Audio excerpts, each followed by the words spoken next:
You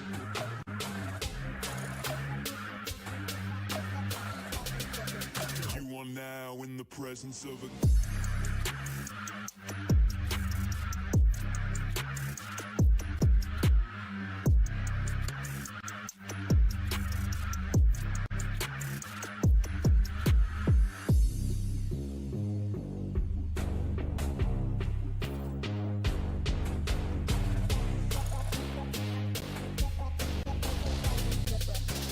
now in the presence of a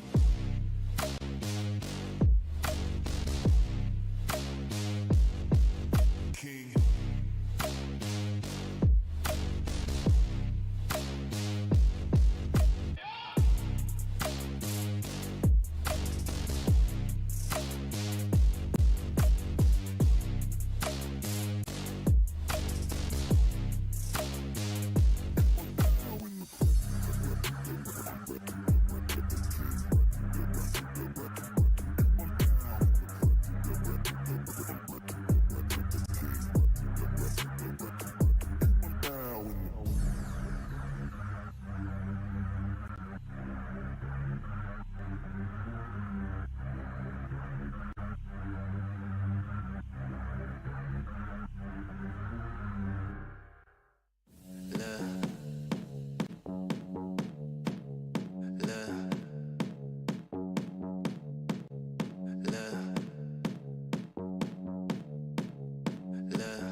been going back to back to back to back to back to back to back.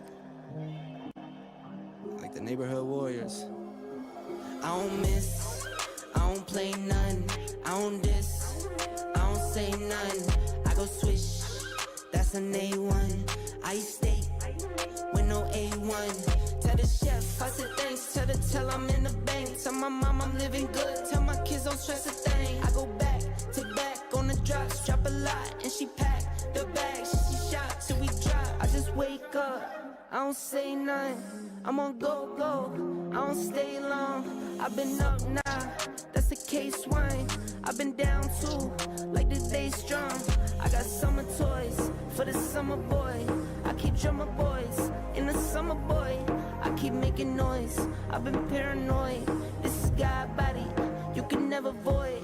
I don't miss, I don't play none, I don't diss, I don't say none.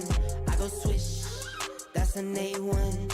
I eat steak with no A1. Tell the chef, I said thanks, tell I'm in the bank. Tell my mom I'm living good, tell my kids don't stress a thing. I go back to back on the drops, drop a lot, and she pack the bags. She shot till we drop. These beats are up and beat 'em, these bags you can't believe them. I never saw the country, but the money comes from Sweden. I meet 'em, then I leave 'em. I wake up, fight my demons. I never grew my circle, I can't trust you with my freedom. Get me locked down, keep you locked out.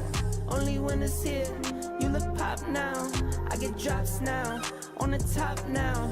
In the wintertime, still go top down. I get free. I don't go bust and I go plain Jane, watch me ski. Yeah, I see you now, I could tell you watching me. I go ghost, but tell me I'm more like his Lee. Rockstar, baby, turn pop star. I don't miss, I don't play none, I don't diss, I don't say none. I go swish, that's an A1. I eat steak with no A1. Tell the chef, I said thanks, tell I'm in the bank. Tell my mom I'm living good, tell my kids don't stress a thing. I go back to back on the drops, drop a lot, and she pack the bags. She shot till we drop.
come and go like a round.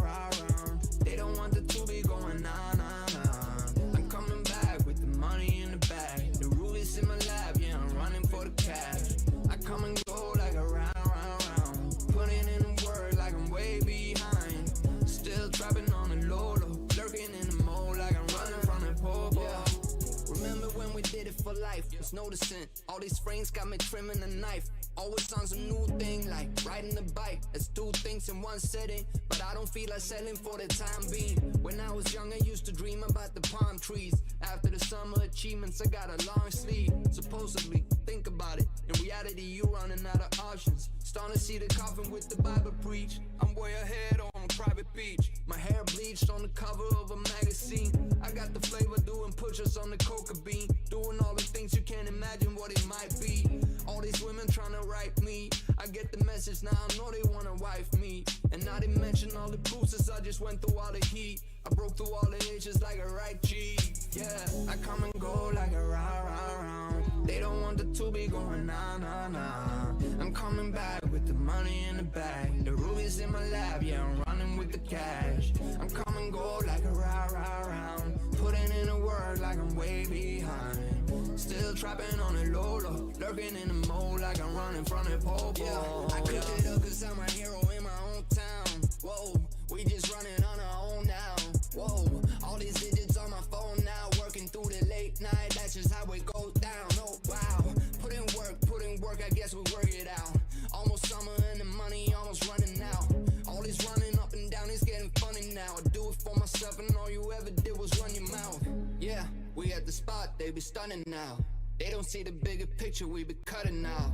All I'm saying is the man that I'm becoming. He gon' take the new edition and they twist it like a plumber now. Yeah, I'm out here watching all these phony ones. Yeah, and they be thinking about my own runs. Oh, how they gon' catch me when I'm all around. Oh, I can't see why I didn't call it out.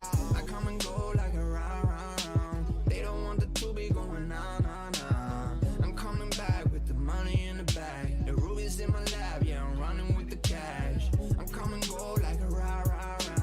Putting in the work like I'm way behind.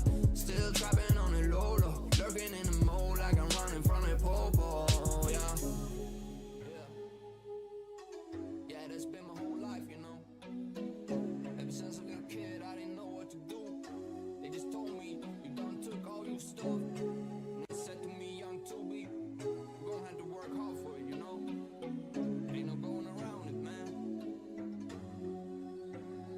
You see what it did to you? Yeah.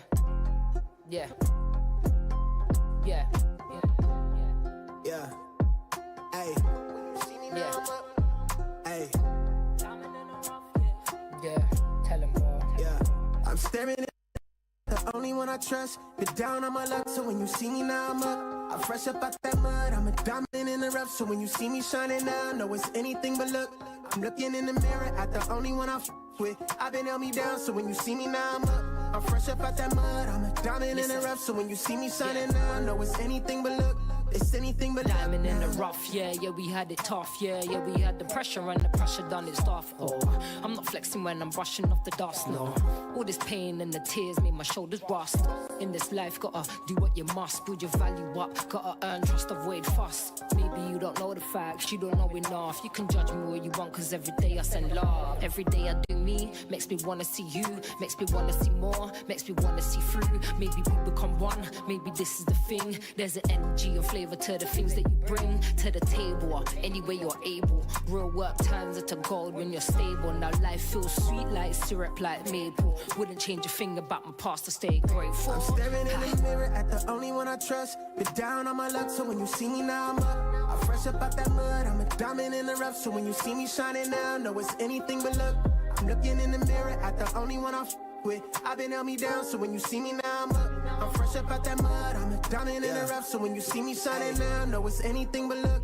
It's anything but luck now. I'm busy doing me, I'm out their range, I'm out of reach now. Almost let it drown, but they found me off the freestyle. Product of that ground, you seeing her eye me down. She wanna vibe, trying to see if she can slide. It's in the green now, it's snakes from my past. They look at me where I'm at, thinking they can hit my line, and I'ma help them on their feet now. I had a few I looked up to, they showing different shades. They might have blocked a couple rays, but now they watching my beam down.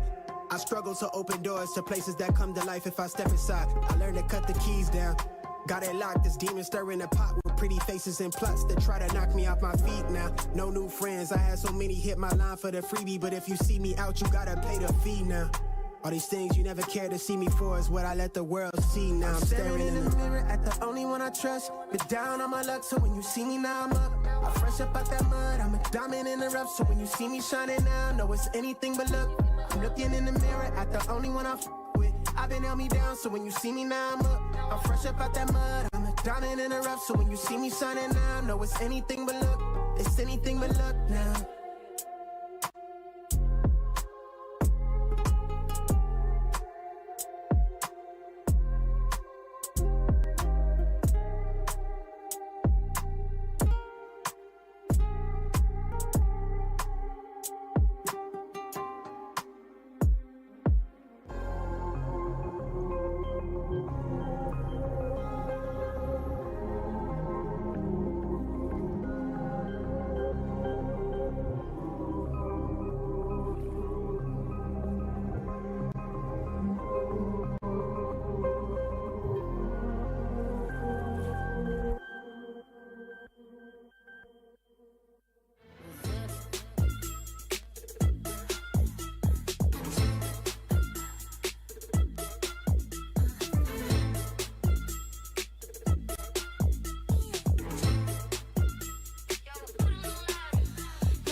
Green light, let's get it.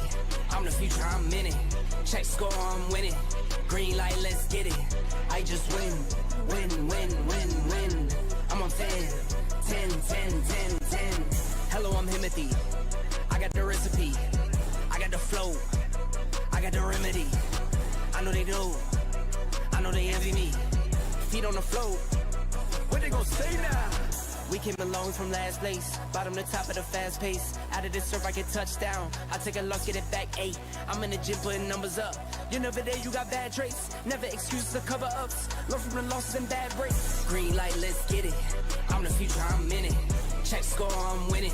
Green light, let's get it. I just win, win, win, win, win. I'm on 10, 10, 10, 10, 10. Green light, let's get it. I'm the future, I'm in it. Check score, I'm winning. Green light, let's get it. I just win, win,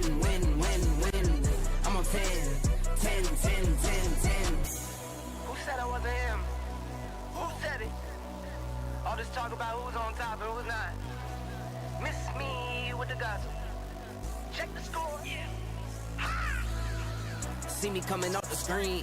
Know I gave myself the green light. Catch a shoe from the 3. If I'm not the one, it doesn't seem right. I need like 2, 4, 5, 6 in them rings. I'm talking back to back to back like 23. Green light, let's get it. I'm the future, I'm in it. Check score, I'm winning. Green light, let's get it. I just win, win, win, win, win. I'm on 10, 10, 10, 10, 10. Green light, let's get it. I'm the future, I'm in it. Check score, I'm winning. Green light, let's get it. I just win, win, win, win, win. I'm on 10, 10, 10, 10, 10.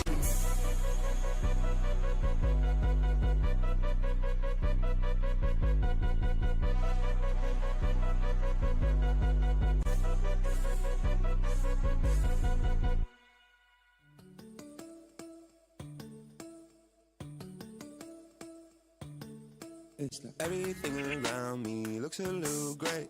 Ever since you found out, worry about my brain. I just need a time out, probably just a sprain. It's okay, babe, baby, it's okay. Got a lot of words you don't know how to say. Pull out all your big ones, tryna flip my face. I give you a big hug, say I'm feeling great. It's okay, babe, baby, it's okay. I don't wanna see you worry, but if you come around too early, if you make my toes too curly, and if you really, really have on me, baby, can't hold that roll, how to get it so wrong. Get it sometimes you cold, on a big problem though, yeah. Cause to me, you're an angel. If you ask me why, I say yeah, yo. Everything around me looks a little great. Ever since you found out, worry about my brain. I just need a time out, probably just a sprain. It's okay, babe, baby, it's okay. Got a lot of words you don't know how to say. Pull out all your big ones, tryna flip my face. I'll give you a big hug, say I'm feeling great. It's okay, babe, baby, it's okay. I'm alright, everything's fine, everything good, everything nice. Don't pull the curtain, there's something uncertain, just living your life. Taking a drive, stay in your lane. Don't veer off, might go insane. Think of your brain as a shelter in place, don't let no one in, just lock up your chains. Change to be feared if you hear what they're saying. On the news, feeding us views, them feel good to be tamed. Taking my feet, treated as truth. Ooh, ain't it a breeze to forget how to speak and let them do the speaking for you. Ooh, don't it feel free and to give your freedom, decisions to be made by the group. Mama told me safer folding, trying to carve yourself a space. Bend over backwards, let the assholes run us right down the train. Everything around me looks a little great. Ever since you found out, worry about my brain. I just need a time out, probably just a sprain. It's okay, babe, baby, it's okay. Got a lot of words you don't know how to say. Pull out all your big ones, tryna flip my face. I'll give you a big hug, say I'm feeling great. It's okay, babe, baby, it's okay.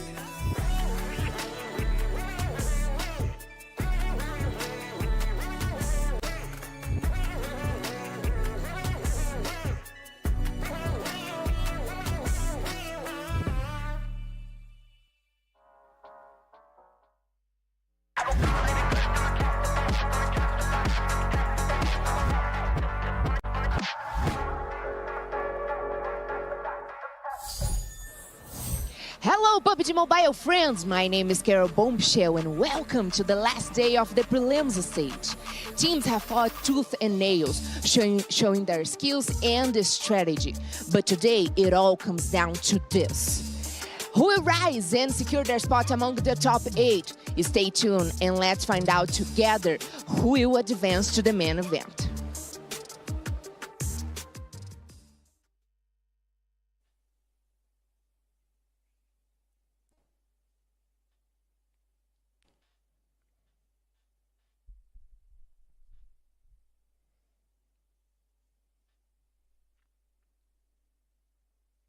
Sitting and watching today, 7. Just sitting and watching and hoping that the points that they were able to make are able to hold on enough to make it to the main event. There is, man. I'm excited to see what's going to be happening, but you know what? Let's look at the highlights so far of what happened yesterday.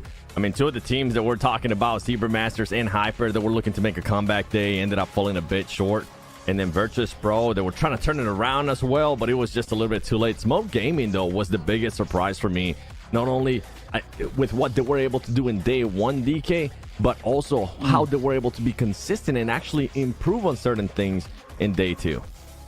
I mean, consistency is absolutely key here. So we are going to be seeing just how well the performance from Smoke Gaming is going to carry them through today, even though they're not going to be here.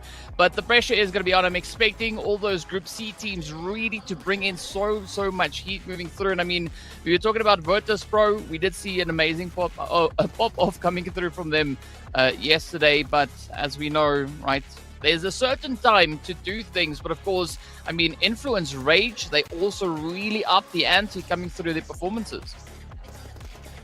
They definitely have. The only thing for Influence Rage that I will say right off the bat was some inconsistent in regards to placing. But the good thing about this team, and the good thing that we got a chance to see yesterday, is that this team does have fragging power, and they don't shy away from going after those eliminations. I think they ended up in 10th place at one point, and even though they ended up in 10th place, they were able to get 9 eliminations. So even whenever they are getting off very early, they're able to still put up some points on the leaderboard.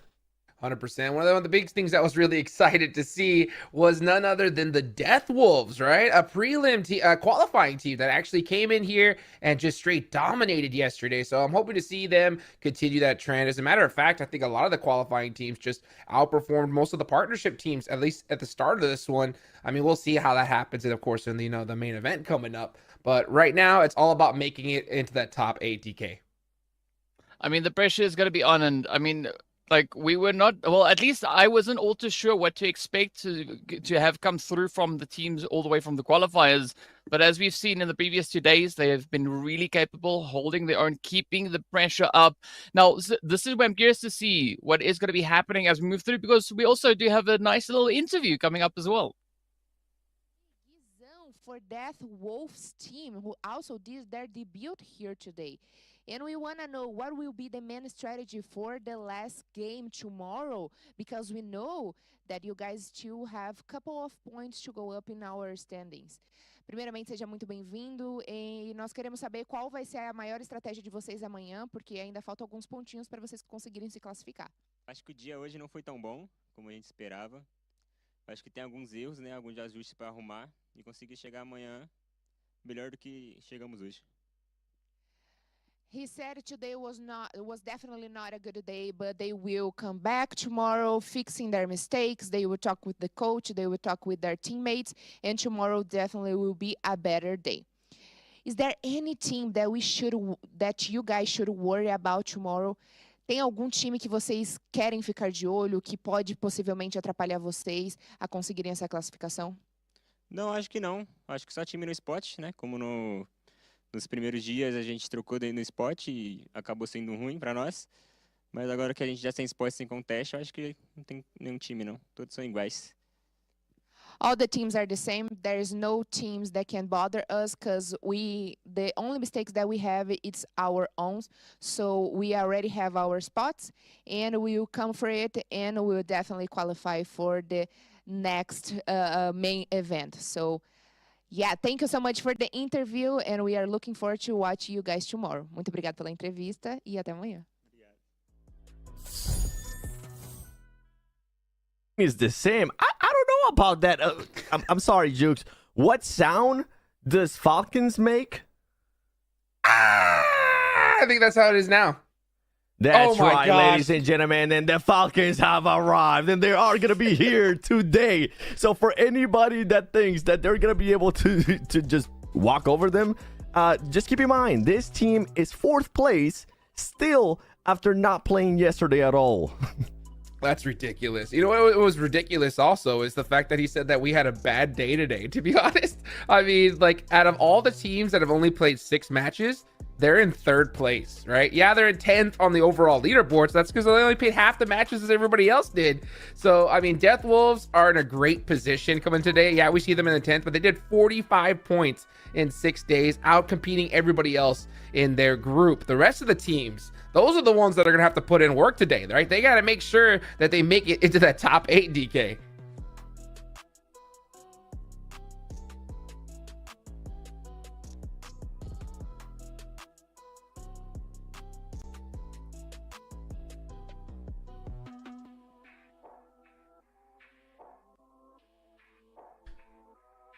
And you know what? Maybe We it are probably helps if I not going to be talk. looking at Group B because that was their last day yesterday. So Group B, you had your best chance to put up the most points possible. And Group A, in case you don't remember, these are the teams that are going to be coming back. And yeah, we were kind of hyping them up because they were able to do so well with Team Falcons. And maybe that's why Death Wolves was saying that it was just such a bad day for them because they, even though they end up putting really good points, it was nowhere near what Team Falcons was able to do in day one.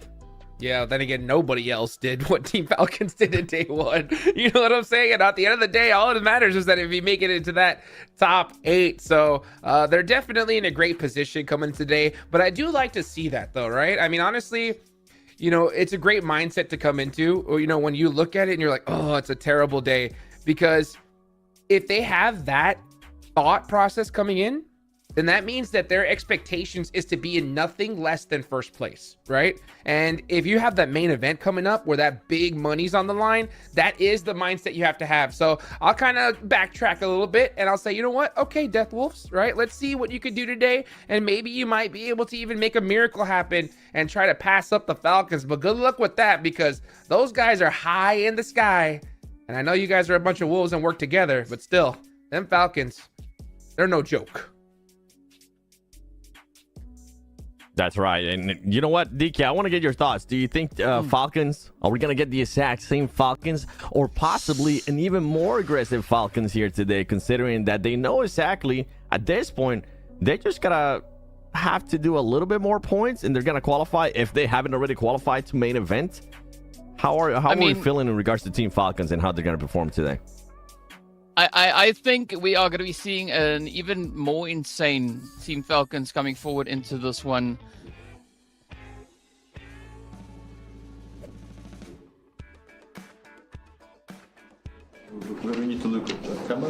Pode comentar, pode zoar o amiguinho, enfim, pode dar uma brincada, tá? Who is always late for practice? Pode mostrar?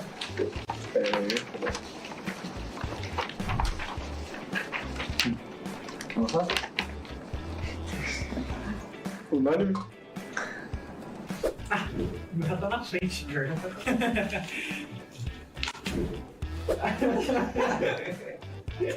Acorda. Who barely listens to the IGL's calls? Entendi. Quem escuta a caldeira? Você. 1, 2, 3. Todo mundo escuta, mas o menos é esse aqui, tá ligado?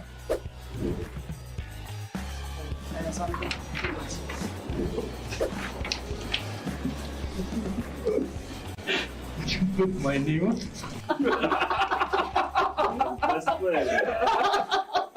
Who is the X factor for your team?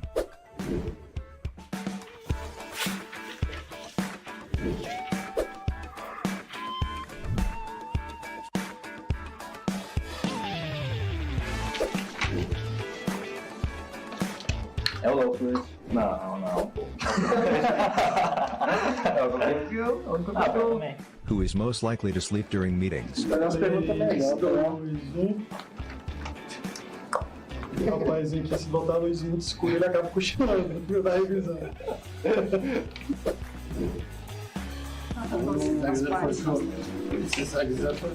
Começou a falar assim, né?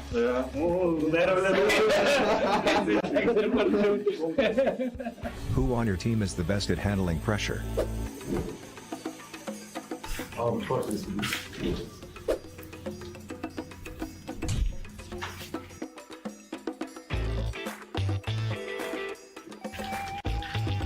Everyone.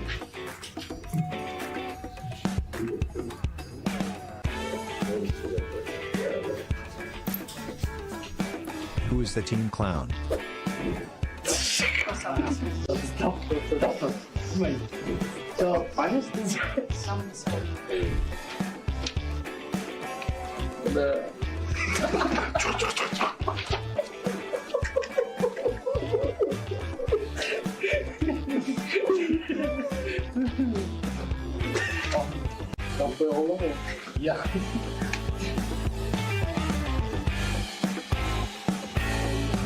isso aí.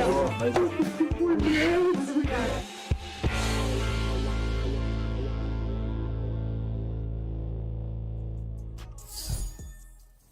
It's always fun to see the teams getting up to a little bit of shenanigans, trying to figure out who is who. But we were also talking about what the Team Falcons are going to be looking to do here today. Now, what I was trying to get to is that Team Falcons came into day one, and we would say they did so slightly blind, right? Because they didn't quite know what the partnership teams were going to be bringing on through. But now they've had the opportunity to do their homework, to do those VOD reviews. So I think, honestly, here, guys, I mean, they are going to be coming in so hot right off of the bat here.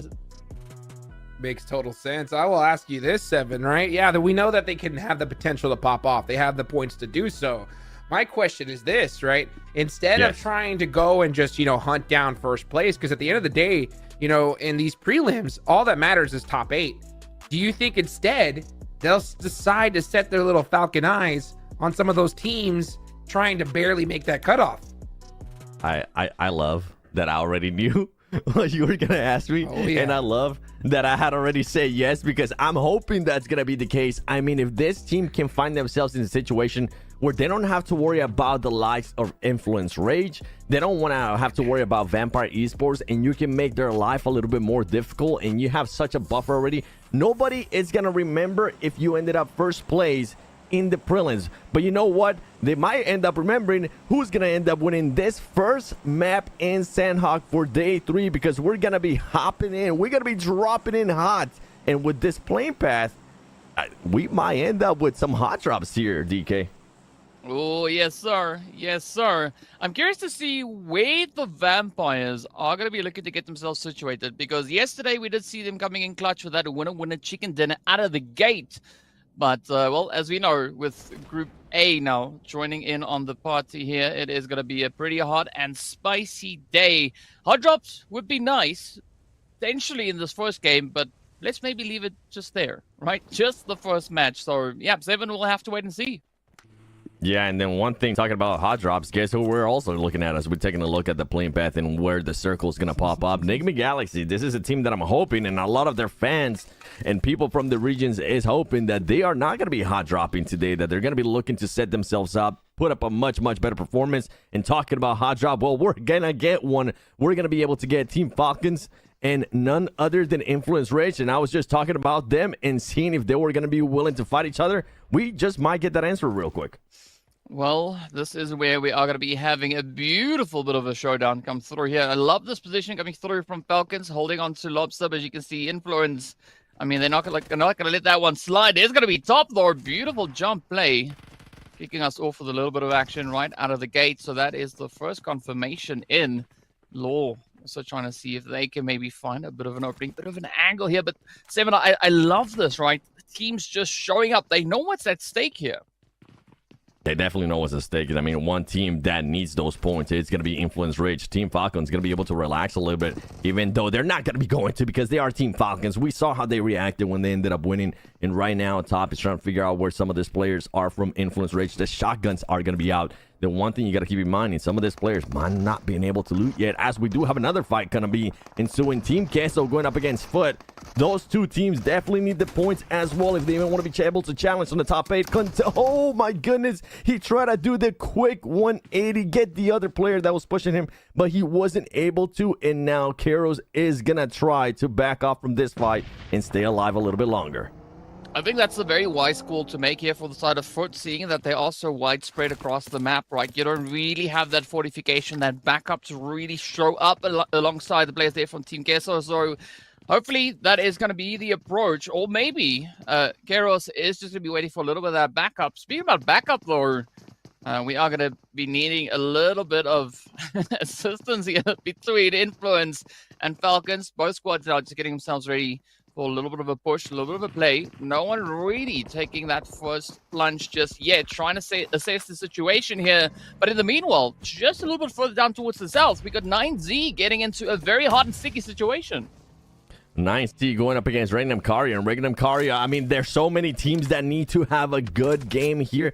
We always try to give some teams a map off. You know what? That was in their first day. That was on their first day. As 9C now is going to be finishing off those players there from Regnum Karya. And Regnum Karya, definitely a team that needed those extra points. They're currently 17th place with 31 points. If they want to try to make it in the top 8, I mean, it's going to be a struggle. Now we're going to be getting the fight. Influence Rage, a team that needs the points. It's going to get absolutely demolished by Team Falcons. Team Falcons making that look so easy and so good that every single player on that team ended up getting an elimination. And that's the beautiful thing about Team Falcons. Anybody can take care of business if they get put on the spot.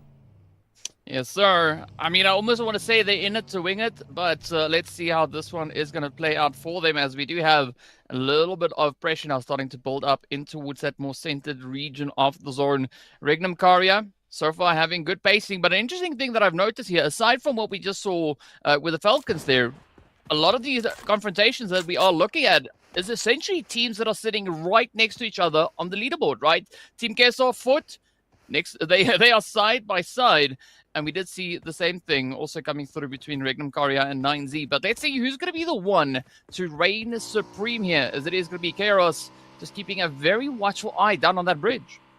Yeah, and with the points, we're talking about the top 8, which are going to be going to the main event. I was guessing that it's going to be anywhere between 75 to 80 points. That's going to be the cutoff. And you can see Influence Rage at the moment nowhere near that. Luckily for them, I mean, we still have 5 matches, but I'm pretty sure they would have loved to have those 4 points out of Team Falcons. And also, how is that going to start playing on the mental of Influence Rage? And also, how is that going to start playing towards Team Falcons, knowing that they just took care of business against Influence Rage? Now we might see a little bit more of what we were talking about earlier, DK, of maybe Team Falcons saying, okay, I mean, we can definitely beat these teams. We know we can beat this team. We just showed that we can beat these teams. How about we try to maybe cut off their rotations? How about we try to surprise some of these teams that need the points and make their life just a little bit harder? Yeah, but the scary thing here, Seven, is that once Falcons get that momentum, they become quite a force, right? So if teams want to maybe solidify some hope for themselves, we kind of maybe have to see, you know, a bit of a push coming in on potentially maybe the Falcons, but I don't think the Falcons are going to let any of that slide or even pass them by. In the meanwhile, we're looking at a little bit of an angle now coming through here between All Gaming, or All Glory rather, all the way down towards that far southern side. Hura also coming through with a little bit of that connection. I mean, this is also going to be a very important play now for Hura, right? They still want to try and climb up that leaderboard. As we can already see, they are situated all the way in 17th place with those 31 points right alongside Regnum Karya. But now, Mafia Ninja, is going to be taking a little bit of damage. And Horror Esports tries to do the push. It's going to start backfiring as All Glory Gaming are trying to fend them off. They are able to knock one player. They need to be careful too, as they could possibly end up getting third party. And here we go with the push. Guapo is going to be trying to find an angle. He's going to be trying to confirm this into an elimination. He's going to be able to spot one player. Can he hit those shots? He's going to be able to knock him. He had a DBS, so he needs to be careful. He needs to watch out. Here comes Melger trying to get that off angle. It's going to come down right now to a 2v1, confirming those elimination points. And here come Cardi from All Glory Gaming, trying to back up his player. Only 2 players alive from each team. Can they finish off this fight, or are they going to be trying to just back off? And Cardi is going for the hunt. He knows that that player's running, and meanwhile, Guapo is currently getting revived. This is looking good here for All Glory Gaming. I mean, it could definitely give All Glory Gaming a really good footing here if they can get their player back up on their feet. But Hura still going to be trying to do the business here. You can see Sky looking for the angles. And this is now where things become a little bit more challenging, because they're also going to consider at the same time, how are they going to rotate themselves back in towards the zone? Unfortunately, Quarry does seem to be quite open for the taking at this point, as the blue zone is going to be picking up Fran in the process. Guapo back on their feet. Things starting to look a little bit better here, but All Glory not out of the woods just yet. Yeah, All Glory's not. I mean, even though they did ended up winning that fight, in a way, they still ended up losing one player. And this was a team that only got 3 points yesterday after 3 matches. An absolutely awful performance to not even keep going, is even be more toxic from my side. So that's a team that's definitely trying to make a change here. It is going to be their last day. It could possibly be their last day in the PMGO, which, I mean, if they don't end up popping off like Team Falcons did in day one, which is going to be very unlikely from a team that ended up getting 3 points, they're going to be sent home. Regna and Karya only having 2 players now. They're going to be looking over towards 9C, seeing if they could possibly spot somebody. And with Team Falcons, you know what? We were talking about everything in regards to them wanting to hot drop or maybe hunting down some of the teams on their rotations too. I'm pretty sure a lot of the teams currently in Group B that were just able to do barely enough. And I'm thinking right off the top of my mind, Team Liquid, right? They were able to end up with 71 points at the start of the day. They're currently in 5th place. My guesstimate is going to be 75 to 80 points is going to be the cutoff. So if that actually stays, Team Liquid wouldn't be able to make it. But what if Team Falcons starts doing so well and gets so many points? And this was the conversation that I was having with Hajux too, that they actually stop some teams from getting those points that they need. And it kind of helps out some of the teams from Group B. I mean, they definitely have the capability to pull off a maneuver like that, right? And I think it's going to be interesting to see how they plan to play out this whole situation here. But, I mean, you were talking about All Glory as well, right? If they have a good day, you know, things could definitely work out for them. But they also have a lot of power because they find themselves in a very similar situation. I mean, they can also control who gains points and who doesn't. If they go on the hunt, some magic could start to happen there. So, yeah, I think there is going to be a lot of interesting things happening out on the battlefield here today. Speaking about interesting, though, Enigma Galaxy also now starting to make their way on up, and they've decided to not go for the hot seat today, right? They want to play a little bit more of a calculated approach, not going to be rubbing shoulders with other teams unnecessarily, I would say. Yeah, they're not going to be looking to do that at all. I would like to see how Enigma Galaxy is going to be performing whenever they do have to push out of a set spot that they are. That has been their biggest weakness last year. I kind of glimpse of it on day one as well, and this team is just not performing that well in regards to that. Now, Furia, a team that that's going to be looking to contest there on the top 8, looking down on Team Queso. Team Queso from yesterday from Group C, not having one of the best performances ever. They didn't even end up one time in a top 4 situation. They were able to finish in the top 5, but only with 3 elims. So it's not going to be enough. We need to see a little bit more proactiveness, a little bit more urgency out of all these teams that are wanting to do something. But when it comes down to Sandhawk, it's easier said than done because there's just so much madness. Look how close these teams are going to be. And if you do get into a fight, a lot of the stuff that we've been seeing on the first 2 days is you're going to more than likely get third party. So if you do get into a fight, try to finish it as quickly as possible. Yeah, you're definitely going to have to try and do it as efficiently as you can. But I'm going to be looking up on towards the Vampires there as well that we did see sitting up towards the northern side of Zone. It does seem like they are maybe cooking up a little bit of something there, right? They've got a little bit of a setup. I think it's also one of those teams that we are really expecting to start popping off here today. But I think a lot of the focus is also then going to be over on towards the Death Wolves, right? As we did see Guazor saying that they had a bad day yesterday. So, I mean, if they considered yesterday a bad day, I want to see what a good day looks like because, I mean, they were playing quite an aggressive bit of action, bit of gameplay as we saw coming through from those qualifiers. And then, of course, yesterday, they got that first and second place positioning. Yeah, and I wonder if they're maybe talking about possibly being a little bit more aggressive, getting those extra eliminations, or what it was, because as you mentioned, it was a fairly good day. It wasn't nothing along the lines of what Falcons was able to do in day one, but not bad with their position in first place one time. They ended up with 6 eliminations. They ended up with the second place as well at one point in Erangel with the 5 eliminations. But then they have some matches, and these are the ones that I think they're maybe reflecting on. The first Sandhawk, they ended up in 11th place with only 2 elims. And then on the first Erangel, 10th place with 3 elims. So the good thing for this team is that they were able to get points every single match. The inconsistency wasn't as crazy. So we'll have to wait and see if they are going to be making that move and trying to become a lot better, as we do see Enigma Galaxy passing by Falcons, and they're going to be trying to crash Falcons. And guess what? One of the best players there from Enigma Galaxy, Coops, gets knocked, and I doubt he's going to be able to get picked up here, as now some of his other teammates are taking a fight with Team Queso and getting knocked as well. But Steven, I think this is what's so crazy about what we have currently happening in the zone, right? We've got such a concentration of teams all just huddle over on towards this western side of the zone. So a very bold decision being made there by Nigma, trying to get themselves situated a little bit further on forward. They do end up paying the price for that as they get sent away quite early on, essentially just giving eliminations to a few of the other teams here. But now looking down onto Regnum Karya that we had over in that bowl there, it is going to be a pretty sticky play to get themselves out of that and into a good angle. Falcons, on the other hand, though, I mean, they just starting to spread out here in boot camp. They are going to be having to spread out.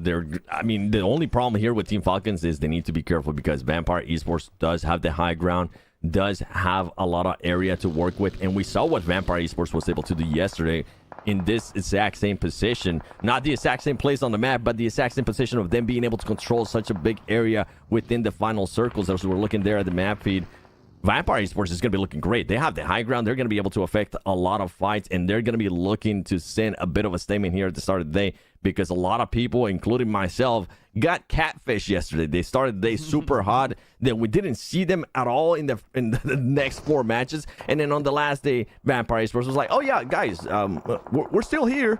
3rd place, 9 elims. We want to start seeing more consistency out of this team. We want to see that PMWI champion status, the performances that they have showed in the past. Well, let's hope that that is exactly what we'll be looking at right here. In the meanwhile, Falcons, Furia getting into a little bit of a hot debate. I mean, I like that setup. Vampires just over onto the edge. And as you've said, right, they've got the elevation, they've got the high ground. But now with that zone shift that we saw coming in, that places them in smack dab center zone. So a very controlling position that they have possession of there. So let's see what the rest of the teams are going to be doing. Na'Vi now taking the plunge, just rushing straight on forward. And I think Navi realizes that there is some Team Falcon players right here. Now they do, as there was a shot there by Action, a little bit of trigger discipline. But guess what? Action's going to be saying, bring it my way. It was all a plan. He's going to be able to knock one player. The only problem is that he's not going to have anybody to back him up. And Action is going to get eliminated. And the crazy part there by Navi, what they were able to do is they were trying to do a bit of a split.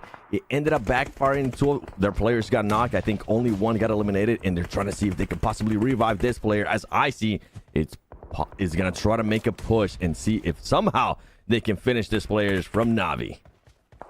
I mean, what's quite interesting to see is that even though we find Falcons now getting quite aggressive onto the side of Navi, none of the teams in the vicinity are looking to capitalize on what is at hand here. So it's going to be a tricky play once they make it out of this.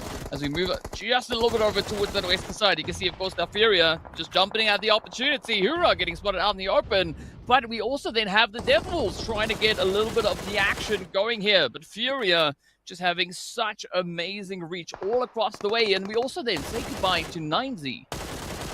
And with this here, Furia playing it out perfectly. You were talking about some of the teams that could affect that fight between Navi and Falcons. Hura gets eliminated. Meanwhile, Furia, instead of wanting to third-party the fight between Team Falcons and Navi, they decided to back off and just play their own game.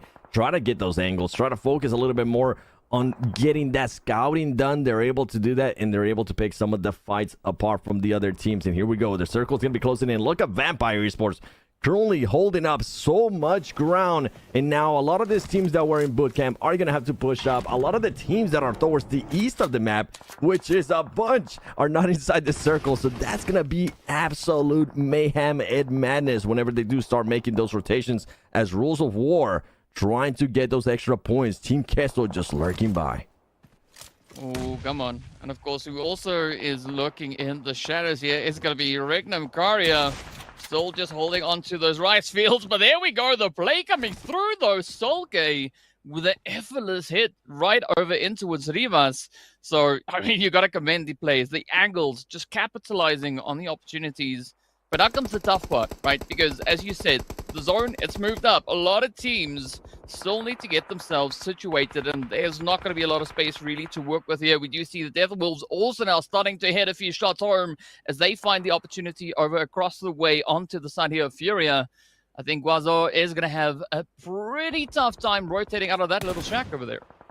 It will, but he might just be able to do it. And with Solke, the way he was able to get that angle there, we're talking about Regnum Karya. It was possibly going to be them.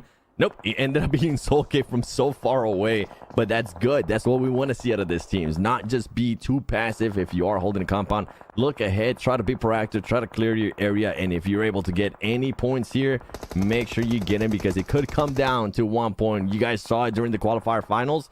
It came down to the last place team that could qualify here ended up making it just by 1 point, beating Inco Gaming. Here we go, Team Queso now at 4 points, all via eliminations. 2MB. I think he ended up knocking that player there from Regnum Kari, and I'm wondering if he's going to be able to notice it and maybe convert that into an Illim before it gets stolen. Inco Gaming now trying to make a push. This was a team that I was talking about being able to qualify to the prelims by just 1 point. They're going to try not to make it so stressful for them. Nurse is going to get pushed. Here comes the push. He's going to be switched over to the shotgun. He's going to make that look very easy. And they're going to try to confirm that he needs to be careful, because he's getting pushed by another player from Navi. And he gets knocked. And there's going to be nobody able to back him up. Now Icy actually making the push and trying to get to that Navi player before he heals up. Navi player is going to be able to get the heals off. But this fight's still going to continue, DK. I love this play from Psych. Coming in is like, oh, you said shotties? I can do that. Let's see how this show goes. And now it's going to be the S12K versus DBS.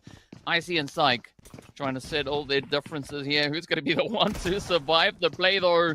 Oh, Navi, come on. You can clutch a little bit of something here. They're already sitting on those 4 eliminations. Falcons, though, on a very comfortable 7.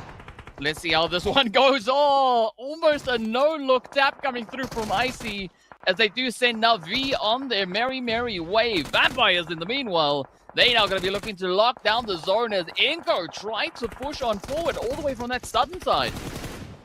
Inco 8's trying to make that push. The good thing about Vampire Esports, they were holding up so much ground that they could end up surprising Inco Gaming here with some of the off angles, and that's exactly what ended up happening, having to force Inco Gaming to just push back down.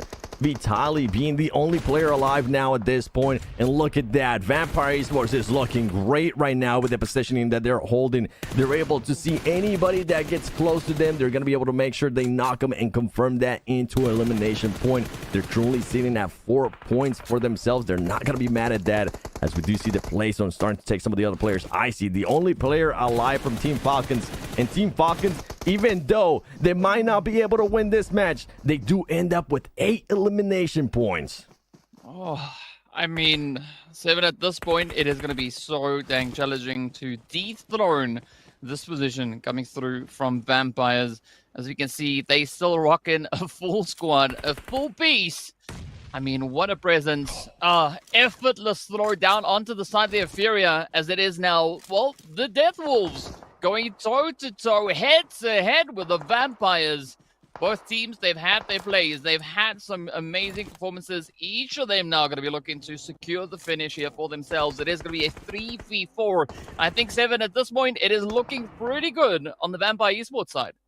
It is going to be looking good, and Death Wolves is allowing Vampire Esports to get way too close here. I thought they were going to be trying to get some off angles. I thought they were going to be trying to surprise some of the players, and this player right here, Guezo, might be able to actually do it, as he's going to be taking some shots there to Tony K, trying to confirm that elimination. He's not going to be able to, but there's still Vampire Esports still has one player on top of the mountain, on top of that hill, trying to get those off angles, and I think that's what Death Wolves was worried about. They are going to be able to knock that player that we mentioned. Stone's going to be now pushing in, and I think they might be able to get this reset. They're not going to be able to. Newsy gets knocked as well. It went from looking so well to Vampire Esports that now they're going to be trading back and forth, and guess what? It's going to turn into a 2v1 that's obscure from Dead Wolves is the only player alive, and you have Schweppes there at the top trying to see if he can possibly get those shots, and guess what? Nobody's going to doubt that, as Vampire Esports go back-to-back wins in San Hakom, back-to-back days, ladies and gentlemen. We just need to start seeing this out of Vampire Esports in some of the other maps, in Erangel, in Miramar, but that is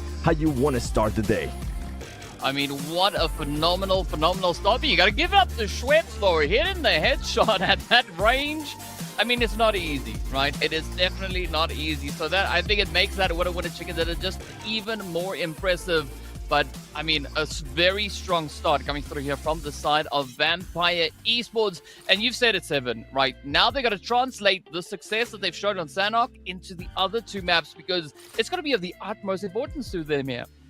Yeah, and the thing is that as surprised as we are with Vampire Esports as their lackluster performance yesterday, they did end up with that chicken dinner. They were able to still put up 38 points. And if the guesstimate is going to be right with 75 and 80 points, this team just needs to keep on doing what they're doing, because as much as we are judging them, as much as all the viewers are judging them, it is going to be for top 8 in this situation in the prelims. It's not about who's going to end up being in the first place. The prize pool, as Hajux were mentioning, is not going to be different. You just have to make it to top 8. And if they continue doing this, it's going to be just enough to actually get into top 8.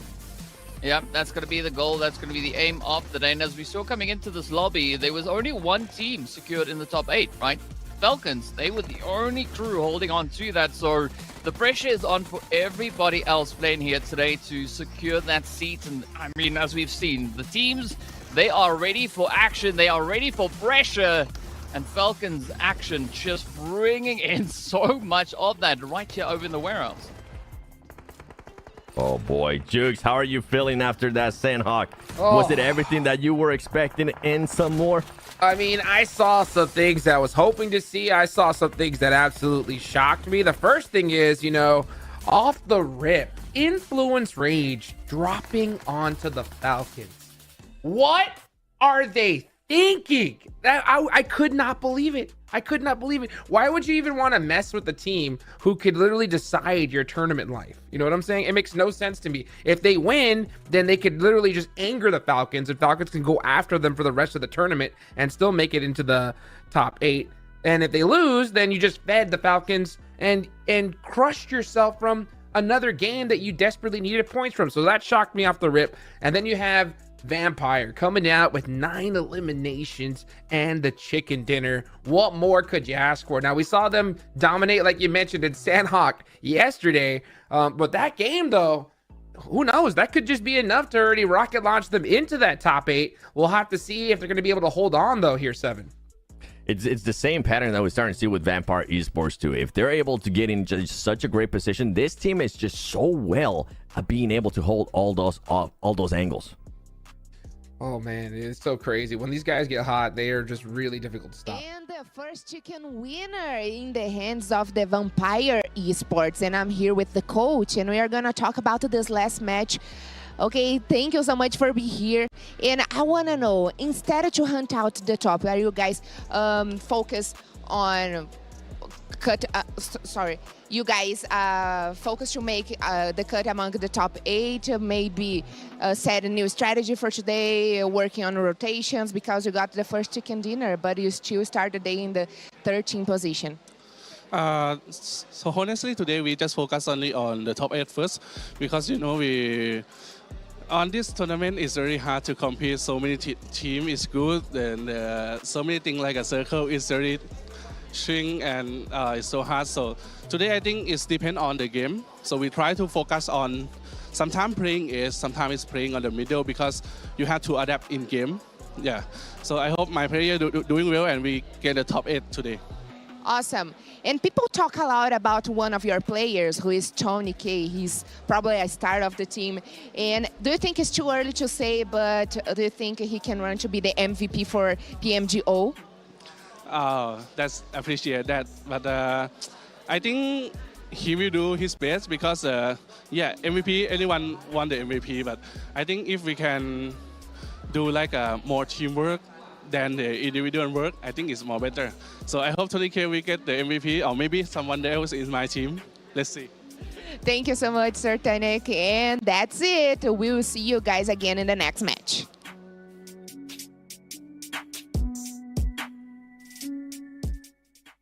Always good to hear Sir Tanny's opinion, man. One of the legendary coaches in esports. What do you think about that interview, 7? It ain't probably. All right. Tony K is definitely the star for Vampire Esports. And I do love what Sir Tanny was able to say there. They were trying to focus a little bit more towards the center of the circle. And that's exactly what ended up happening here in this Sandhawk. How is that going to translate, though, whenever we start going to Erangel? Yesterday, they didn't have the best performances in Erangel. They were able to kind of save it a little bit on the last match of Miramar. But I do want to start seeing that Vampire Esports. I want to start seeing a bit more of consistency, not just some spikes at the start and at the end. Yeah, let's take a look here at the match rankings. 19 points off the rip. That's exactly what they needed. And we heard it from Sir Tanny himself. He was just talking about how the importance was just making it a top 8. That was the first step, right? And once they do that, then they can adjust afterwards. And the thing is that, you know, once with a game like this, it's going to rocket launch them up the leaderboards. And I'm not sure exactly where they're going to line up. Hopefully we'll see here in a second. But if they do make it into that top 8, I wonder if they're going to start shifting their focus on possibly gatekeeping some teams here, DK. I mean, it's scary. It's scary hearing the Vampires say that they are going to focus on top 8 because they just did it, right? They now climbed 6 positions all the way up into 7th. So it means from here on forward, it's game on. Vampire Esports, I think they're going to let quite a few things loose coming into these next few matches. Well, RIP to N-Hyper, not able to hold on the first match just like that. 19 points from a team like Vampire is definitely scary. And I'll tell you who it's even scarier for, 7. It's got to be Team Liquid, right?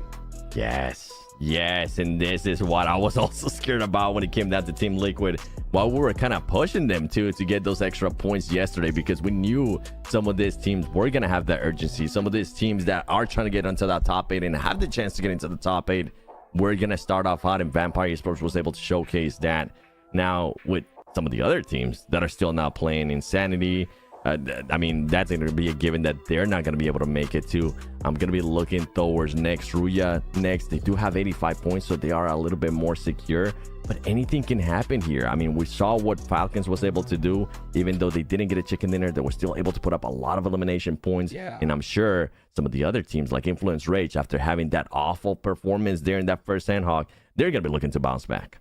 100%. Well, guys, go ahead and check out the anniversary crate that just came out. You have until the end of the month to try to pick up some of the skins that you guys have been hunting down for a long time. I'm talking about the full M4, a whole bunch of other bad boys, and it's only 30 UC for your first draw. So definitely go check that out. Also, of course, we have to give a big thank you to none other than the Realme 12 Pro Plus. It elevates your photography experience with 120x super zoom and performance in games. Go check it out today. How to be a portrait master. One,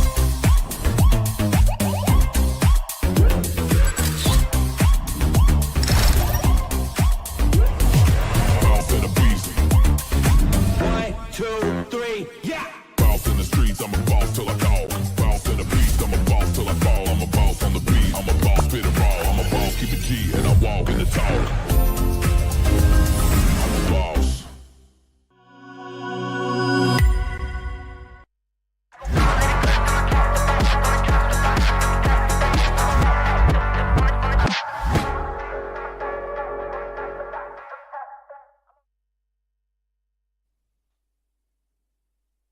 Welcome back, guys. Well, you know what? The next game is about to get started here. I am so excited for it as we're going to be heading into Erangel here, 7. Yeah, we're going to be heading into Erangel. Who's it going to be, man? You know what? I want to see Enigma Galaxy. Enigma Galaxy, show us what you got, because this path right here, DK, is going to be perfect for them. The question is going to come down, is anybody going to be challenging them when we go to Pochinki? I think that is going to be a very interesting question to see the answer to, because I don't know what the answer is, whether or not anyone is going to be looking to challenge them in Pochinki. But, I mean, yeah, Enigma Galaxy, we want to see that step up, because as we've seen so far already, right, the last time we had them in the first Erangel of the day, they ended in 13th place with that one Elam, but we know what happened there, so we won't talk too much on that. Let's see whether or not the teams are going to be looking to change things up. So far, it does seem like we are having a very regular kind of drop-off, right? Teams going to either sides of those flight paths, but an interesting one there from Falcons, looking to get their play started all the way down over in towards Nova Rep Noya. And then, of course, well, the Death Wolves, right? Also looking to potentially maybe build up a bit of momentum, depending on where that zone is going to situate itself. Yeah, and I think with Falcons, I wonder if they were hoping that Navi was going to be dropping over there too. There was nowhere near him, and there we go. We get the first circle. It's going to be towards the main island all the way to the west. So a lot of teams going to be able to rotate, and I wonder who's going to be rotating quickly. You're mentioning Death Wolves. Death Wolves is going to have to cross some bridges here, and I'm starting to see Team Queso staying within that west bridge. Could we end up seeing some kind of bridge camp? We'll have to wait and find out as the game does continue on. We're talking about Enigma Galaxy. I think the main reason why I want to see Enigma Galaxy and what they're able to do if they're not getting hot drop in Pochinki is because they're going to be able to play a bit more of their style. They're going to be able to do a little bit more scouting instead of doing what they were doing last time, which was just getting out of a fight, not having that many heals, and going in absolutely blind in their rotations. And with that extra time, we do expect them to do a lot more stuff. With the extra scouting, we do expect them to find much, much better positions. I mean, so far things are looking pretty good, especially over onto the side there of Enigma Galaxy. They are uncontested, so no team really to worry about within that Pachinki region. We do see Fireflux just going to be holding a little bit further up towards the north, almost up in towards Rozhok. Regnum Karya also having a decent bit of a spread here, but an interesting rotation coming through here from Inko.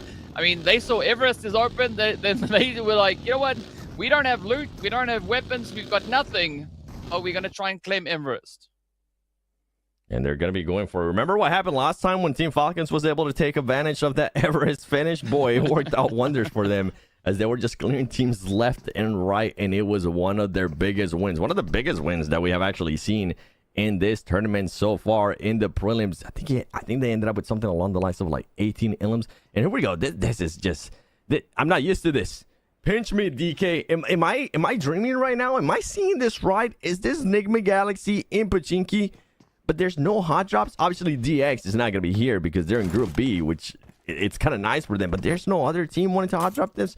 I'm liking it. Okay, let's see what can happen here with Enigma Galaxy. I mean, I'm squinting my eyes to just make sure that what I saw was 100%. And I mean, it turns out that's true, right? It's just Enigma there with the whole entire Pachinki for themselves. Yeah, it's like you were saying, right? This gives them the opportunity now to play strategy as opposed to, you know, having to contest for possession of Pachinki itself. But the rest of the teams, I'm still going to be looking at what the rotations will be. I mean, we were talking about the Death Wolves a little bit earlier on. They are most likely, I think, going to be opting for that Western Bridge, and Team Queso, they're looking to get themselves set up there. So there could be a little bit of head bumping going through as the teams start to push on forward, but it doesn't seem like Death Wolves are going to be looking to make any of those plays just yet. And earlier we saw Inko and Inko rotating over atop of the lovely Everest there, but it seems like they've also then decided to move down in towards Georgia Ball, right? We got Furia kind of sharing that position with them. And speaking about sharing is caring all the way over in Yasnaya.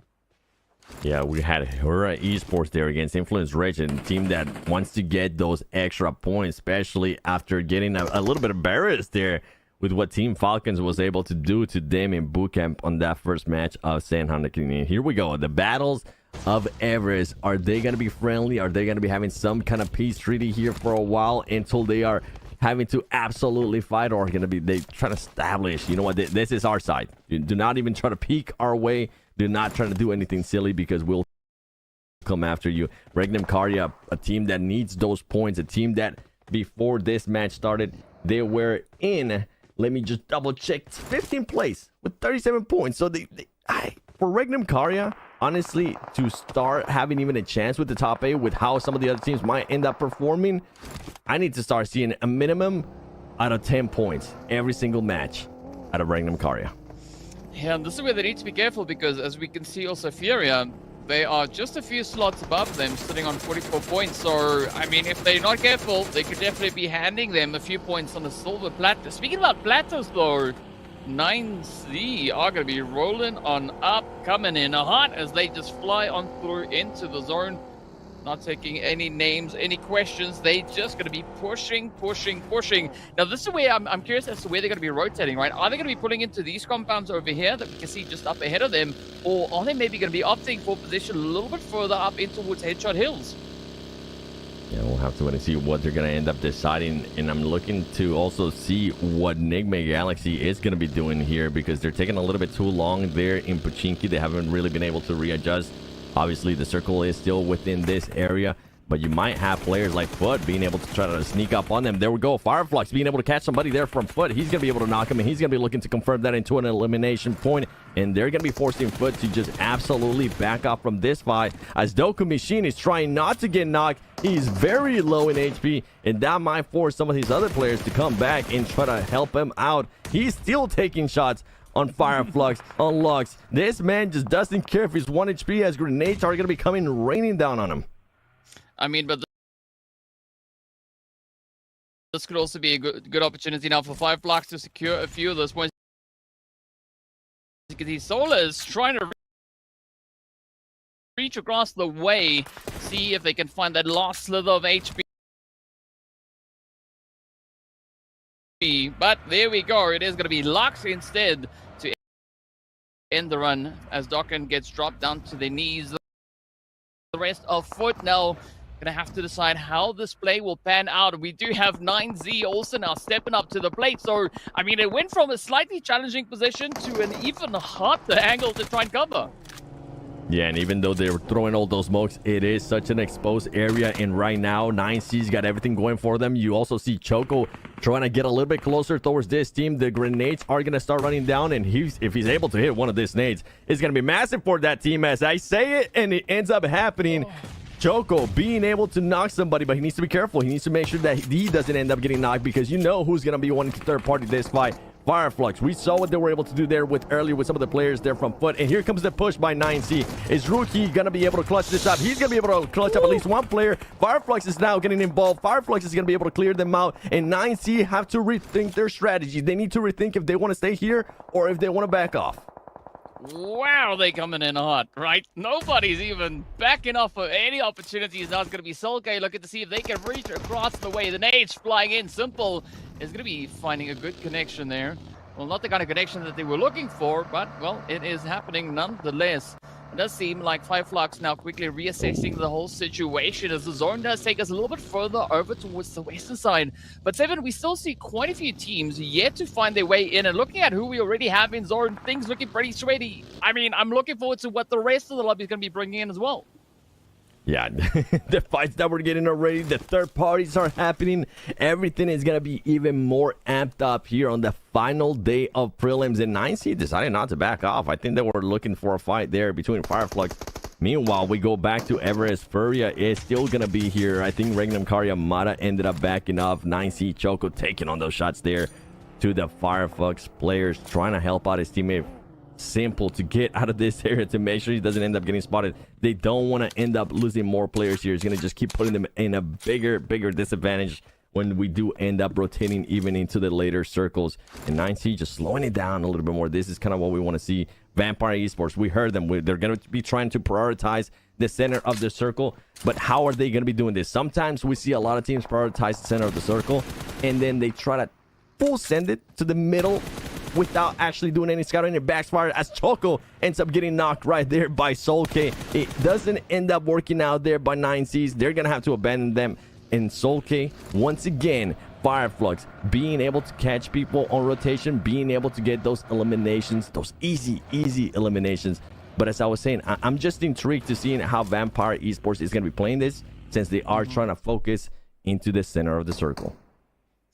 I mean, for now, I think we're going to have to wait a little bit for that Vampire push to come up into Woodzone, as they are now playing a little bit of a PUBG GTA alongside the players there from Inco all the way up into Woods North George. In the meanwhile, Team Kesso, they've moved up into Woods Center Zone, so they find themselves in a very hot and contested position. Influence Rage also now starting to pull in. We got Foot also going to be holding it nice and steady, and this is where things just keep getting more and more challenging. Regnum Karya, so we can see them up on that mini-map just over towards northwestern side. There's so much contention up into Center Zone. It's like the teams decided, they were like, you know what, it's the last day, let's just play an insane game of PUBG here today. And I'm all for it, as Furia is going to be getting caught there, trying to go for a vehicle. Risky push, man. Trying to do that without putting down any smoke. 9C currently has 2 players down. You know what? Make that 3 players eliminated, as it's only going to be just one last player there from 9C. Regnum Karya currently getting absolutely cooked, though. Could this player from 9C could scream, clutch up this 1v4? Anything is possible. We've seen it before, but he needs to be careful because there are teams close by. Influence Rage being one of those teams, very close by, trying to third party this fight. 9C not being able to turn that knock into an elimination, but you know who is going to be looking to turn this knocks into eliminations? Influence Rage, as they're doing just that, being able to knock some players from Regnum Karya. And I wouldn't be surprised if right now we see Influence Rage just full sending it to these teams and making sure that they collect those extra points. I mean, they're cooking, they're getting ready for a pretty crazy play. It does seem like, well, instead of pushing up, they were actually just trying to alleviate some pressure. So they have a much more comfortable rotation up in towards that zone, but they are just playing a little bit of leapfrog here, trying to get themselves just ahead of the way of Regnum Karya. As you can see, still quite a few teams yet to push on through. We got Nigma as well as the Falcons now pushing in from that southern side. Navi going to be opting, I think, maybe for a much wider rotation in the meanwhile. But Regnum, they've been able to get themselves a steady hold on this compound, right? Furia not going to be contesting them all too much, but instead it is going to be Furia now running over in towards the Death Wolves. Team Kessler also right here alongside them. Everybody's just going to be fighting each other here as Death Wolves currently has one player knocked. They're going to be trying to breach this compound. They're going to be trying to see if they can possibly pick up his teammate, but I don't think they're going to be going for it. He's throwing those Molotovs. He needs to be careful. His teammate's still right there. And on top of that, he's getting nades thrown at him. Nigma Galaxy going to have to push off there with that sniper tower. And here comes the push. Death Wolves now having a lot more players there to their advantage. Pappy Potro trying to peek. See if he can get an angle. He's going to just barely evade that grenade, but he is going to get spotted. Here comes the other nade from Rataboy. He's going to get knocked. Great play there by Death Wolves, as now the numbers are on their advantage. They need to try to make this push, and they need to try to make it quickly because Navi is on the horizon. Navi is looking to third party this fight, and they're doing just that.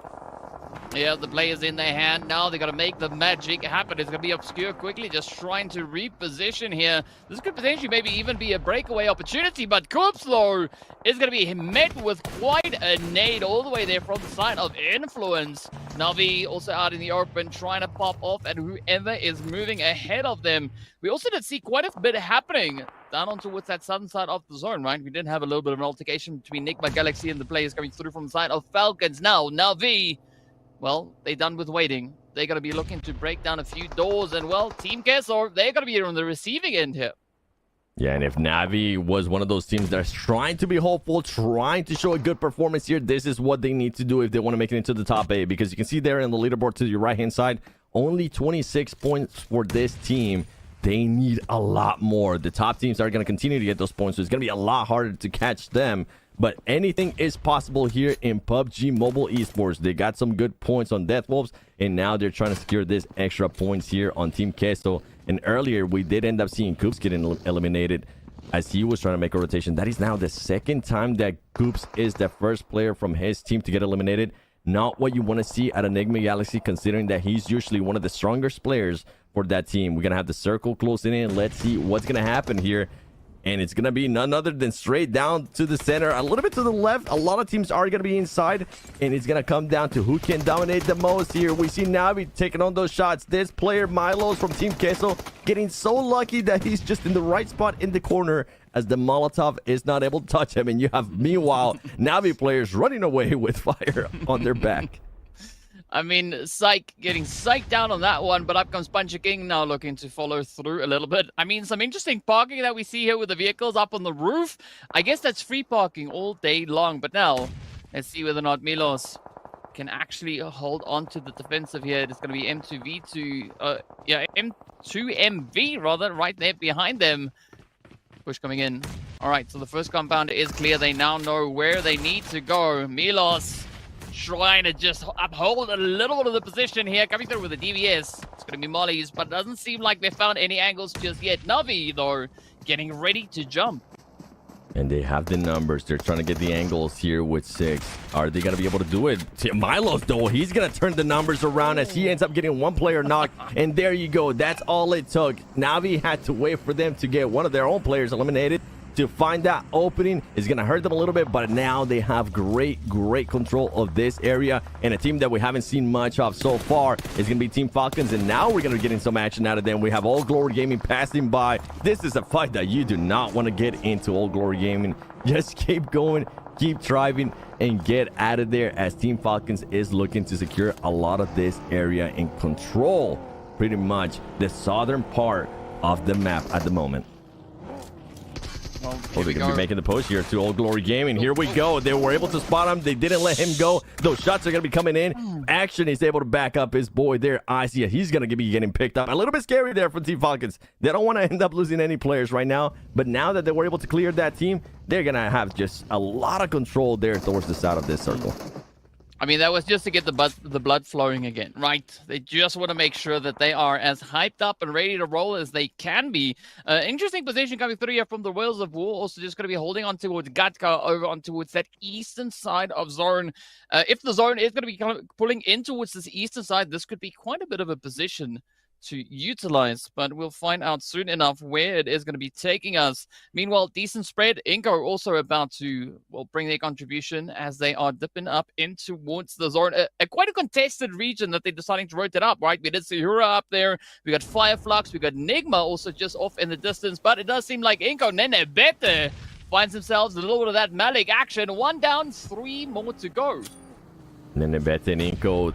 Team looking to get a lot of points. Hooray Esports, another team that's looking to get a lot of points, but it's not looking good for them. As you mentioned, one of the players is currently knocked. He's going to end up getting picked up. Inco now making a push. Vitali trying to get those off. Players are still alive there for Hura Esports, still standing. And Inco now trying to make this push. Now trying to clear this area. And if they do end up doing it, they need to do it quickly. This man is an absolute magician as he was able to run there through the fire. And Hura Esports making sure that they clutch up all these points and try to recover as fast as possible. Fireflux trying to get a little bit lucky here and see if they can possibly get some cheeky eliminations. Yeah, that was Nene Bete now deciding to get the heck out of Dodge, but it is going to be Fireflux looking to clean it up as Lux and comes in quite aggressively. It is going to be Ketch also setting up a beautiful position just over towards that southern side, but let's see whether or not Fireflux can flush them out. The first hit is in. That is going to be Nofia down on their knees.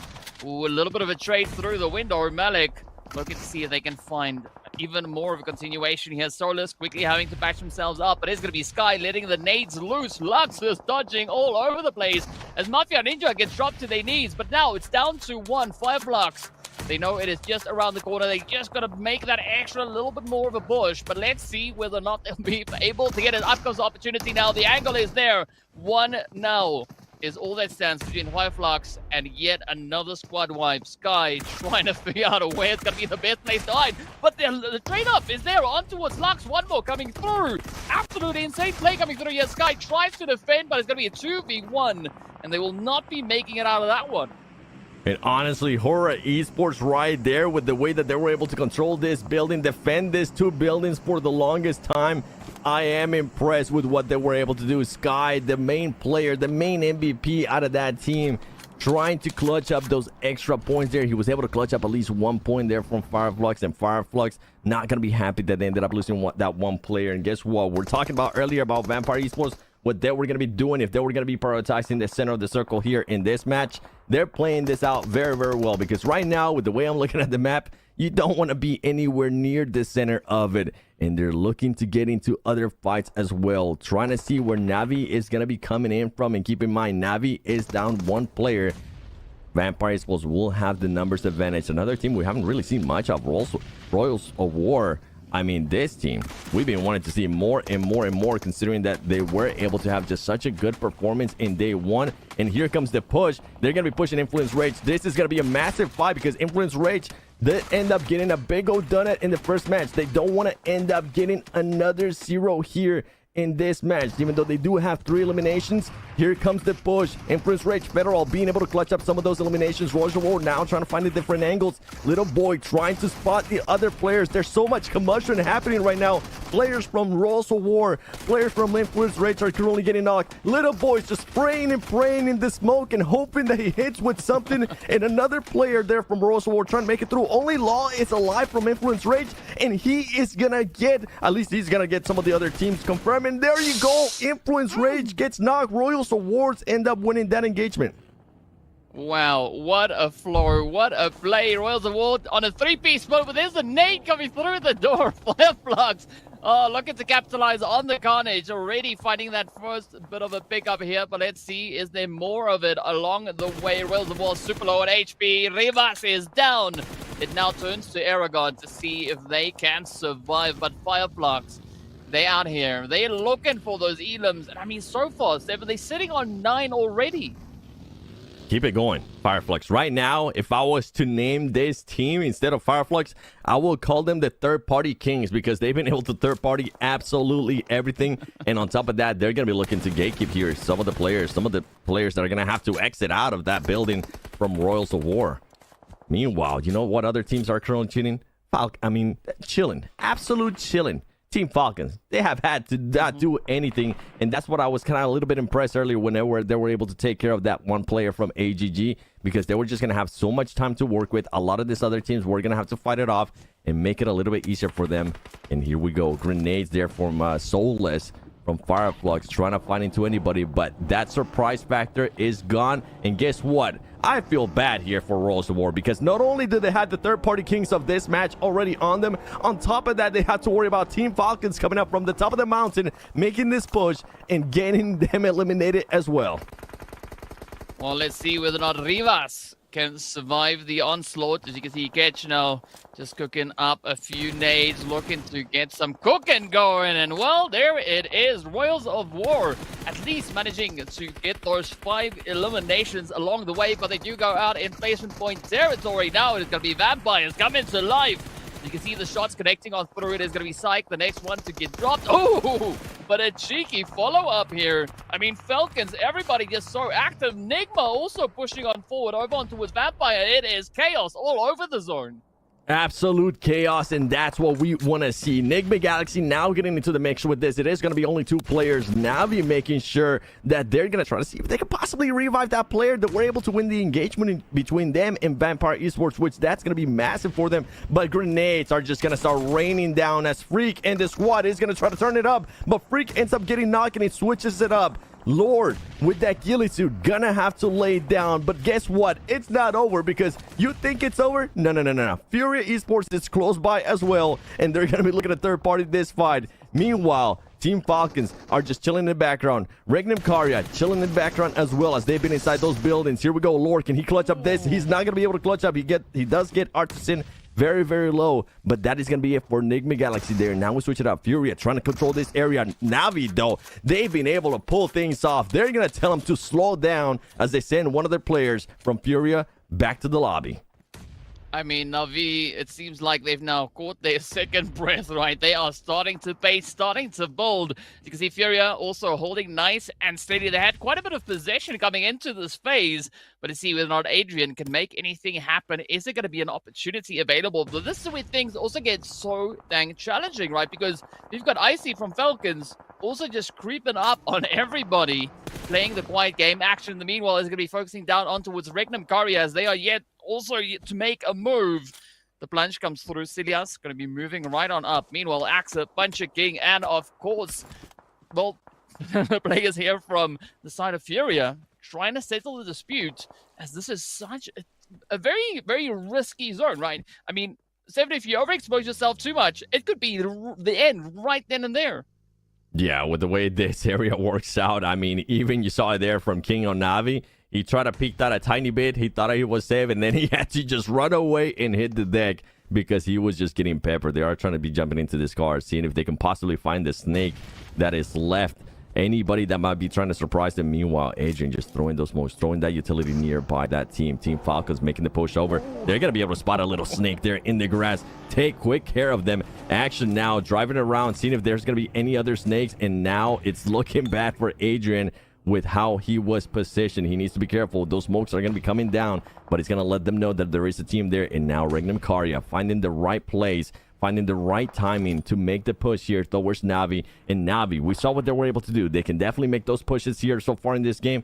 They are able to defend it, as well as we saw earlier what happened with them and Furia. And Adrian needs to make up his mind. How does he want to be able to approach this situation? Because Falcons and the squad is going to keep running people over, and that's exactly what Action does. Action just needs to be careful and not overextend. Navi players are right there. He's going to hop out of that car because it's burning, but now he was able to gather that information. He knows that there's 2 players there from Navi, and he knows that they are pinned. Ooh. Navi up to double digits, and what a Nathor coming out here from Axa. But I'm looking at an interesting development here, right? Regnum Karya, what a setup this is, because I mean the other 2 squads, they just fighting it out left, right, and center, right? But now this opens up the opportunity for Regnum Karya to come sneaking on through and capitalize on a beautiful third-party play. but it's all going to be down to how they play these next few shifts. You can see Navi looking pretty strong over on towards that edge, holding steady, as it is going to be Puncher King and Axa now just trying to at least clear out their region, but we are going to be stepping over into zone 8. Right, that is going to be the last one before there is no more.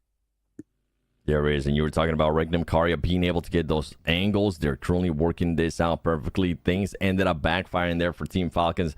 They were wanting to get aggressive. They were driving around. They're going to be able to go from 3 players down to just 2 players. Navi has just been so good at being able to defend this area, and that's why you're starting to see a bit of a slowdown there now from Action.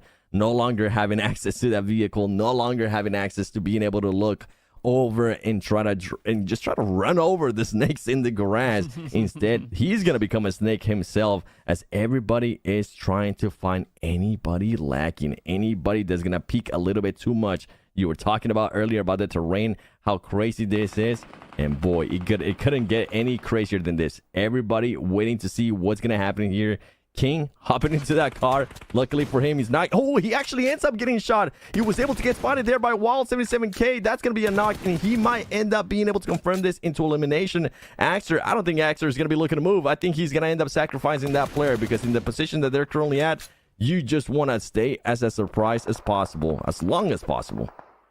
I mean, it does seem like Regnum Karya here are going for the divide and conquer approach, but it is going to be a little bit of a risky play still, as we do have Axa just keeping it nice, cool, calm, and collected. And of course, you got to remember who you're going up against, right? You got Falcons also just holding over on towards that eastern side, as they're now starting to take aim over towards Regnum Karya. Here we go. Action, Icy. Starting to roll on up. The buggy is out. But again, not a super aggressive push. Just a slight little bit of improvement on that positioning. But here we go. Action. Not realizing that Silias is right in front of them. Getting a quick shotty to the face.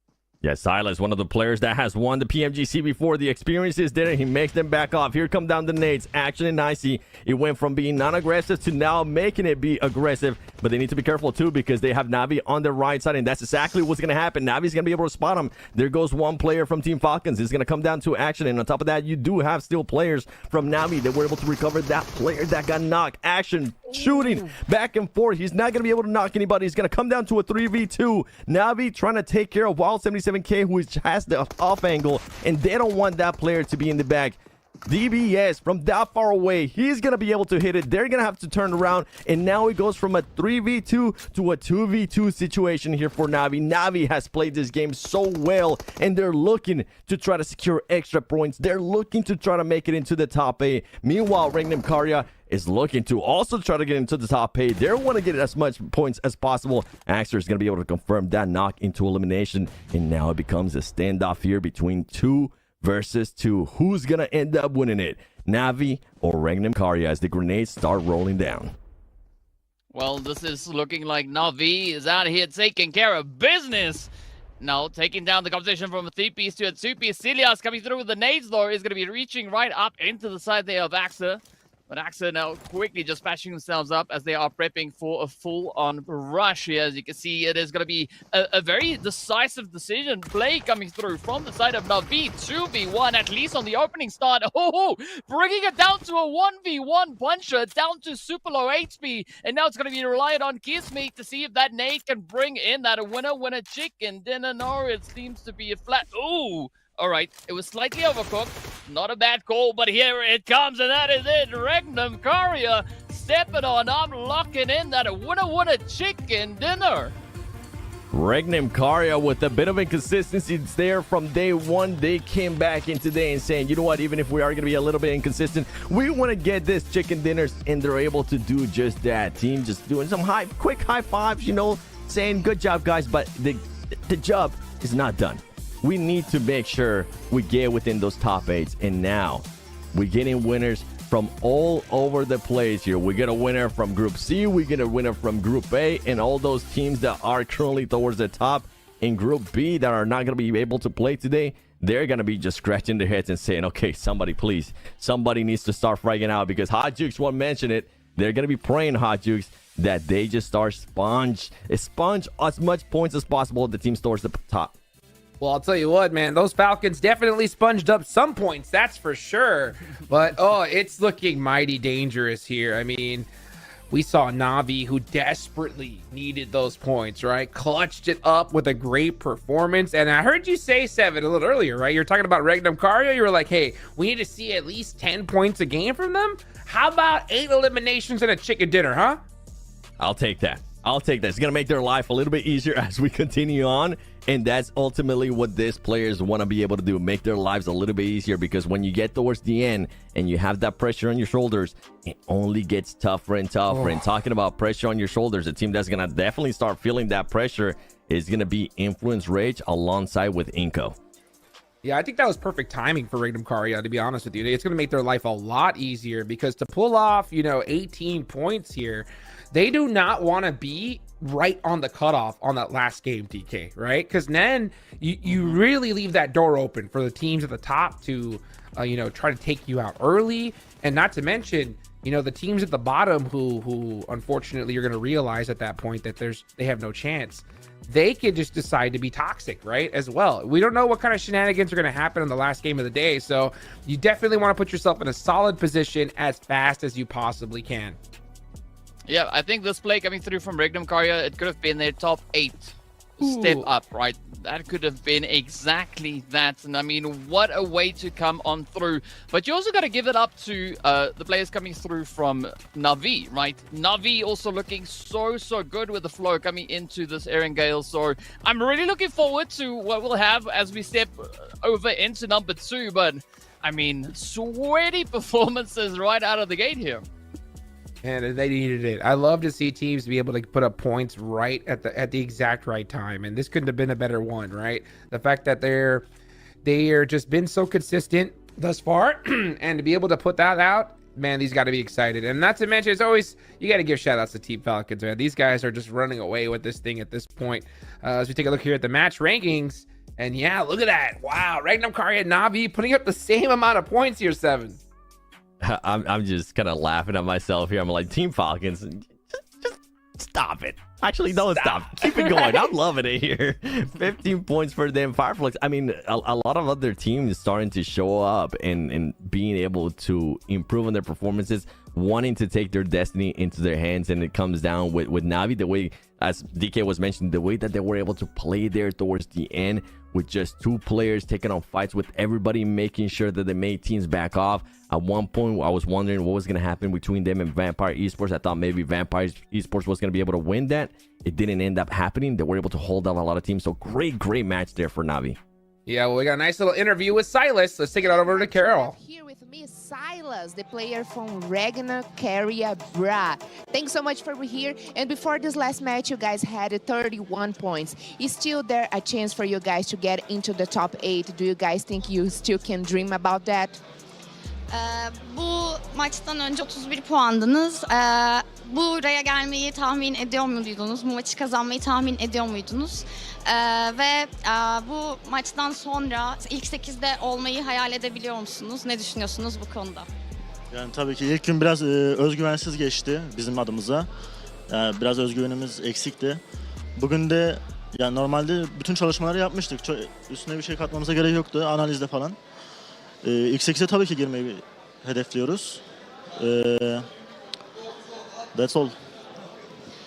We didn't have the confidence to win the game after the first day, but we managed it, and now we are believing that we will be on the top 8, and we are ready for it, and it will be great for us. Awesome. And actually, do you guys have prepared anything in specific for today? Because we just watched an impressive match coming from you guys that were not in a good position. Bugün için özel bir hazırlık yaptınız mı? Çünkü sizi oynarken, izlerken çok etkilendik ve bununla ilgili sizinle gurur duyduk. Bugün için hazırladığınız özel bir yöntem ya da taktik var mıydı?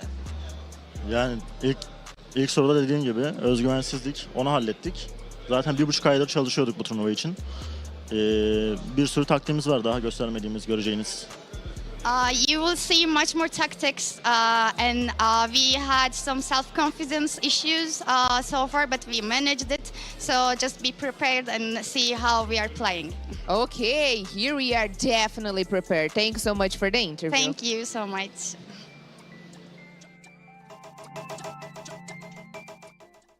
Good to see a little bit of a sigh of relief there from Silas, because man, that is a game that they needed so desperately. And you know, that's the thing, is that when you get that opportunity to win the game, you can't just win it with, you know, 1 or 2 eliminations. They did it with 8, which was so critical at this time here. So, you know, you said 10 points a game, you know, 7. Now that they got 18, that'll take off a little bit of that pressure, like you mentioned, just in case, you know, they get a bad circle or something like that.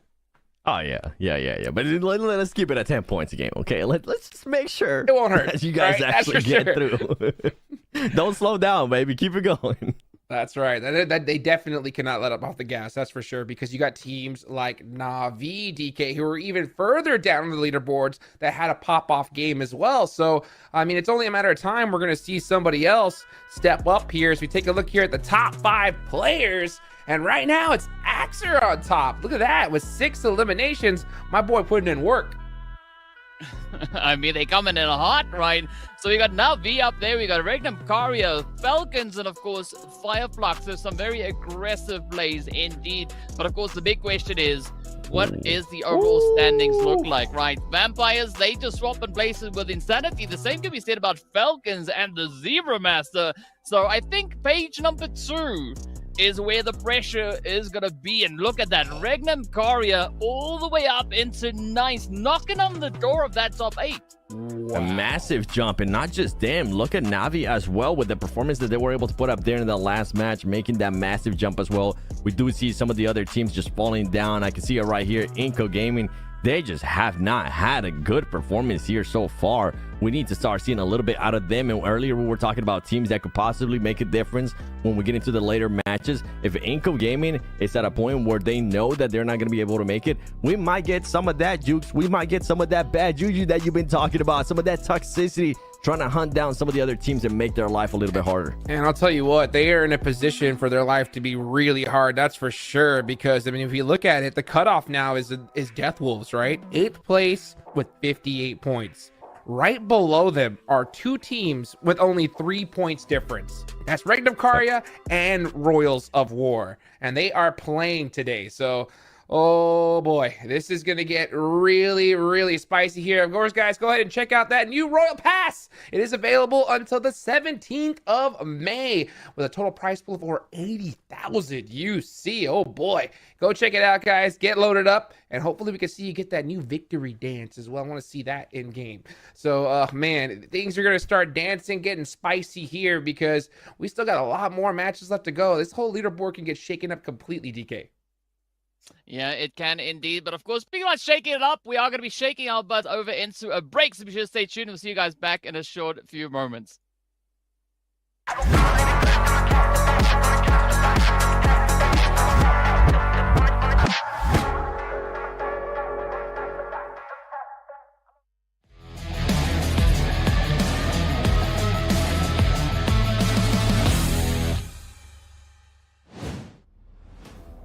สวัสดีครับผมชอปเปอร์จากทีมเซอร์เซียนะครับ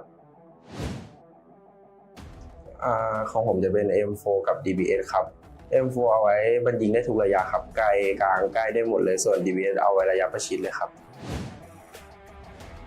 ส่วนวิธีจัดการความกดดันสำหรับผมให้ไปกินส้มตำครับส้มตำมันแซ่บอร่อยดีส่วนที่ไม่ควรทำก็อย่าไปนั่งเครียดครับเวลาเล่นพลาดมาแล้วมันจะทำให้เราแบบไม่มีอารมณ์มันจะหงุดหงิดแล้วเล่นไม่ออกครับก็คอทีมเราจะไม่คอแบบสิ่งที่ไม่ควรพูดไม่คอเปลืองเกินไปพูดให้ชัดเจนค่อยๆพูดอย่าเร่งในการพูดจนเพื่อนฟังไม่รู้เรื่อง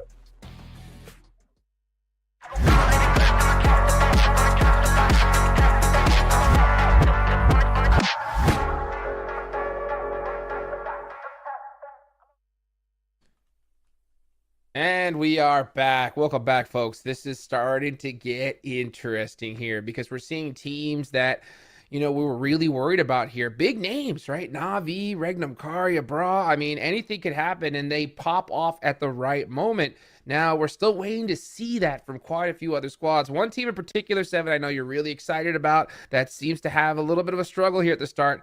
It's going to be Nigma Galaxy. What do you think about their performance so far?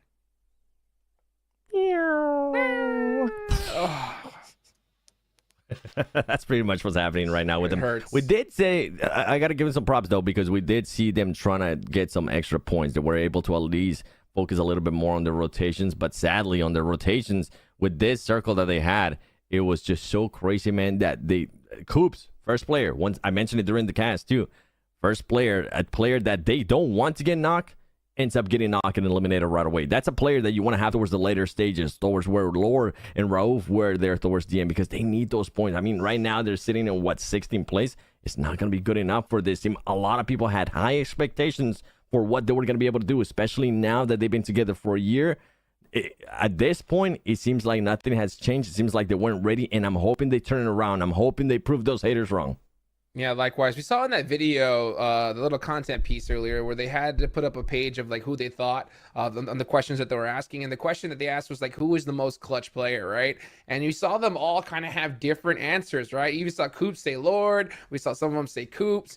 And I'll tell you what, it's going to take all of them stepping up at this point and really putting on those clutch pants, DK.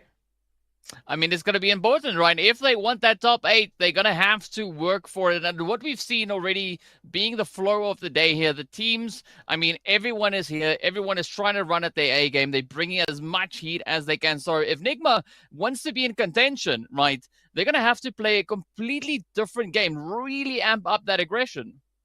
Yes, they do indeed. Now, I think we got to go ahead and think about some of these other squads, right? Some of the teams that haven't performed thus far. One team that did at the start, right, is Vampire, right? Vampire crushed it in Sandhawk, and then we saw them have a little bit of a lackluster performance again in Erangel. You think we're going to see that continue to trend on here, DK, or you think we're going to mix it up?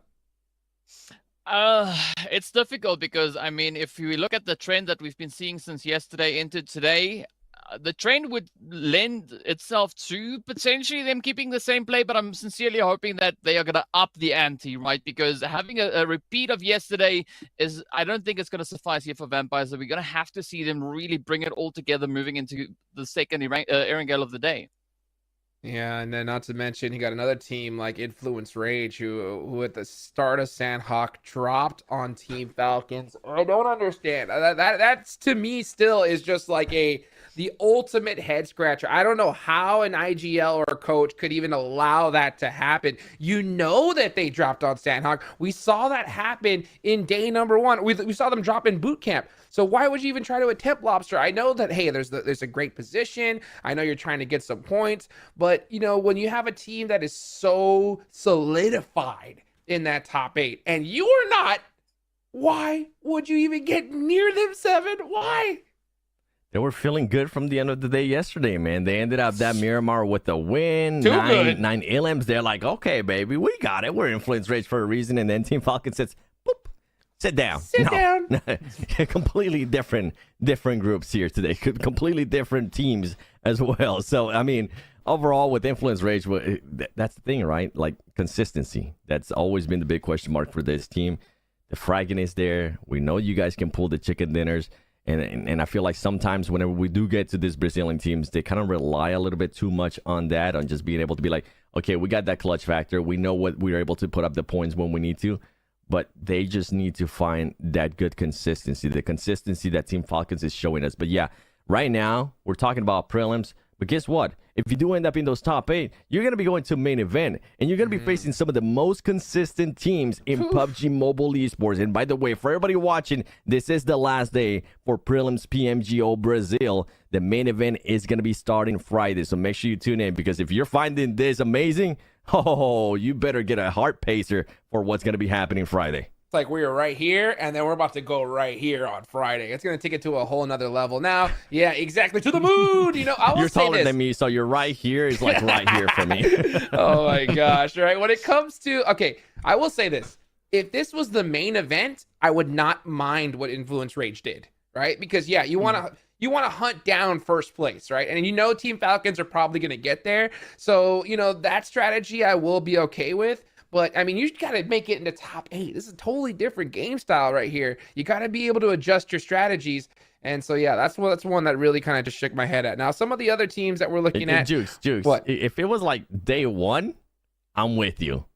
But on day 3, you know, like if we're talking about like main event, if there were 2 in main event, like I would not want to be doing this in the main event if it's on the final day. Like, and that's something that these teams need to realize. I was getting a little bit hopeful there by the way they were playing some of those fights in this first Erangel, because they decided to back up from a certain fight. And I was like, okay, I'm certain Influence Rage is going to be making this push. And I think it was in Regnum Karia, if I'm not mistaken.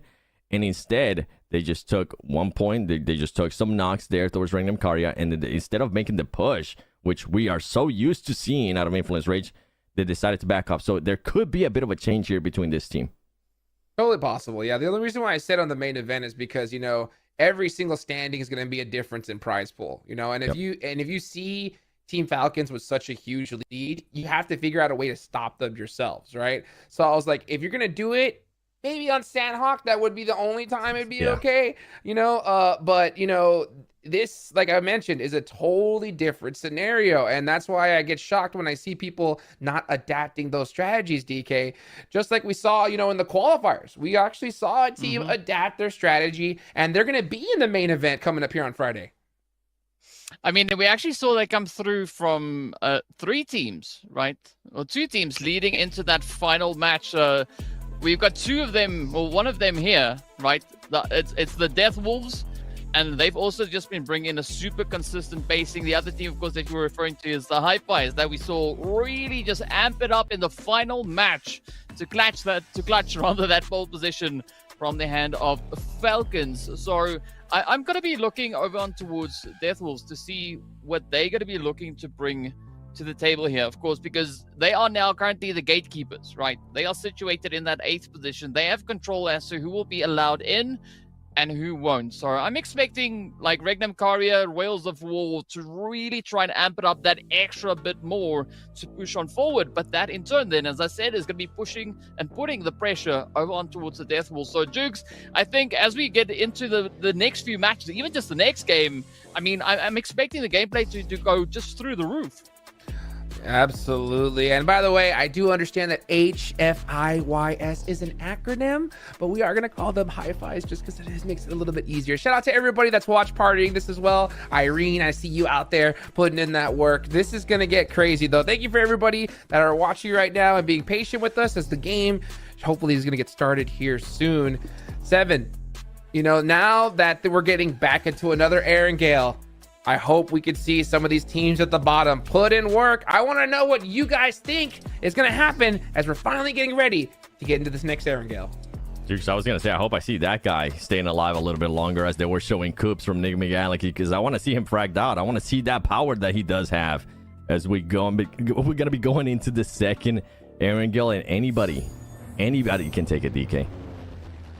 Oh, yes, indeed they can. But, well, we're going to find out what this flight path will have in store for the teams as we get into Erangel number 2.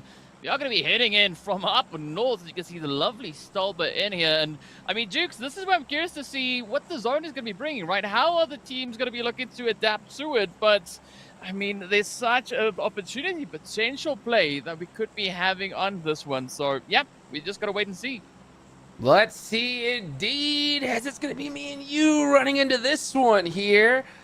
Erangel. Oh, I guess Jukes is going to be back just about now. But let's see I'm now. here, baby. I am here, and I am ready to go because this is what it's all about. As you can see, you know, Vampire taking off real early. They're just chilling right now in Stolber, so they're going to have that high ground for sure. And you know what, at the end of the day, after that game 1, I think they're definitely relaxed because they know they have quite a bit of points here. So I mean, we should see them in that top 8 for sure. But there's a lot of other teams, like I was mentioning a little bit earlier, that need these points desperately. And one team, you know, that we haven't really talked about a lot, but definitely has a lot of eyes on them is Fireflux. What do you think about them so far? I don't know. Like I want to see the Fireflux that we had in PMGC, right? I want to see that kind of. I want to see the team play, right? I mean, because sure, yes, we did see them get a 4th place, but that was yesterday, right? As of today, sure, they were able to lock in a little bit more of an aggressive play, but we want to see those placements. We want to see the points. We want to see consistency being secured. And I mean, we know Solkay, the team, they are super, super capable. We just got to see that happen now. Yeah, let's see as we have the first circle coming on over to the west side. So it's going to be an opposite circle of the playing path. I wonder which teams we're going to see try to get some vehicles, maybe head on over to that hardship side. Gatka right there, dead center. There's so many great locations to hold here. I wonder which teams are going to try to take them. You know, everything is wide open. You got, of course, Death Wolves all the way at the bottom. That's where they like to drop. Team Falcons over there in Nova are going to have a fun trip on over. You know, with zones like this, you definitely want to prioritize that position as early as possible. Yeah, position is going to be key, but I got to say the zone is looking kind of similar to what we had in just the previous match. So I wonder if the teams are going to look to maybe adapt their gameplay, or are they going to stick to what we saw in the previous match? Because, I mean, for a few teams, as we've been saying, right, you definitely can't look to replicate those exact same efforts. You definitely have to up the ante. I mean, if Navi comes through with the same flow from the previous game, it could be their ticket, right? Much, much closer to the top 8, because you can see it's currently sitting on 58, and Navi, they're only 14 points away, and they can easily make that up if they have a repeat of the previous match. So the pressure is definitely going to be on, but I want to see even more action, right? Because we're getting closer to the end of the day here. Oh, yes, we are. I mean, and the end of the day is where you don't want to be. I mean, I can't stress this enough for everybody watching. Every single tournament I've ever casted or hosted, been a part of, the last games are always not near of what we see at the start, right? Because we see teams that are bummed out because they realize there's just no mathematical chance or even possibility that they can make it in. And we see sometimes those teams decide to do some crazy pushes. Maybe they go and try to take out some squads, whatever, right? Maybe they just let out their frustration on a team that pushed them early on or made their tournament difficult. So that's the last place that you want to be in that scenario. You do not want to be in that 8th, 9th place right there on the cutoff during the last game. So, and I think that's why we see so many of these teams try to get these points so desperately. One of the teams that needs them was going to be Royals of War, and a team that is right next to them on the leaderboards is Regnum Caria Bra. So for them to be able to take out a player, especially from that squad, is going to be super beneficial for them. Yeah, they could definitely be a great opportunity to just try and capitalize as best they can. It's interesting to see Royals of War taking a little bit of damage so early on. So hopefully they'll be able rather to bounce back from this, because I mean, Royals of War, it's a team that I'm really excited to see play as best, play a really, really strong game here. I mean, we've been watching them all the way back since the qualifiers, right? They've been just showing such capability and such prowess moving out through this battlefield. We want to see even more of that. We want to see that flow continuing. And I mean, they showed it back in day 1 of the prelims as well, right? Getting themselves that 4th place and 2 second-place finishes. So they have what it takes to play really strong games here today.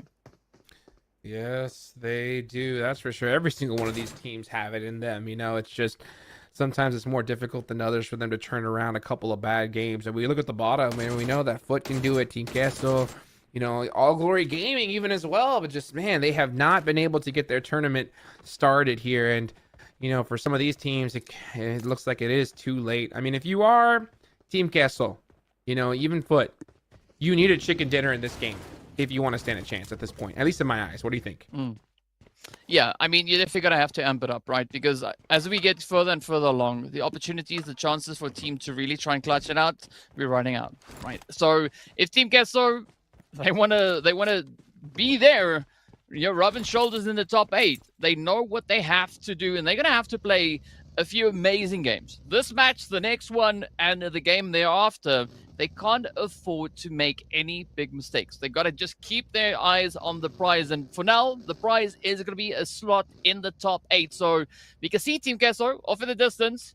I'm curious to see how they're going to be looking to respond to the presence of Regnum Karya over on towards this western side. Yeah, Team Queso, Inco are in the same boat as well. I think they really need a good chicken dinner here. I'm going to put Hoorah on that list as well. Fireflux might be able to get away with one rough game, but they need, if they get away with one, they need a pop-off game, right? They're going to need that double-digit elimination chicken dinner to help make it up. So let's see if any of these teams are going to be able to do it in this scenario. Na'Vi, man, that last game was huge for them. Enigma Galaxy almost got knocked in the same position as they did last time, but they had a great turn right there. And that's Royals of War out of there. That is the team in 10th place. That is a rough way to go out for them because, you know, you got teams like Enigma Galaxy right below them. So, you know, it's going to be tough for them, but very beneficial for the teams that are trying to get into that 8th place position. I mean, I can just almost feel Furia now starting to salivate, right? Because they've now realized that a slot just opened, right? The opportunity is there.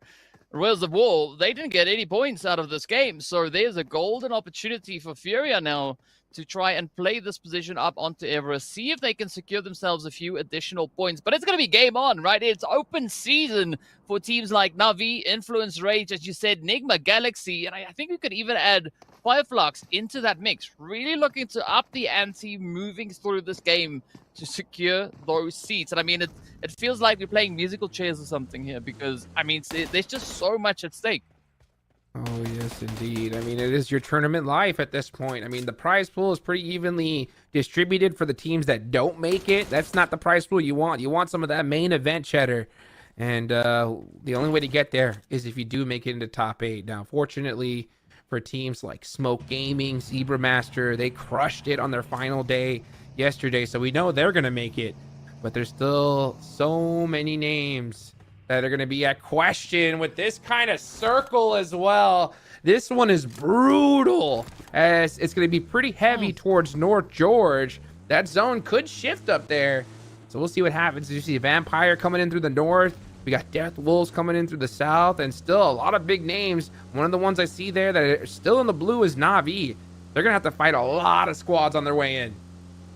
Yeah, they are going to have a pretty challenging time moving on forward. But an interesting thing that I've noticed as well is, again, Vampires, they are going for a very decisive play up towards the north because it's only Gay now just starting to poke and prod as they do find themselves a little bit of that Furia play. But now this is where Furia has a very challenging angle because they've got Everest and we've got teams moving in from both sides here. That is rough. Furia currently in 12th place. Not happy by any means. So we'll see how they opt to play this one here.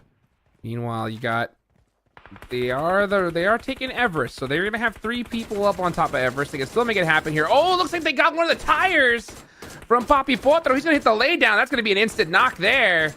And he is done for. So they do end up scoring at least 1 point. That's going to be huge. And even worse on the side of Team Castle. Oh, losing a player like that's going to hurt. It's going to sting a little bit here, Shooks. It is going to sting a little bit. One team that we usually also see taking a little bit more of a calculated approach, of course, is going to be here from the players of All Glory Gaming, as we got them chilling over on towards that southwestern side. We got quite a bit of opposition just holding in front here, but this is the opportunity for a team like All Glory Gaming rather to really get the jump in, right? Have a bit of a say. I mean, you could even see them look to maybe make a move over on towards Enigma Galaxy, who's right there alongside them. But I think at the end of the day, it's all going to come down to what their strategy is moving into, you know, a second Erangel here of the day. Yeah, this is a very tricky circle here, for sure. I mean, because the zone could still go in any direction. So I think the priority from these teams should be to find a position that they could still eject from easily in case of a hard shift, right? So you want to make sure you protect your vehicles, you put yourself in a spot where you can still rotate. That's why I really like locations like what we see from Horror Esports here, because they're pretty well set up. I mean, if the zone somehow hard shifts to North George, they still have that bridge and they're in a good position. So now Team Kessel, those warehouses that they secured themselves in are very difficult. There's nothing but open field around them, and they're very easily sighted. So you can see they have that buggy, but they're gonna have to time this person like perfectly if they have to eject. Fortunately for them, they don't. The zone landed right on top of them, so they're just gonna be, you know, sitting and waiting for a little bit longer.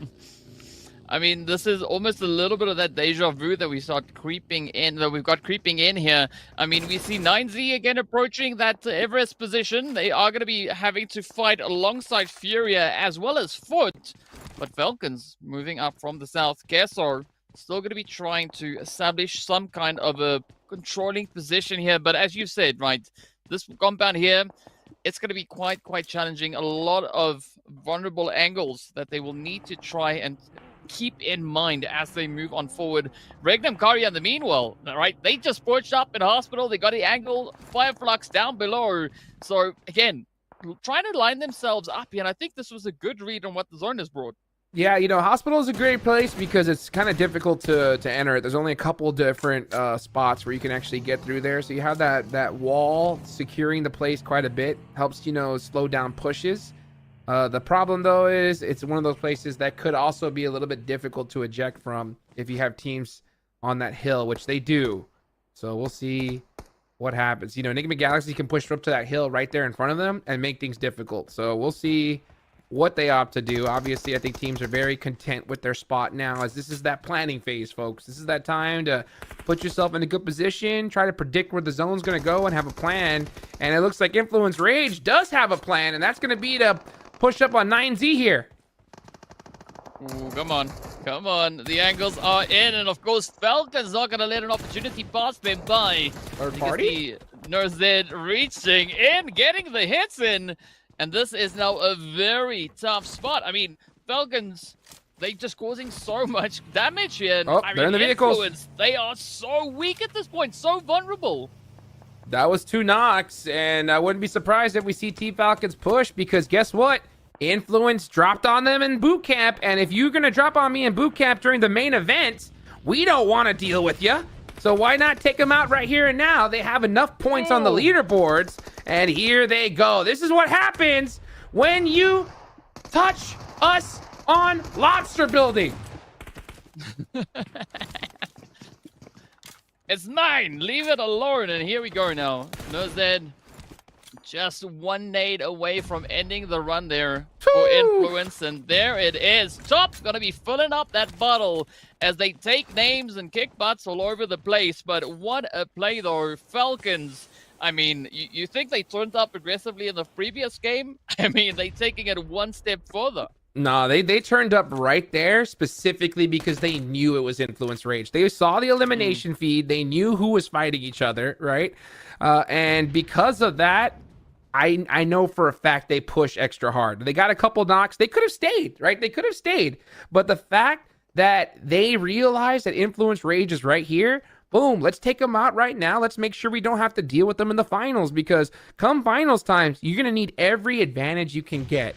And if you know a team's going to make it hard on you, especially on a map like Sandhawk, why not just kick them out here and now? So this is why I was so shocked to see Influence Rage give it up. Like, yeah, finals time, you could drop it on Sandhawk, but with the position you are now, you shouldn't have poked the bear. Yeah, because that bear be biting. It's going to kick. And so let's see what is going to be happening here, as we do see a little bit of a fight up on Everest, but down below, it is going to be Hura, Navi, as well as Team Queso and Vampires. You can see Vampires now just rushing on forward. Hura going to be feeling quite a bit of the pressure here. Oh, nice quick trade there up on towards Nuzi. Trips. Oh, is now the last hopeful, and that is it. Hura, out of here. Man, I love the way Vampire pushes. They full commit as a squad. I mean, that's a very risky one. They realize that, hey, you know what? We want this position, but we're going to push as a full team. We either go out right now, or we're able to get a great position. Team Kessel trying to hold down their spot, but they end up going up against Navi, and it looks like they're doing a great job of it so far, as Navi Axer is trying to run across the street. He's down to 1 HP, gets caught in the back by Milos. And, man, Team Kessel doing a great defensive job here, right when they need to as well. Yeah, we're seeing that snowball effect now starting to come on through here. Team Queso definitely looking good, but let's see whether or not Psych is going to get anything to happen right here. Meanwhile, look at that. It's going to be 5 Flux also now just moving up a little bit more on towards that northern side. Hospital is going to be in heavy contention. Nigma Galaxy also just knocking on the doors, getting themselves situated as they are prepping for their push on forward. But now, this is where the pressure lies solely on Team Queso here. If they want to get any of that continuation, right, get that lead, that push further in towards this match, they're going to have to stand their ground and just keep it nice and steady. But it's going to be challenging play, though. I mean, again, looking up on the hill, Foot, Furia, curious to see what's going to happen here. Yeah, that's what I was talking about. I was like, those warehouses, I don't like them at all. I mean, you're trapped. You have to really pray that the zone goes to you. If it goes away, you're going to have a difficult time even trying to get outside of those warehouses. So we'll see how long they're going to be able to hold on here. Meanwhile, these are two teams going at it right now. It's Nigma Galaxy versus Regnum Karya Bra. And Nigma Galaxy needs to win this fight. They really do. If they want to keep their tournaments alive, I think that this is one of those ones where they got to get it done. It looks like they know what's at stake, so they're going to play it safe and try to get position here, and we'll see what happens. Meanwhile, Team Falcons, they don't got nothing to worry about. These guys already know they're going to the finals. Now it's just deciding, right, which teams are we going to make it harder on. Yeah. Who are we going to allow to accompany us up into the main event? Death Wolves also finding a really good rotational pathway, right? Just managing to sneak themselves on Enigma Galaxy. In the meanwhile, are going to be losing yet another player. So now this is a little bit of a troubling play here. Nigma holding on to a 2-piece, but Regnum Karya Bra are going to be pushed on over in that hospital, looking to make the most out of the situation as the zone is going to be committing over into Everest. And this is where I think Furia and Foot are going to be feeling somewhat comfortable with their current positioning. Oh, yes, they are. A terrible, though, zone shift on the side of Team Guest. So they realized that they had to leave soon. So they push that last player of Na'Vi. They take him out. So 4 eliminations, 3 players up on the side of Team Castle. And I did say, like, if they want to make it into the main event, they need to win this game. I think they really do. And with 3 players up and the position they're in, it's going to be mighty difficult. But you got to make it happen. If you want, you got to risk it to get the biscuit. While we got Death Wolves on top of Everest in a really good position. Furia getting attacked as well. I mean, everybody's chilling up on top of the mountain right now. Yeah, that's going to be the place to be. Getting a beautiful push. We do see those nades now getting let loose. Up comes the push. Inko also trying to get their own position secured up onto his Everest. It is going to be Foot now having to defend. Up they come, nice quick little wraparound, but Inko on the money. Nunez now coming through with a beautiful DPS, but they too will get dropped on down. Let's see. Yep, there we have it. Inko is going to be sending Foot right out of here. Now they can focus their efforts right here over on towards the Death Wolves. Inko desperate for some points as well. I mean, so many of these, every single team pretty much alive at this point are just desperate, trying to make sure they can get to that top 8. Inko need a dinner just as much as Death Wolves do, and you can see how they are pushing together as a squad. That finish is going to definitely pump them up. And let's see what's going to happen here. Is Inko's outside of the zone. They're going to have to push into Everest for sure, but they still have a minute on the clock. So here's the lull before the storm. Well, at least the position up on Everest is not going to be as challenging as the plays that need to come on through down on the foothills. Oh, there we have it. 7 though. Here comes the push. It's going to be locking it in, and it's going to be obscure. The next one to drop to their knees. Inko now starting to build up a little bit of that momentum. Death Wolves, they need to be super cautious here, but we got Furia still in the mix. You can see Augusta just going to be pushing up from that lower edge, looking carefully if they can find any potential opportunity to make a play here. Vampires also now trying to see what their best play, what their best option is going to be to cover the ground, but Nene Bete taking a little bit of damage, quickly managing to fall just back into that hot cover. Yeah, Inko's in a really troublesome position here because they desperately need points, and they know it, right? So they know they need to get aggressive. At the same time, they're hesitant because they don't need just eliminations. They need eliminations and a top 3 finish. So that could cause a little bit of hesitancy, force them to be a little bit more passive than normal. If they were, you know, at the top of the leaderboards, I think we would have seen them push hardcore, but that is not the place that they're in. And sometimes if you second guess yourself, even just for a little bit, that could be the difference between main event and going home. So let's see what decision they're going to make here as Death Wolves are definitely in a better spot. Trying to get some shots here onto Vampire as the zone starts to close. 5 seconds left on the clock here. Oh, it's going to be a tough shift that we'll have right now. Team Queso going to be down to Milk and the last one left, but the zone is going to be moving up here. I mean, this is where I'm looking over on towards Inco, right? If they want to get that play, if they want to get even close to the top 8, they're going to have to get double digits, but 10 points alone is not going to suffice because, I mean, Nigma Galaxy, they're sitting on 10 points ahead of them as we see it right now. So they're going to have to go over and above. They're going to have to unlock that aggression mode like we've not yet seen them unlock in these games here today. But it is going to be a very contentious play, though, to try and make it. I mean, Falcons also starting with a quick reposition, just trying to read the angle so they can get the best possible play moving forward on towards Regnum Karya.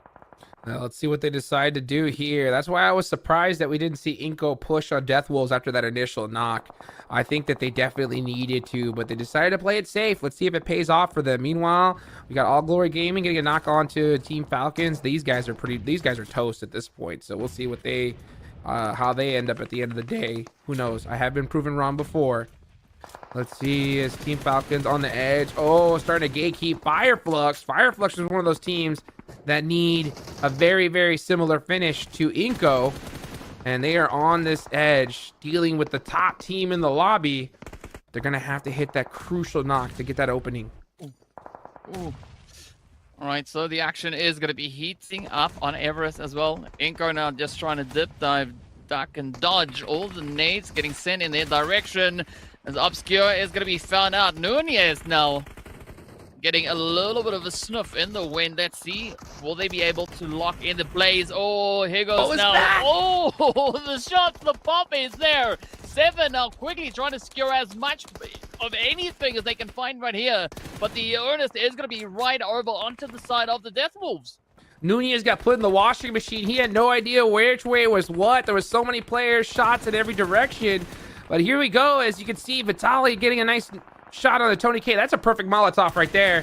It looks good, and that's going to get him knocked. Oh, such a crucial one as he's the last player up for his team, trying to keep their tournament hopes alive here. And he's going to have to do it against some of the best squads in the lobby. He's going to get this res on 7. He should be able to do so.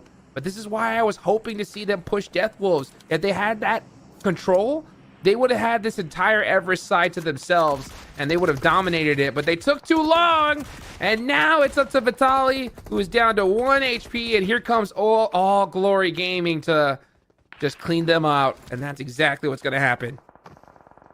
I mean, All Glory definitely going to be playing the upset here, but let's see Vitali quickly getting themselves patched right back up. So there's still a bit of an opportunity for that BBA, right? The bounce back ability. But let's see whether or not it is going to be on the cards. Vampire is also still going to be hanging down on towards that lower edge. So Vitali needs to be super careful as to how they play this position here. But they do find Nuzi down below. Beautiful connections being made, but not going to be finding that knock just yet. Vitali uses that as they Q, but unfortunately, it is going to be All Glory Gaming ending the run right there for them. Yeah, I think they should have played it a little bit more active in that mid game. Once they got that knock on the Death Wolves, they needed to push them. They needed to clear them out. And yeah, if they go out, it is what it is. They still got some decent points, but they're going to need a lot more than what they got. That's for sure here in the future. Meanwhile, let's see who still has a chance here. Fireflux have 5 eliminations, but only 1 player up left. Nigma Galaxy have 2, and Furia with 1 as well. Vampire, they have plenty of points so far, and it looks like they're only going to add to that total here in this game. Let's see where this one is going to take us, though. Nigma Galaxy going to be feeling quite a bit of aggression as Melgar and the rest of All Glory Gaming coming out of left field, just finding sprays, finding angles, finding plays that we've been waiting to see come through from their end. They've, in fact, more than doubled their points in just this single game so far. But now, it is going to be Regnum Karya also now trying to get back on their feet, right? Trying to recover a little bit of a position over on towards the southern edge of the current zone. All Glory Gaming has averaged less than a point every match they've had so far. That's right. They played 8 matches with 6 total points. They've more than doubled it. Schwap! Woo! Schweppes with the absolute laser beam straight to the dome right there. That's going to stop that momentum. Let's see if they can turn it around here. CQC fight. They do get the one knock, but Stone was right there to help support him. Oh, and now All Glory Gaming in huge trouble. As Vampire looking to do exactly what they do. Just suck that lifeblood out of All Glory Gaming's just beautiful little run there. I mean, it was interesting looking at the Vampires there. It's like they were asking All Glory Gaming, like, are you done having fun now? Here we come. We're going to let it all loose. We're still going to watch out for Furia, right? They still have a player up here, so they could still be a potential bit of a setup at hand. But Furia, at the same time, needs to be cautious of Regnum Karia coming in from that southern position. Angles are going to be the thing that counts at this point in the battle. So here we go, Nuzi letting one loose. Down it goes. Easy claps Furia out of here. And we're down to the final 3. Regnum Karia Bra, man, these guys are doing exactly what Seven told them to, right? Get 10 points at least every game. They had 18 in the last one, a top finish here. I mean, they could have asked for a better performance. 8 eliminations, still 2 players up. Top 3 finish, make that 9 eliminations as they shut down All Glory Gaming. And now it's Vampire versus Regnum Karia Bra. Both these teams, with this game, this could solidify them already. As now they're only going to need a few points after this to definitely lock in that top 8. So let's see who's going to get these last final eliminations and the chicken dinner. I mean, it's going to be a hairy, scary fight, right? Both these teams now just trying to get a little bit of that confirmation going here. As we saw, Regnum Karia, they are very well within the points now to get their foothold in the top 8. As we know, Vampires, they've already made it in, but nothing is guaranteed at this point. But with a performance like we're seeing from both these teams coming through here, I think we could maybe have quite a bit of a change at hand. Schweppes now starting to make things happen. We've got a Wild and Loxy trying to just hold their own here. Regnum Karia had the positional advantage, but they had to give it up to Vampire because they just have so much pressure with those three players still up. Now, the thing is that they have an advantage of is the fact that it's so difficult to throw nades on this kind of elevation. The nade molly has to be placed perfectly. Otherwise, it's just going over the hill. So they don't have to worry too much about that. But, oh, they have been backed into a corner now. And you can see Vampire starting to close on in. Regnum Karia needs a crucial knock. The fact that now they're at the bottom of these trees, now they're very easily nadeable. But Vampire, I think, used all their utility already. So it's really going to come down to who can hit those shots. You can see Vampire doing a beautiful 2-1 split.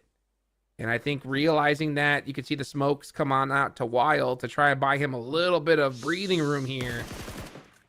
Beautiful shot from Wild, though. Oh, my goodness. Make it 2. Regnum Karia shutting down Vampire. Here comes the gun switch. It's a 1v1. Wild versus Stoned. Who's going to win it? Stone switches to DBS. Wild, wide on the open, no cover, has to hit the shots, and he can't do it! What a beautiful attempt, though! You can just see the hugs coming out from Vampire. That's the most emotion they showed so far. What a way to finish it, though. That was intense. I mean, yesterday they were looking pretty cool, pretty relaxed, like it was effortless, right? Now they weren't that sure. It was a pretty dang close call. But you got to give it up here, though. I mean, Regnum Karia, they brought in the heat, sticking it to the side of Vampire Esports. But Vampire, at the end of the day, that quick little sneaky flank that we saw come up from Vampire Esports, that is what secured their position here. So what an insane clutch up that was. Straight up 1v1 action. Hey, you know what, folks? DBS still OP. You know what I'm saying? That's what it's all about right there. What a way to finish it up. And honestly, just 2 huge performances from teams that definitely needed these points. 100% there, Jukes. I mean, come on. Those shots from Wild 77K. I don't want to be biased, but I was kind of hoping he would clutch up that final fight right there because it was just so hyped up, man. But overall, Vampire Esports showing the Vampire Esports that we are used to seeing whenever we do end up going to PMWI. This is what we want to see, and we saw them high-fiving, as DK was mentioning there after they won. We saw them laughing with each other like, they thought it was the same Vampire Esports as yesterday, but we got to slow down. It's just prelims. But with that performance, as you were mentioning, I think they are more than likely going to end up going to that main event.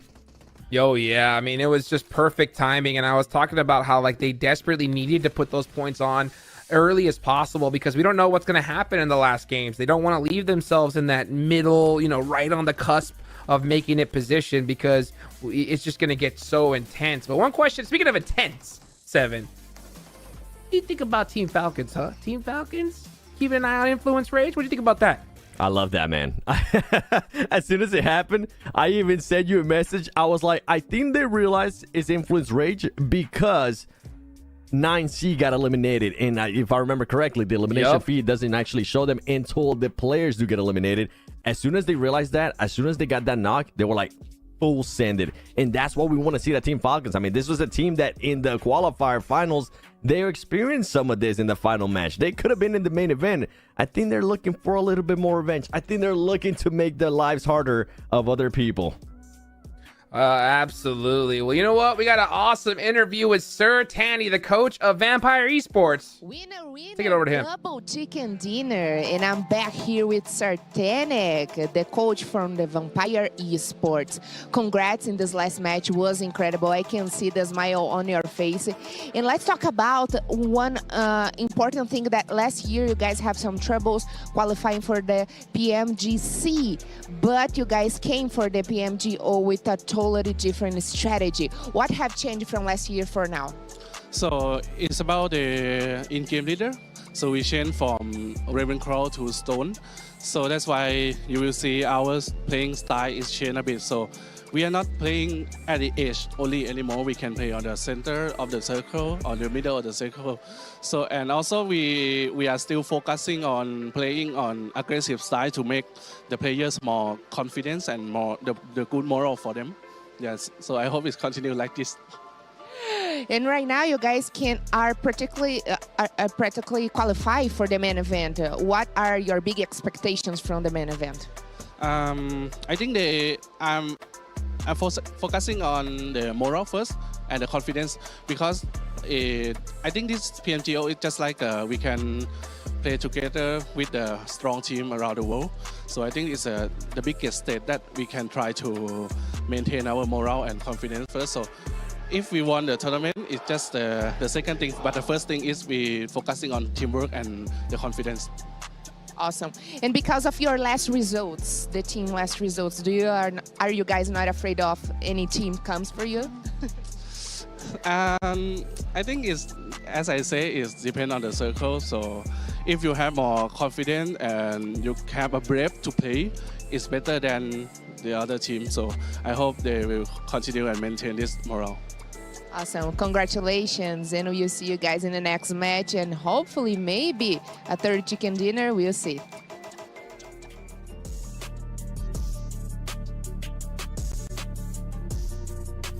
Oh, man. I think I'm going to be Sir Tanny's translator. We're going to end up showing you the MVP, and there's no surprise there that it was Wild 77K. But as Sir Tanny's translator, what he meant to say after he was asked if any team's going to be targeting them, he wanted to say, bring it, baby. Because right now, we have gotten 2 chicken dinners today, and if you want this smoke, we'll deliver it to you.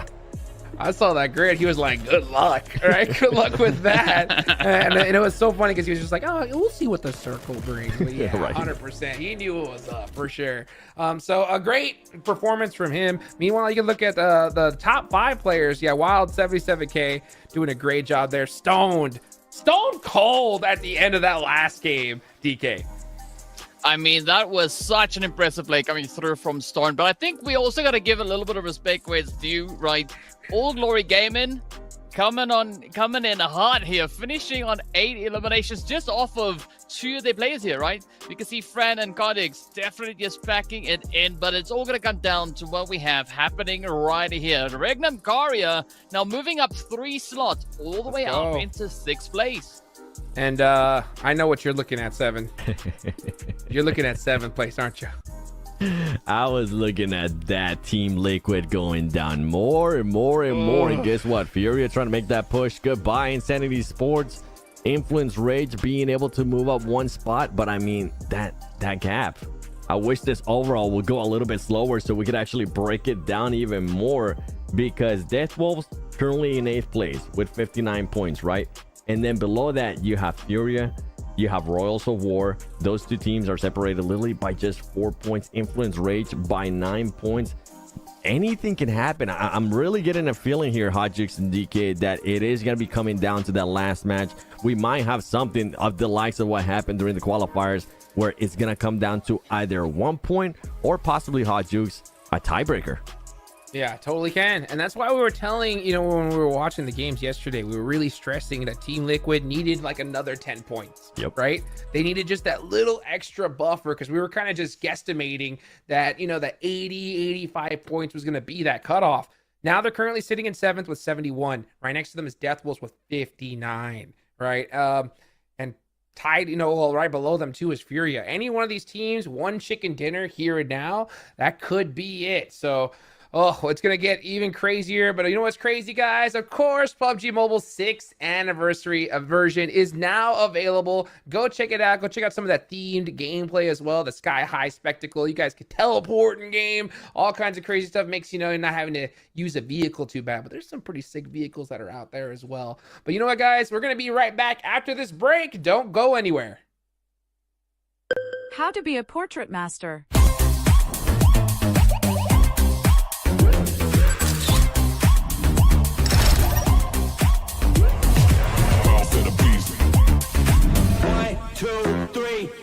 Bounce in the streets, I'm a boss till I call. Bounce in the beast, I'm a boss till I fall. I'm a boss on the beat, I'm a boss, fit it all. I'm a boss, keep it G, and I walk in the talk. I'm a boss.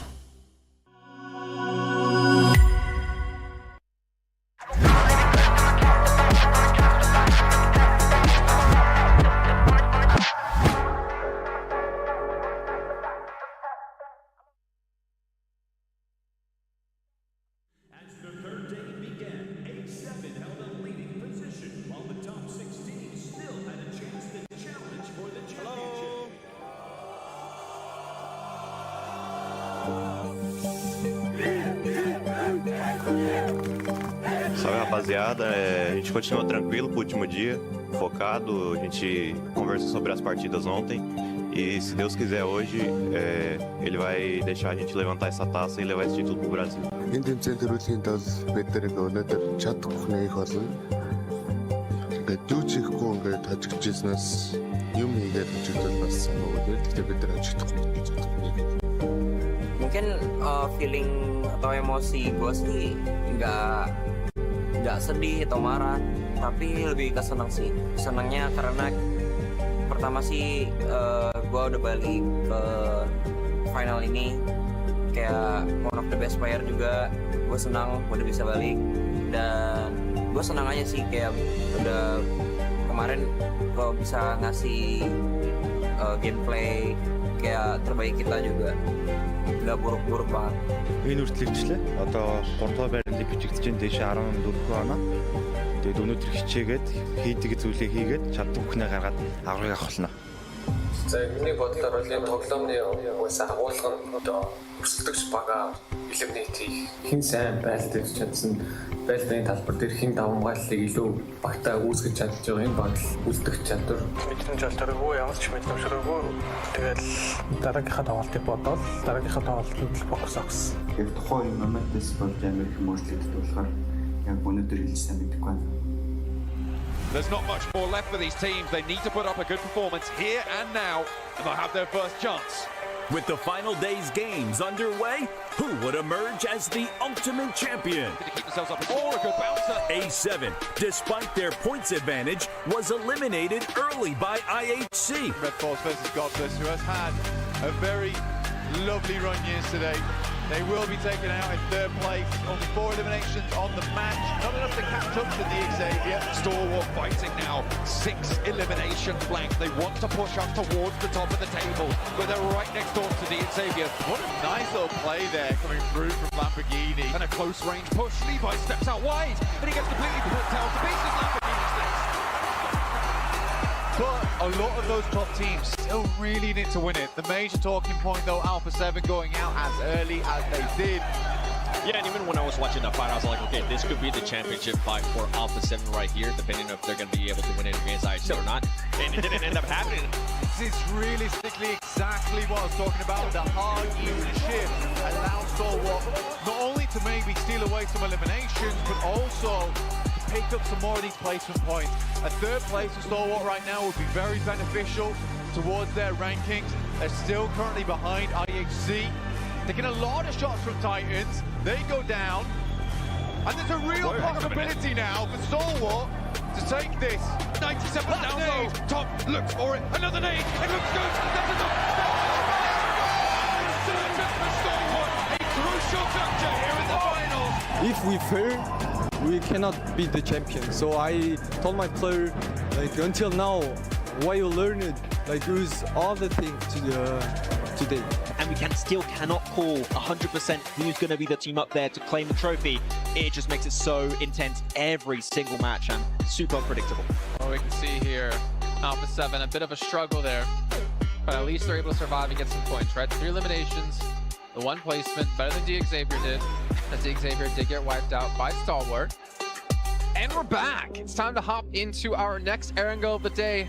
Stalwart Esports started off strong here with victory on our last Erangel. Can they do it again, Max?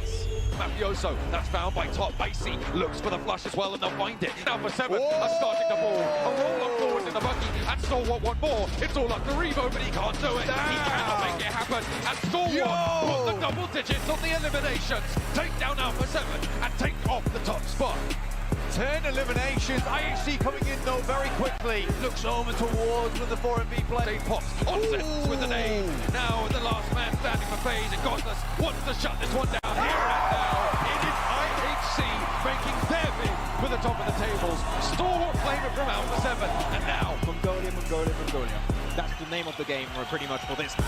I do think it might be a little bit downhill from here for Alpha 7. Likely not knocked out from the top 3, but that trophy. Estamos muito perto do título, né? Tem mais 2 partidas ainda. Vamos dar nosso melhor nessas 2 partidas e vamos tentar sair daqui campeão.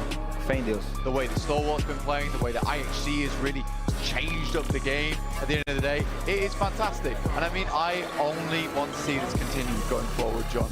And Carrillo now has to hold it together. 1 goes down, 2 face him off, and now 1 more is just too much. Alpha 7 fall, 3 eliminations on the match. A lot of damage sent back to 33Z now. 433Z to take it home. 4628, he steps up. This is bold, this is for 33Z. Chucked to bits with that one. Blows up the smithereens.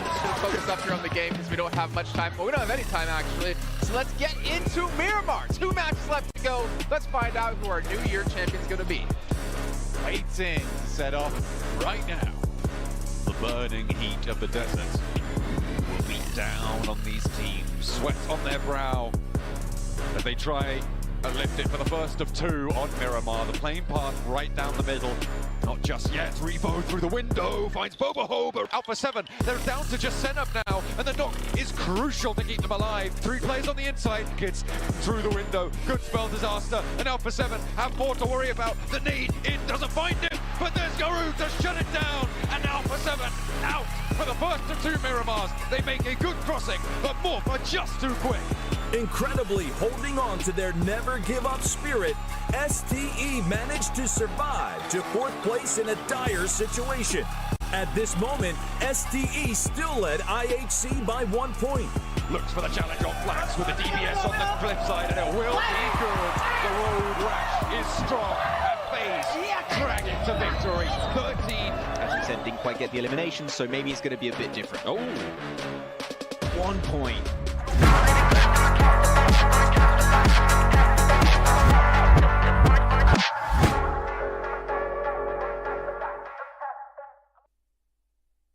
Ooh, chills, baby. Chills just watching that video. 7, what was it like, man? Just being there on stage, just watching that craziness happen. It was amazing, man. Heartbreaks, excitement. You see the fans too. By the way, we're sitting right next to S2G, the hometown heroes, and they had drums in front of us. I was showing an Alpha 7 jersey. I was getting flipped off. It was awesome. Absolutely Hey, you know awesome. what? Hey, the passion, right? You know it's there, and it's there from people at home watching right now. You know, the teams that are just barely holding on, Team Liquid, I guarantee you they're wearing a Falcons jersey right now saying, you know what, just keep going, boys. Keep on going. You know, start taking out some of these teams because Death Wolves and Squad, they're coming for that spot, DK. I mean, they're hunting, right? They got wind of some of that opportunity, and they are just grinding. And I mean, they've been doing quite a bit of grinding if we look at their overall performance that they've been bringing through. Today, they started off on, I would say, on an interesting position here, but as we know, they still have quite a bit of a way to go if they're going to be looking to solidify their position in the top 8. Oh boy, yes they are. Let's take a look here at the standings one more time and get a look at this here, right? So Regnum Karyabra doing a great job, right? Them as well with Vampire. Look at that. They're right next to each other, and they were literally right next to each other in that last match, 7. So they are pretty well set. I mean, they got 3 more matches left to go. All they got to do now is just put up some decent points on the board, and they should be good, right? Team Liquid trying to hold on with those 71 points. But Death Wolves and the rest of these people on the second page are coming right after them, 7. Yeah, with Death Wolves having those 59 points, Team Liquid having those 71 points. But this is the scary part, right? Insanity Sports not going to be playing today. They already finished off all their matches. But Furia is playing. Royals of War is playing. Influence Rage. If this team even wants to have a slight chance at making it to the main event, they need to get a chicken dinner here in this next match. We need to see a lot. If they don't end up getting a chicken dinner, Jukes and DK, we need to see a lot of eliminations out of this team, because today, so far, Influence Rage has just not had the day. Started off with the hot drop in boot camp. That was a big old donut. And then going to the first Erangel, they ended up with 4 eliminations, 9th place. Then the second Erangel, 3 eliminations, 14th place. So yeah, they're able to get eliminations whenever they're not getting hot drop. But I mean, we just need to see a lot more out of this team. I want to see a chicken dinner out of them. Absolutely. Now, DK, right? I know you're good at math, right? I want a good guesstimate, right? A good estimation of what do you feel, right? Those 3 teams are going to need to go into this. The need in order to get into this next game, because you got Fireflux, Enigma Galaxy, Influence Rage, right? They are very close together on the leaderboards. How many points do you think they need if they want to keep their chances alive and make it into the top 8? I think if they want to stand a really good chance at it, they're going to have to aim for not just 10 points, but they're going to have to aim for like 15, right? Because I think 10 points alone is not going to be enough. It is not going to carry enough weight, because then they will have to play 10 points a game for each of the 3 preceding matches, and that is going to be applying quite a bit of pressure. And you can't necessarily rely solely on a performance, across 3 games. It's tough. Looking at this lobby, we've been seeing teams attempting to step it up, but then faltering along the way. So I would say if you aim for at least 15 points, that would help catapult you much further up that leaderboard. Because also take into consideration, as we can see, Influence, right, they sat in 13th position, but they've got 15 points to get a good foothold in the top 8. You're going to have to aim for 60 plus points, right? So that's where you need to get it, because going from 7th to 8th place, you're also looking at quite a bit of a gap. There's a 12-point difference there between 7th and 8th position. So yeah, the pressure is on. Oh, and not to mention 7, right? The team Liquid and a team like Influence Rage, that's a 21-point difference, right? So what do you think about that? 15 points, or do you agree, or do you think they should aim for something else? I mean, I already said it. I want to see a chicken dinner out of this team. It needs to happen, and they need to at least just start some momentum, because the run that they're currently in, they're getting some hopes up by the eliminations that I mentioned earlier that they are able to get, but it's just not good enough, man. The consistency isn't there. Now you're starting to get some of the other teams that are currently within the top 8 get those extra points. Vampire Esports now being able to get 2 chicken dinners today then if they do end up deciding to get more chicken dinners, Team Falcons could get them. And that's a team that doesn't need them. That's a team that's already at the top. And then on top of that, right? On top of all those point spawns and all this stuff that we're talking about, you have exactly what we just saw in this previous match, and that is teams starting to target you. We saw that happen between Influence Rage and Team Falcons, and that's just going to get worse and worse because now it's just not just teams that are towards the top that are already set and qualified going to the main event. You're going to have to start worrying about those teams towards the bottom that got nothing to lose. They want to be able to at least showcase their skills. They want to be able to at least set up a clip that they can post on their social media to get engagement and to get other teams to talk about them and hopefully pick them up. And that's when it starts to get into a very, very scary zone. I mean, we already saw in the last match, right, DK? We saw All Glory Gaming pop off a little bit and start to get it happen. And it happens so many times where a team realizes that, hey, we got nothing to lose. That pressure just like falls off them and they finally start playing like the way they should. And I think we just saw a little spark of that from All Glory Gaming. It could happen here again, but man, it's just these are the championship times here and the rounds. You got to be able to just grind through it and get that game going, right? Yeah, and I think what Seven was saying about the team sitting towards the lower end of that board, they are in such a sweet position here, right? Because they now can decide who gets in and who doesn't. I mean, All Glory Gaming, they got 14 points out of this last match, going from 6 points in how many ever matches they played, adding 14 points on top of that. So if we see more of that kind of approach coming through, it is going to be so dang scary for anyone trying to get up into the top 8. So if you are Enigma Galaxy, if you're Fireflux, if you're Influence Rage, the pressure is going to be on. Yeah, another team is going to be Royals of War. Royals of War, we've seen these guys kind of stay in that same spot. We can see the players feeling okay, but they're going to have to definitely ramp things up here if they want to get that beautiful top 8 position and golden ticket to the main event. It's going to be coming on Friday, guys. That's what we're all looking towards. We could just take a look at some of the squad rosters here and their names.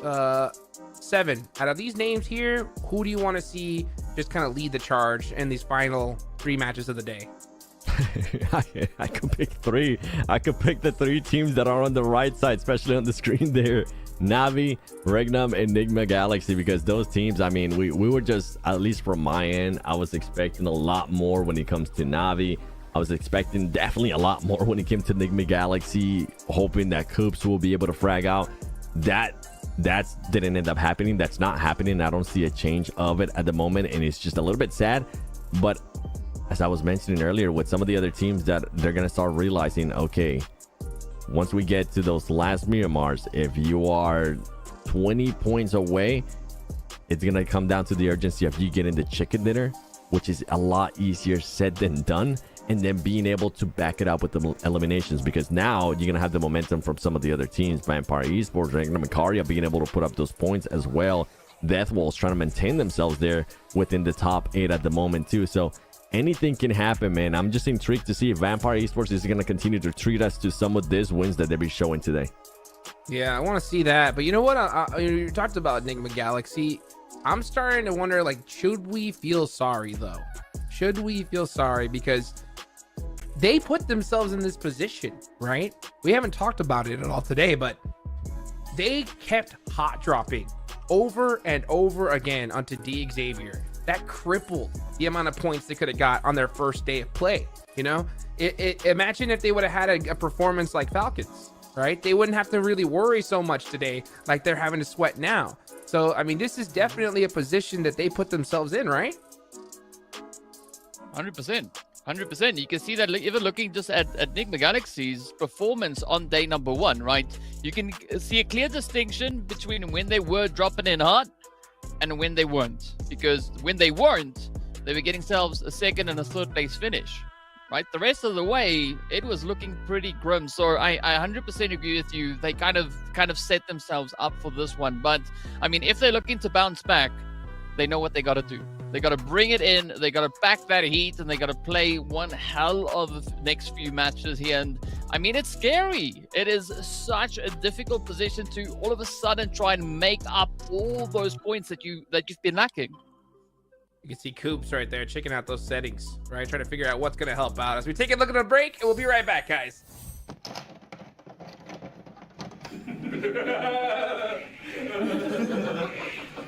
Go. Bye.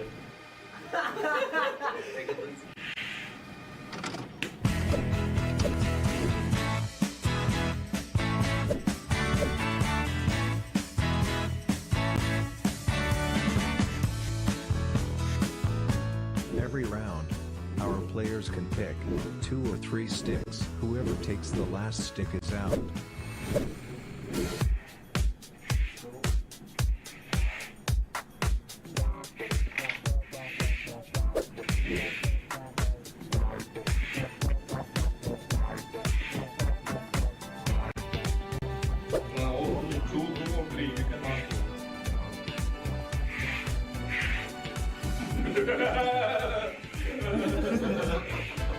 Go.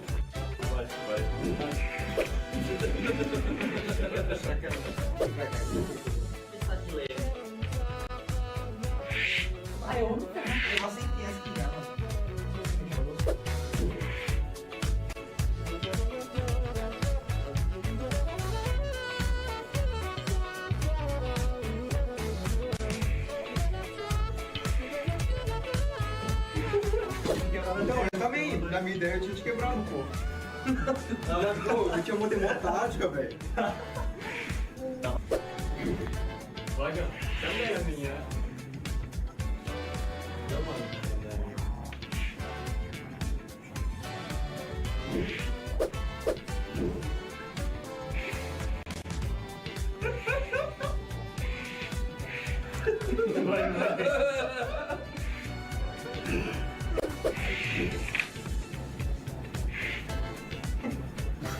É forte, velho, sem saber isso.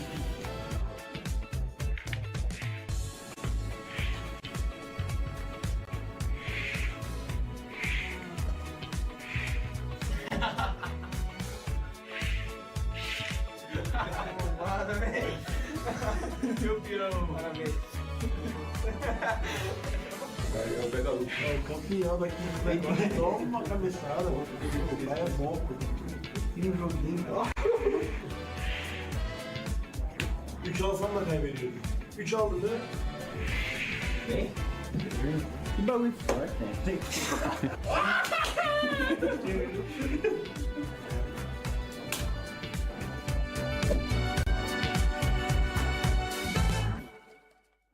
Please pull up your pants, no offense. We'll be dancing in rice. I'm not telling you twice. Nothing you can do to make things right. I'm a Gemini. I'm a Gemini. With my Gemini rights. I'm a Gemini. I'm a Gemini. With my Gemini rights. Sitting all alone on your back, hoping for some cash, but they're breaking off the flashlight. Still all weak, lacking talent, but you get the parents so proud how you manage to date. Everybody lonely in this God city. God city got me pity all the pretty. I'm getting high in a room full of hippies. God hippies. We got no rule. Only Gemini, right? You're a bunch of fools. That's what your mom's trying to say. We fly with you. While you rub your turtlenecks is what we do. We win and you lose. I'm a Gemini. I'm a Gemini. With my Gemini rights. I'm a Gemini. I'm a Gemini.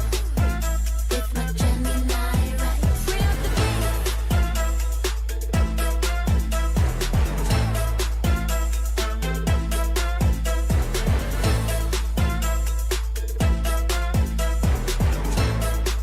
Just give me some flight, hey.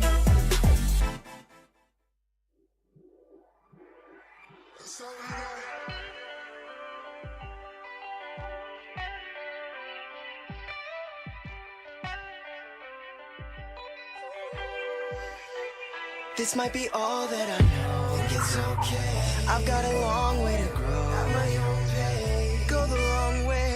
No one taught me how to walk, but I figured it out fine. Long strides, long strides, long strides. Every day's your time. You climb, you grow, you fall. Get back up, ask for more. Got a long way to go, scenic route sound fine. Head hanging out the window every time you take a drive. Gonna soak up all this life like you alive. This the only one you got. Don't you toss it to the side. Right now's the only time you'll ever be. Right here on this day, in this moment, in this place. Look around, what you take it all in for a phase, and it's gone. And in place is a place you never thought that you'd be. Where you ask why you went where you want. That's just all. It's alright, let it fall. We'll rebuild it stronger than it was before. We're resilient, you're brilliant. There's love in us all. You're okay. You're alright. Every day's your time. You alive. Stick around. This might be all that I know. It's okay. I've got a long way to grow. At my own pace. Go the wrong way. No one taught me how to walk, but I figured it out fine. Okay, look at how far we done made it. I put it all on the table. Try my product, the cable cars and the soldiers that raised me. A tribe of women from heaven that brought me miracles daily. Now they the ones that he's saving. Moms ain't been the same since my grandma faded, then turned to an angel. When she could see me right now, wanted to know that we major. See from all of the angles. Can't ever turn off my brain from everything we done saying. But I'm just shocked that I'm stable. If there's a God, she's amazing. Wave. I spill my soul on the table. I give it all while I'm able. I can't break bread with no stranger. I hold it down for my brothers. Been tight since naps in the cradle. Since pick-up rounds in the park, we found peace and sound to that chain link net. Catch our dreams with each page ring. Got a knack with the pen. It's an apparatus for magic. I scribble slow and sit still till I feel the earth in rotation. I know the timing is crazy, but I know somehow we okay here. I'm out in Florida enjoying Atlantic shores. Look like a postcard scene. Soak up the rays for days. It feels so euphoric. Feel like I'm soaring, a floor in the pedal, swerving the foreign. All off the personal statement. Ain't take a Uber to get here. All in the stride and the cadence. Got so much farther to take it. My mind's a power container. And I use that wisely. Don't let nobody contain it. I keep you safe in my ribcage, just north and left of the navel. One good look in your eyes can show what the new day might bring. Every day's your time. You alive. Stick around. This might be all that I know. It's okay. I've got a long way to grow. At my own pace. Go the wrong way. No one taught me how to walk, but I figured it out fine.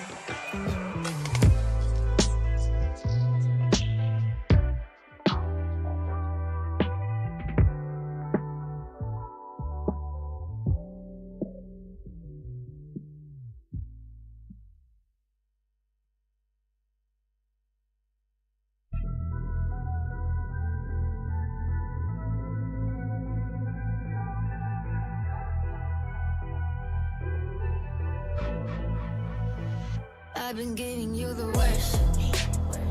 Now you wanna stay the night. Pretty how you work hard for me.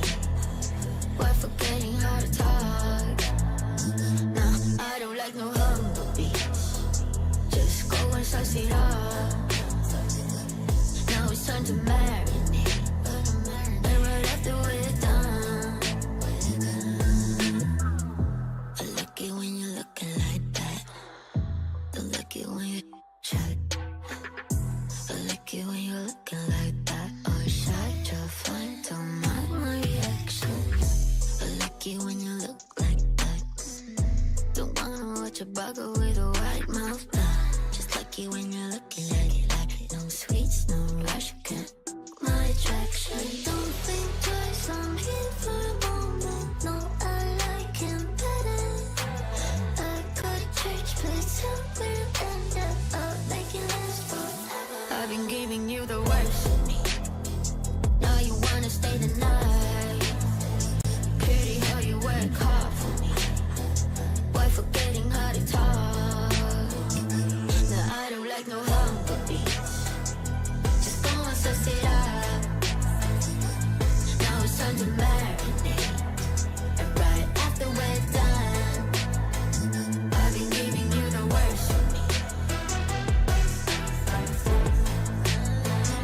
been giving you the worst of me.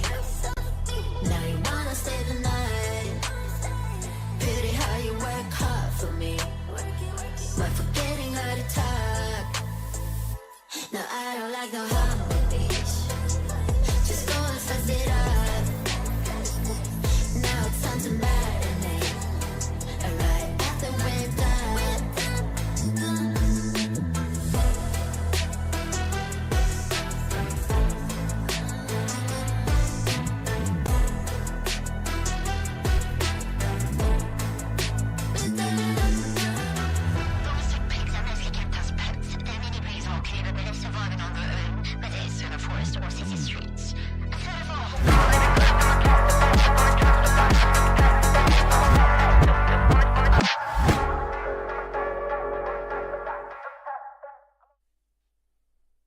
Welcome back, everybody. Thank you for being so patient. That is how you do it right then and there, guys. Man, this is it. Last 3 matches of the day. DK, how you feeling? I'm pretty excited to see what is going to be happening. We're in the last half of it. It is all down to what these next 3 games are going to be bringing in. And I mean, Seven, I don't know about you, but this is going to be a pretty hot and heated play about to find its way onto this battlefield. Indeed, as we're going to be going into the final Erangel of the prelims. For some of these teams that absolutely love this map and need the points, I'm going to be looking straight at them in the eyes, even though I'm not even there in Brazil, but I'm still going to be looking at you in the eyes and seeing what you're going to be able to do whenever they do start dropping down, whenever they start looting, whenever they get into those fights, because we're seeing so much third partying today. And I'm absolutely loving all these third parties that have been happening, DK. Yeah, I gotta say, I really enjoy the third-party action. I mean, it's just so dang chaotic. But I think the big question is gonna be here is, will we see some teams maybe coming in a little bit hot? I mean, we've not been having too much of that really happen here today, which I think is amazing. But who knows, right? There could always be a little bit of an opportunity. I am looking, however, at 9Z and the players there from Team Queso all the way up towards that Saverni position. Well, let's see what they're going to be able to do. I'm going to be looking at Enigma Galaxy, a team that needs the points, a team that if they even want to try to do anything, I was talking about Influence Rage possibly getting a chicken dinner here, trying to challenge there for the 8th place. For Enigma Galaxy, it's going to come down, at least to this match, at least in my eyes, if they're not able to end up with a top 3 finish, if they're not able to get 10 or more points, man, it's going to be looking so sour for that team. The pressure is just going to be starting piling on. And then on top of that, you're going to have them kind of switch their role, right? You're going to have them at some point switch their role, going from, okay, we're going to make it to the top 8 to now, how can we save face? How can we make ourselves look good here, even though we're not going to be going to the main event?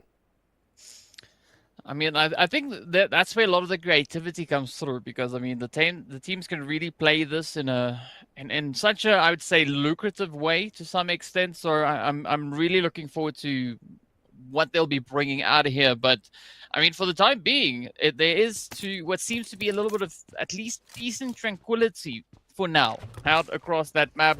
We did see Navi coming in pretty close towards the players there from the Death Walls, but they broke off. They went to their loot location. But I think the big point of interest at this point is going to be Georgia Ball and those surrounding containers. Yeah, but we were looking there at the two-time winners today. Vampire Esports just looting around, trying to find anything that they could find as they are down to Primors. I remember they started landing in Primors last year in PMWI, and then after PMWI, after people saw what they were able to do, a lot of new teams started landing there. Usually a place that wasn't really that well known. Boy, they made it well known after PMWI. We're looking towards the circle. Death Walls, you were mentioning them, currently chilling here in military, taking their sweet time.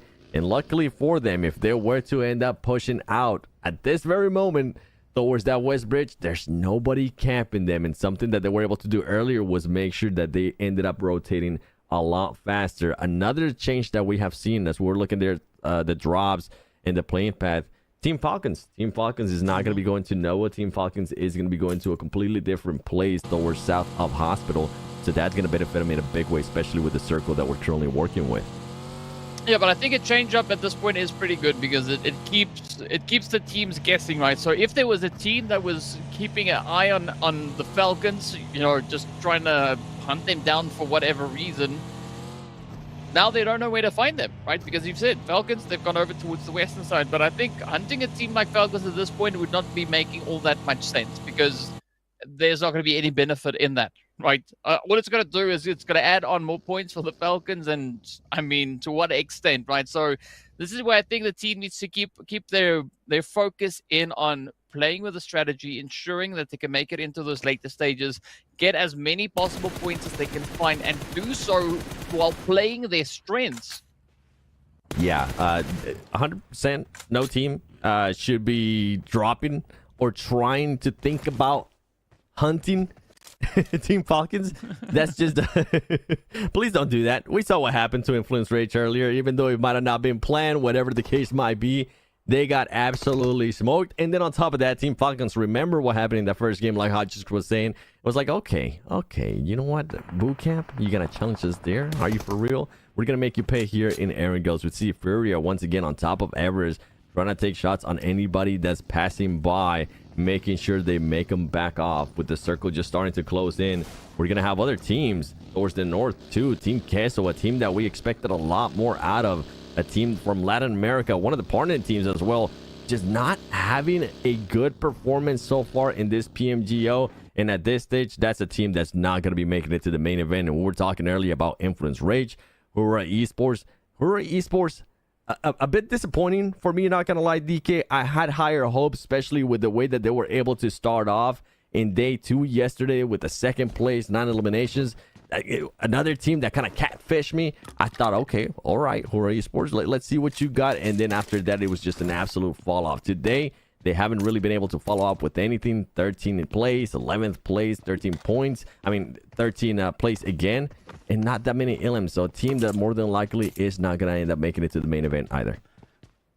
Yeah, I mean, it's quite unfortunate looking at that kind of performance, right? As you've mentioned, second place is really good, but then what we had succeeding in that, I mean, oh, dude, it's quite a bit of a worry, if I'm being honest, at the end of the day. But we can say the same thing about a team like Fireflux, right? Also starting with a decent bang, getting themselves that 4th place finish, as we saw on the first Erangel just yesterday, but they just haven't been able to get that same kind of consistency, that same kind of pacing, pushing through the remaining games, and of course in our matches here today. So it just shows you how challenging this lobby is, right? I mean, there's so much going into this, and even 9Z. Also, we saw quite a bit of a play from them all the way back in day number 1. It seems like they're just trying to get that foothold, trying to get that ball rolling again, while making a few little oopsies along the way. Yeah, and I think it comes down to that urgency of day 3, right? Some of the other teams are feeling that pressure. Some of the other teams do want those extra points, and 9C might have not been ready for that. You mentioned they have a good performance in day 1. So far today, nothing close to the performance that we're able to see out of them. A good team, though, that has been able to step it up at least a little bit in regards to eliminations is Fireflux. In the first Erangel that we saw earlier today, 10 eliminations for this team. They were wanting to third party absolutely everything. And then on the previous one, they ended up with 5 eliminations too. So you can see the urgency is there for that team. But as we're talking about Enigma Galaxy, as we're talking about Influence Rage, Fireflux is currently below them. They're currently in 16th place with 47 points. So they need to continue on with that aggressiveness. But at the same time, you have to make sure you don't put yourself in a bad spot, because all it takes is just you losing one player, and then you could have a team like Enigma Galaxy or a team like Royals of War straight up pushing to you, and there goes your hopes for that game. Yeah, and I mean, even looking at a team like Enigma Galaxy and what their capability is, right? If you give them the opportunity to build up a little bit of the momentum we've seen in the past, that they can really capitalize on that opportunity. But as we've been discussing throughout the day, it doesn't seem like they've been able to find that exact moment to strike, right? They did show a little bit of promise all the way back in day number 1, but looking at what we've been seeing so far, right, in day number 3, things looking pretty tough, and I think the zone shift now centering up towards, well, right on towards Enigma Galaxy, they could maybe be a bit of an opportunity here. Yeah, and if I'm Enigma Galaxy, I'm currently looking good. I'm making sure that all my players are going to be looking everywhere. See if you can possibly get somebody, with them being on top of that Pachinki Hill. they're going to be able to see just so much. And if you can maybe clutch out some extra points, as we do see Royals of War, even though they're not in a hill, even though they're currently in a compound and the first floor, looking out of a window, trying to see if they can get more shutouts. And this is what I was talking about, Enigma Galaxy. Luckily for Lord, he does have that beautiful sniper with an A time on it, so he's gonna be able to spot any little pixel that is given to him. And then we have Foot landing on All Glory Gaming. Here comes the push. This should be an easy cleanup for Foot, and they do just that, as Foot Chaos is now gonna be taking it here to All Glory Gaming. Alucard, or actually Cardi, is gonna be raining some grenades. They're not gonna end up hitting, and he is the only player that I'm seeing with the vicinity here.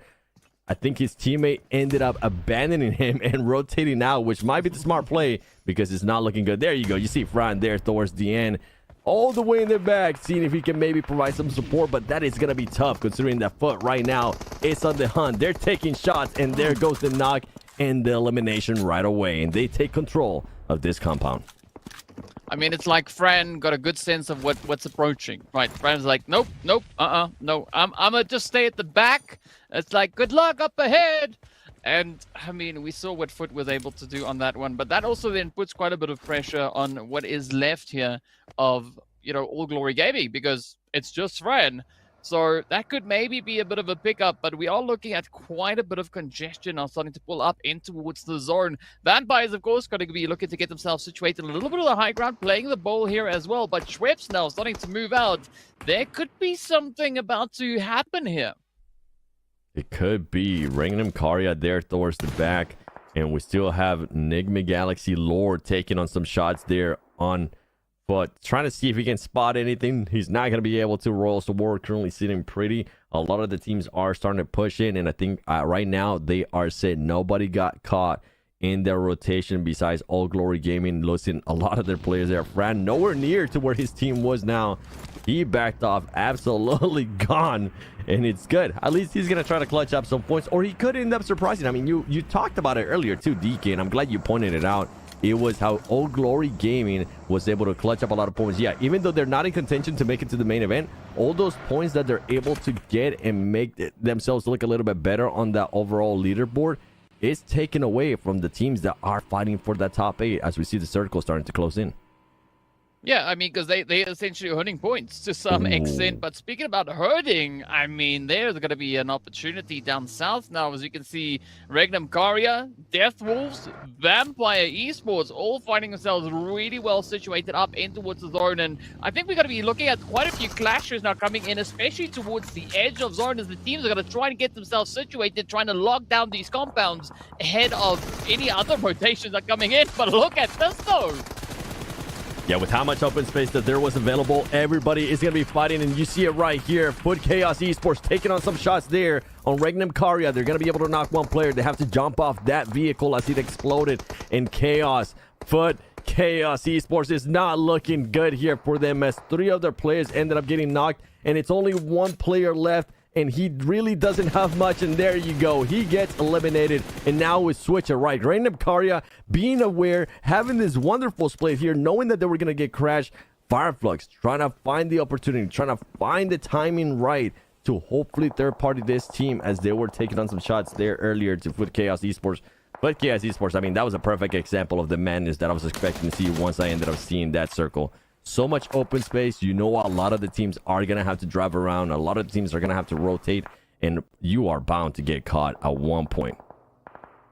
Yeah, man, I mean, what a really beautiful preemptive situation that is. But as we are going to be looking a little bit closer towards the bridge, Death Wolves going to be taking up an interesting position, right? Opting for a 2-2 split here.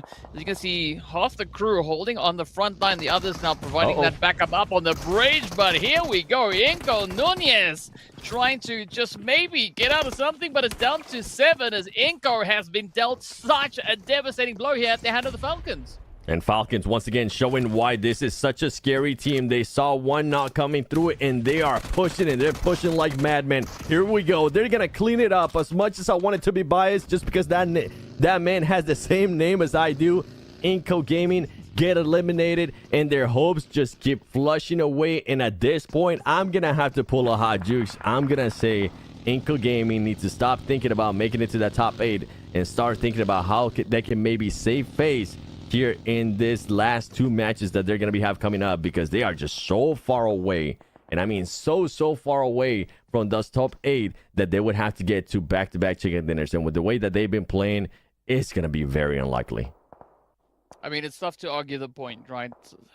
It's evident. It's right there. So, yeah, hopefully we'll see something happen as we get over in towards the desert. But for the time being, we are still sitting here with 14 teams. Team Gesso now going to be playing a bit of that hide and seek, as we do see them situated up in towards the north. The whole team huddled into one little shack. One nade could definitely spoil their day, but speaking about getting days being spoiled, Influence Rage having a little bumper car action out on the edge. Buncher King just capitalizing, locking in spray after spray, and now it is going to be 9Z also feeling so much of that heat. And Influence Rage, a team that I was hoping we would end up seeing that win. Look at this little boy being able to spot Raouf there from Nigma Galaxy. He takes him down. And they are not going to be pushing, because now they're going to be switching their focus over to Navi. Navi being able to find a spot there on Little Boy makes him calm down a little bit, stop peeking. And right now, in the position that Influence Rage is at, it is going to be so tough to be able to exit out of this.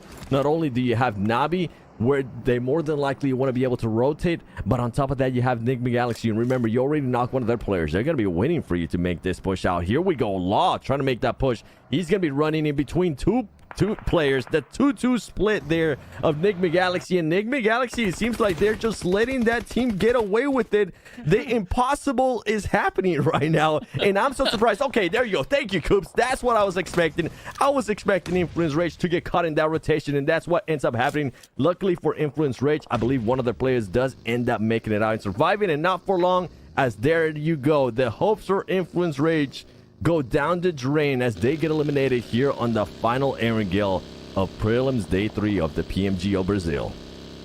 I mean, I thought we were getting trolled or something, right? I mean, that rotation is just like, what? How? But in the meanwhile, it is going to be Falcons also then just inching their way up towards the edge of zone. Royals of War now going to be feeling quite a bit of the heat here. But one thing that I'm noticing as we looked over towards Navi just a few moments ago is they're actually holding up quite a bit of a wide spread over on towards that eastern side. So curious to see whether or not they are going to be looking to maybe condense that position at some later point. In the meanwhile, it is going to be Nigma Galaxy now just running on some adrenaline here as they are just peeking all the angles they can find. They still have that full 4-piece up, but Falcons also, it's like they've just found another bit of something, right? The energy is starting to build, it's starting to go, and they've already found themselves 4 eliminations. I'm over here just smiling to myself, looking at Team Falcons just being risky too. Usually when you see a team there in that shack, you see a team just bundle up, just play it super safe, try to be inside the shack, hope that nobody sees you. Meanwhile, what does Team Falcons do as we're looking at Navi here, looking at Team Queso? Team Falcons says, we're going to throw as many smokes, we're going to look around, and we're going to see where's the opportunity where we can strike. And here comes this strike as they were able to find Rollers for War. They're going to switch it up. They're going to end up getting knocked, though, but they do end up eliminating one player. I see currently knocked. He might end up getting picked up, but oh, Team Falcons, the aggressiveness might backfire a little bit more, but it doesn't matter for this team. This team knows that they're going to be going to the main event. They can afford to be aggressive. They can afford to take this risk that some of the other teams cannot afford to do, and I'm absolutely loving the way Team Falcons is playing this, not giving a damn and taking it to everybody. I mean, it seems like they are out here having an absolute amazing time. But now, well, it's going to be up to Navi to see whether or not they can make a little bit of something happening here. They came in just 4 points behind the position that we saw for Nigma Galaxy. And as we know, they've only been able to secure themselves that 1 elimination so far. So the pressure is going to be on Navi. They're going to have to just dominate the hillside over towards the southern edge. And it seems like that is exactly where they're looking to go. Now, trying to get themselves set up. In the meanwhile, it's going to be top now. Found out in the open. Freak picking up some points. Nigma Galaxy already up onto 5. But they still have a long way to go here, 7. Yeah, Freak getting that knock, but luckily for Team Falcons not being able to confirm it into an elimination right here. And now if we know anything about Team Falcons, they're going to be like Michael Jordan. They might take that personal and take that fight to them. We have Vampire Esports getting 2 chicken dinners so far today. I'm sure they're going to be looking for that 3rd one. Just send a bit of a statement before they end up going to the main event. They have Regnum Karya nearby. You can see Schweppes just driving around debating whether he wants to take that fight or not. And look at Icy, not really caring. He's like, okay, I know you guys are far away, but I'm still, if you give me the chance, if you give me the slightest pixel, I will take these shots down on you, as they're doing so right now to Stone. And on top of that, they're making it their rain right there in Schweppes. And that, just as I was mentioning, here you go, Team Falcons. So far away, it doesn't matter if you have 3 times. It doesn't matter whatever scope they have. They're going to be taking out these shots here to Vampire Esports and making the end of the game a little bit easier for them. Oh, look at the rush though. Vampires getting swept under the rug, right? They might have evaded the Falcons, but I mean, they pushed on into the Royals of War. I mean, what a play. I mean, looking at what we had coming through there from the Falcon side, it's like they were sitting there pushed and ready to go, telling the other teams like, I dare you to move. I dare you. Try it. And then, I mean, they let loose, right? They got the space, they got the Blaze. And now, speaking of Blaze, though, Ura going to find themselves in a little bit of a tricky situation, as they are also still trying to recover a little bit of the ground. But they do find 2 plays up into action and top. Yeah, Icy there being the last one standing. Enigma Galaxy, I mean, for Enigma Galaxy, this is perfect scenario right here. They do need those points. A team that wants to get on those top 8. And Icy, meanwhile, he sees somebody from Hero Esports trying to be cheeky, trying to sneak up on them there with a buggy. And he says, no, you're not going to be doing that for us. Meanwhile, Freak and the squad are going to be keeping their eyes locked in on Falcons, as Falcons is just continuing to take that fight. I wonder if Freak's going to be able to see this right here with the PP Bison. Okay, all right, if you want to do that, go for it. Navi now is starting to get pushed. We saw what Navi was able to do earlier when they needed to defend one of these compounds. They're going to have to definitely defend this against Death Wolves, the team that's trying to make it to the top 8 and actually stay within the top 8. Navi is going to turn up the heat, though. Here comes the push, as you do have some players throwing nades, trying to get those knocks. They're trying to go on the offensive as well, getting a good knock there from Death Wolves. Oh, and he gets eliminated too. Navi having to slow it down. One of the players, King, does end up getting a little bit hurt by the nade that was thrown by the Death Wolves players. And here comes the push. They're just chasing each other right now, DK. I mean, Navi just out here getting them claps going. Let's see whether or not they are going to be able to find the final blow into the side of the Death Wolves as the blue zone comes up, nipping at some heels. But it does seem like Gonzo and the rest of the crew, they are prepped and ready to soar as they do find a bit of an opportunity through the window. Gas can is there. It goes off. The HP bar takes quite a bit of a chunk, and that is it. The angles have been played. Oh, Death Wolves getting sent on back. And here we are left with 6 remaining teams. And already 3 teams getting themselves situated up in towards zone. Nigma, Navi, and Falcons now have to get themselves situated. Yeah, Enigma currently outside of that circle. Luckily for them, they have some points on their board, but it's not going to be enough. They need more. You have viewers downing themselves. Those Enigma Galaxy fans right now trying to do the math. Is this going to be enough? If they continue to do this, is it going to be enough? Let me be the bearer of bad news. They need to do more. They need to do a lot more here if they even want to try to make it into the top 8. Because if we think this is madness right now, wait until we get into that final match in Miramar. Anything can happen. Targeting can happen. Hot drugs can happen. I can't wait to see what's going to happen. But you know what's happening right now? This Navi team trying to make a push, trying to wrap around Regnum Karya, and it ends up backfiring for them as one of the players gets knocked and gets eliminated. Luckily for Navi, Gonzo gets... Oh, I thought he was going to get away with it, but Navi's not able to. That rotation was just a bit too much, and Regnum Karya takes full advantage of it and adds some points to their tally. I mean, what a step up, what a play that is that we see coming through here from Regnum Karya, but we are still not having any decisive plays here. Because, like, looking at Enigma Galaxy, they now need to make a push for zone. The blue is going to start closing up on them. I'm not quite sure where they're going to look to go, because this is just open, barren fields, not a lot of options with regards to positioning. This is, again, going to be a serious case of a hide and seek, but out in plain sight. Oh, okay. Enigma Galaxy just got the luckiest bless in the whole wide world as the Team Falcon players ended up getting eliminated. I think whenever they were making this push, I don't think they were aware that there was still one player there from Team Falcons, and they would have been super exposed to him. So they definitely get lucky, and they are barely, and I mean barely, within this circle. The push out, whenever they do end up having to push out, is going to be tough. They need to wait for Team Queso to come a little bit closer, and then we're possibly going to start seeing those snakes. Those snakes just laying down, inching up closer and closer to each other, hoping that they don't get caught and hoping that they can surprise somebody else. Team Queso, a team that I've been wondering what's been going on with you. When are you finally going to show up? They're not going to be making it to the top 8, but I mean, it goes with what we've been saying, that there could be more teams towards the bottom looking to clutch up those extra points and make themselves look even better here when we get to the final overall. Yes, sir. And as we know, with great power comes great responsibility. And, well, there's going to be quite a bit of that now at play here. As, I mean, Enigma, beautiful setup up towards the north.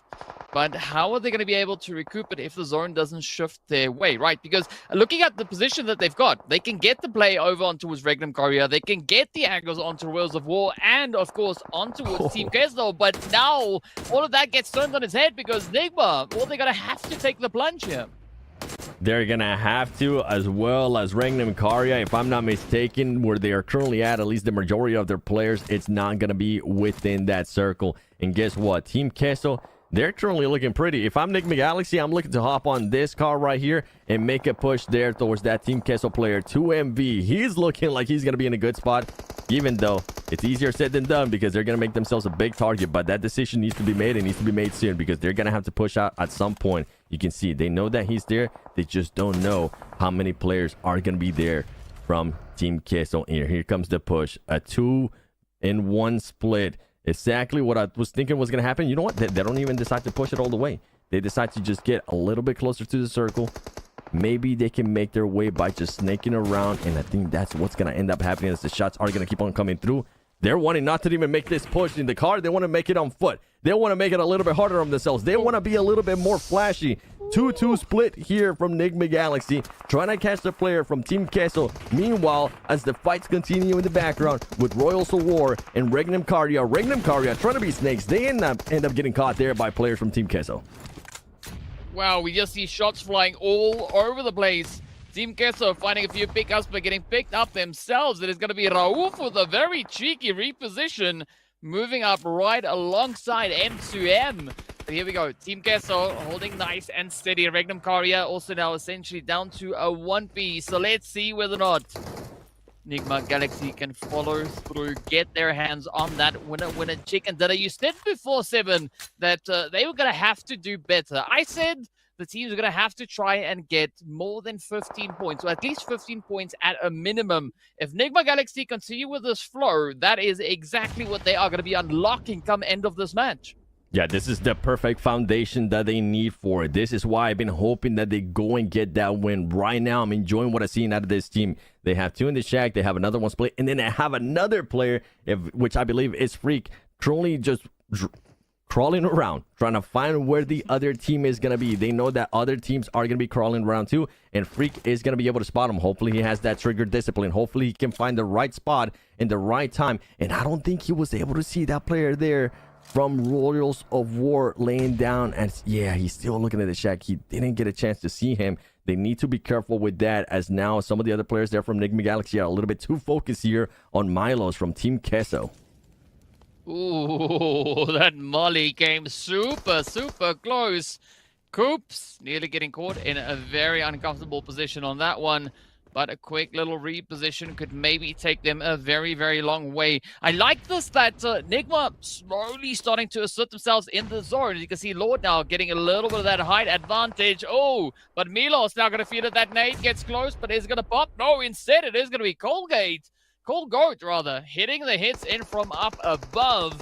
Royals of War might be down to 2, but that is not going to mean it's the end for them just yet. They are still going to give it everything they can. And I mean, looking at what the spread that we've got here, it does seem like this is leaning quite favorably towards the side of Enigma Galaxy, but it ain't over until it happens.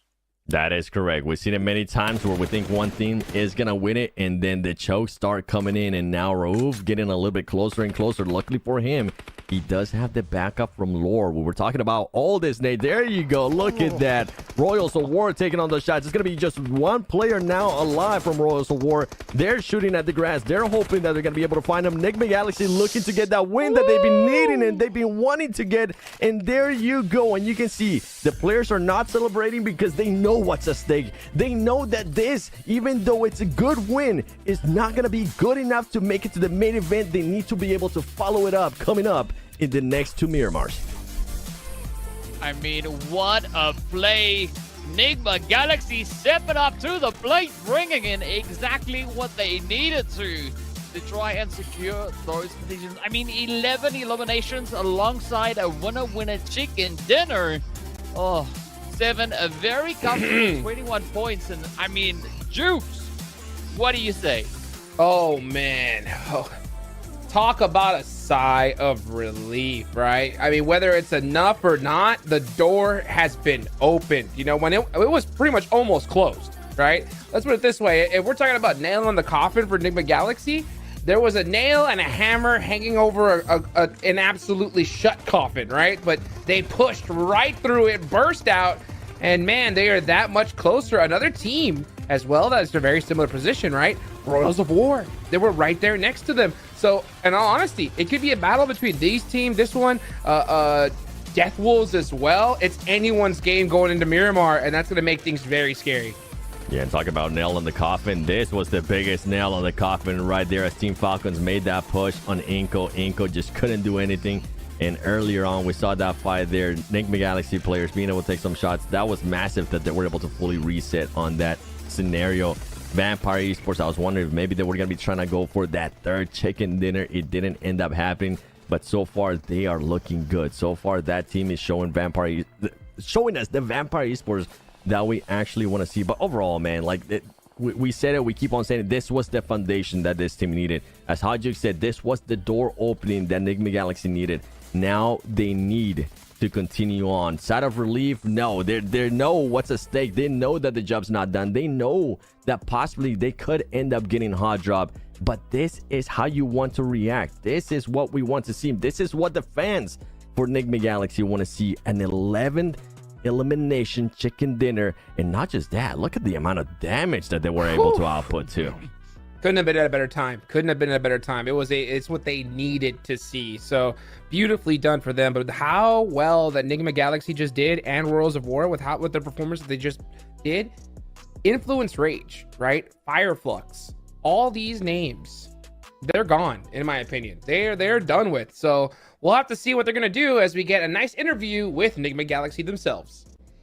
And I'm back here with Rauf, the player for Nigma Galaxy, the last chicken dinner winner. Thanks so much for being here, and let's talk about, because last year in PMGC you guys didn't go well, and I want to know if what happened last year reflected in what is happening here right now. Are you guys feeling the pressure?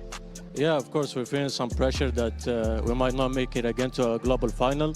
So we're trying to do our best and not make the same mistakes like we did in PMGC. Okay, so what are you guys are willing to do here, especially today, to reach the top 8? We're willing to do whatever it takes. We're just going to play our best game, try to make as less mistakes as we can, and we make it top 8 and we go finals. Do you think it's time right now to come for something that is bothering you guys during the matches or even on the standings? What's the question again? What you guys are willing to do? Like, do you guys want to come for some team that is probably ahead of you in the standings? Not really. If we do our best, we just win our games, we're going to qualify, so we're not targeting any teams. Okay, thank you so much for the interview.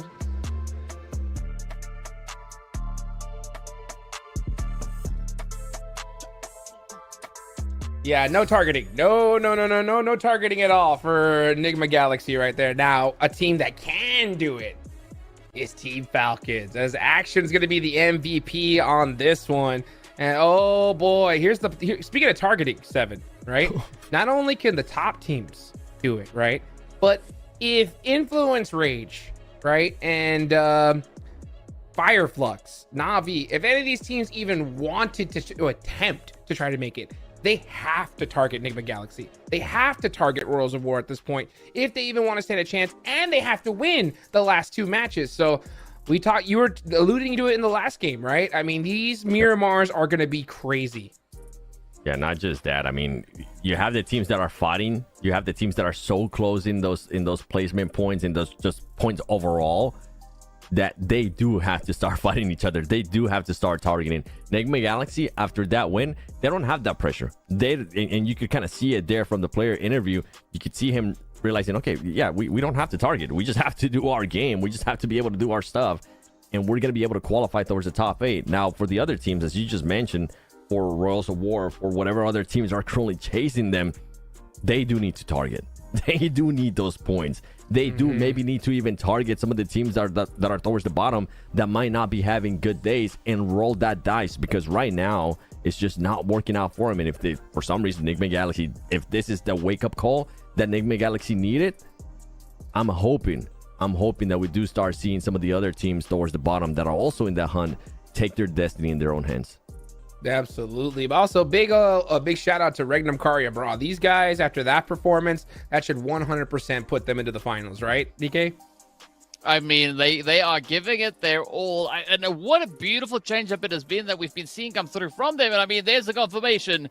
They are now up on 87 points, locked in on that 4th place, taking a beautiful 2 slot. But yes, yeah, you see it there. You see it.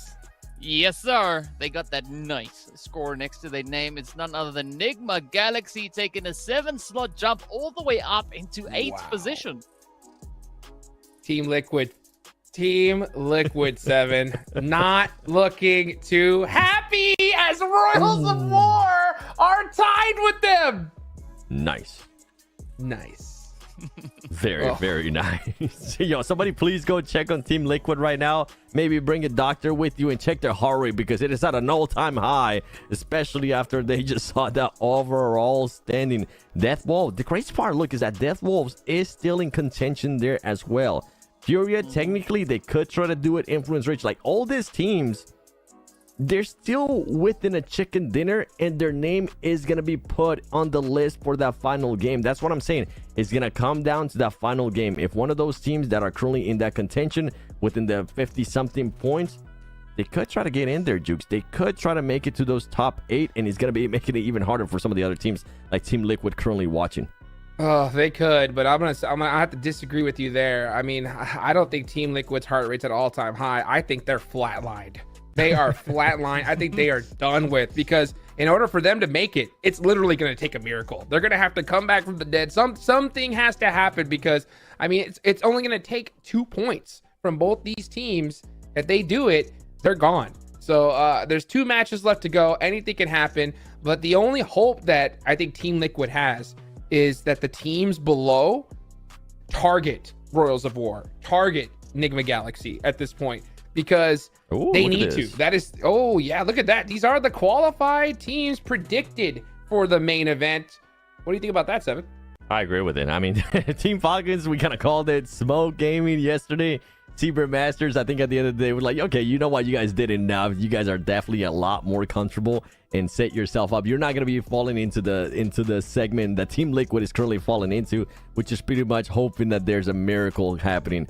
But you were talking about maybe teams getting 2 points, maybe teams getting 3 points to try to be able to pass them.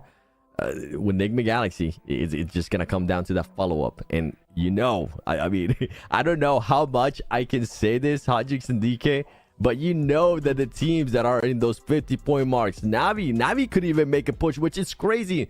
Influence Rage, Furia as well. All they need is just that one chicken dinner. Bye-bye, Team Liquid. And then now you're in contention. Now you're in contention not only with Enigma Galaxy, now you're not only in contention with Royals of War, but it's going to come down to that last game.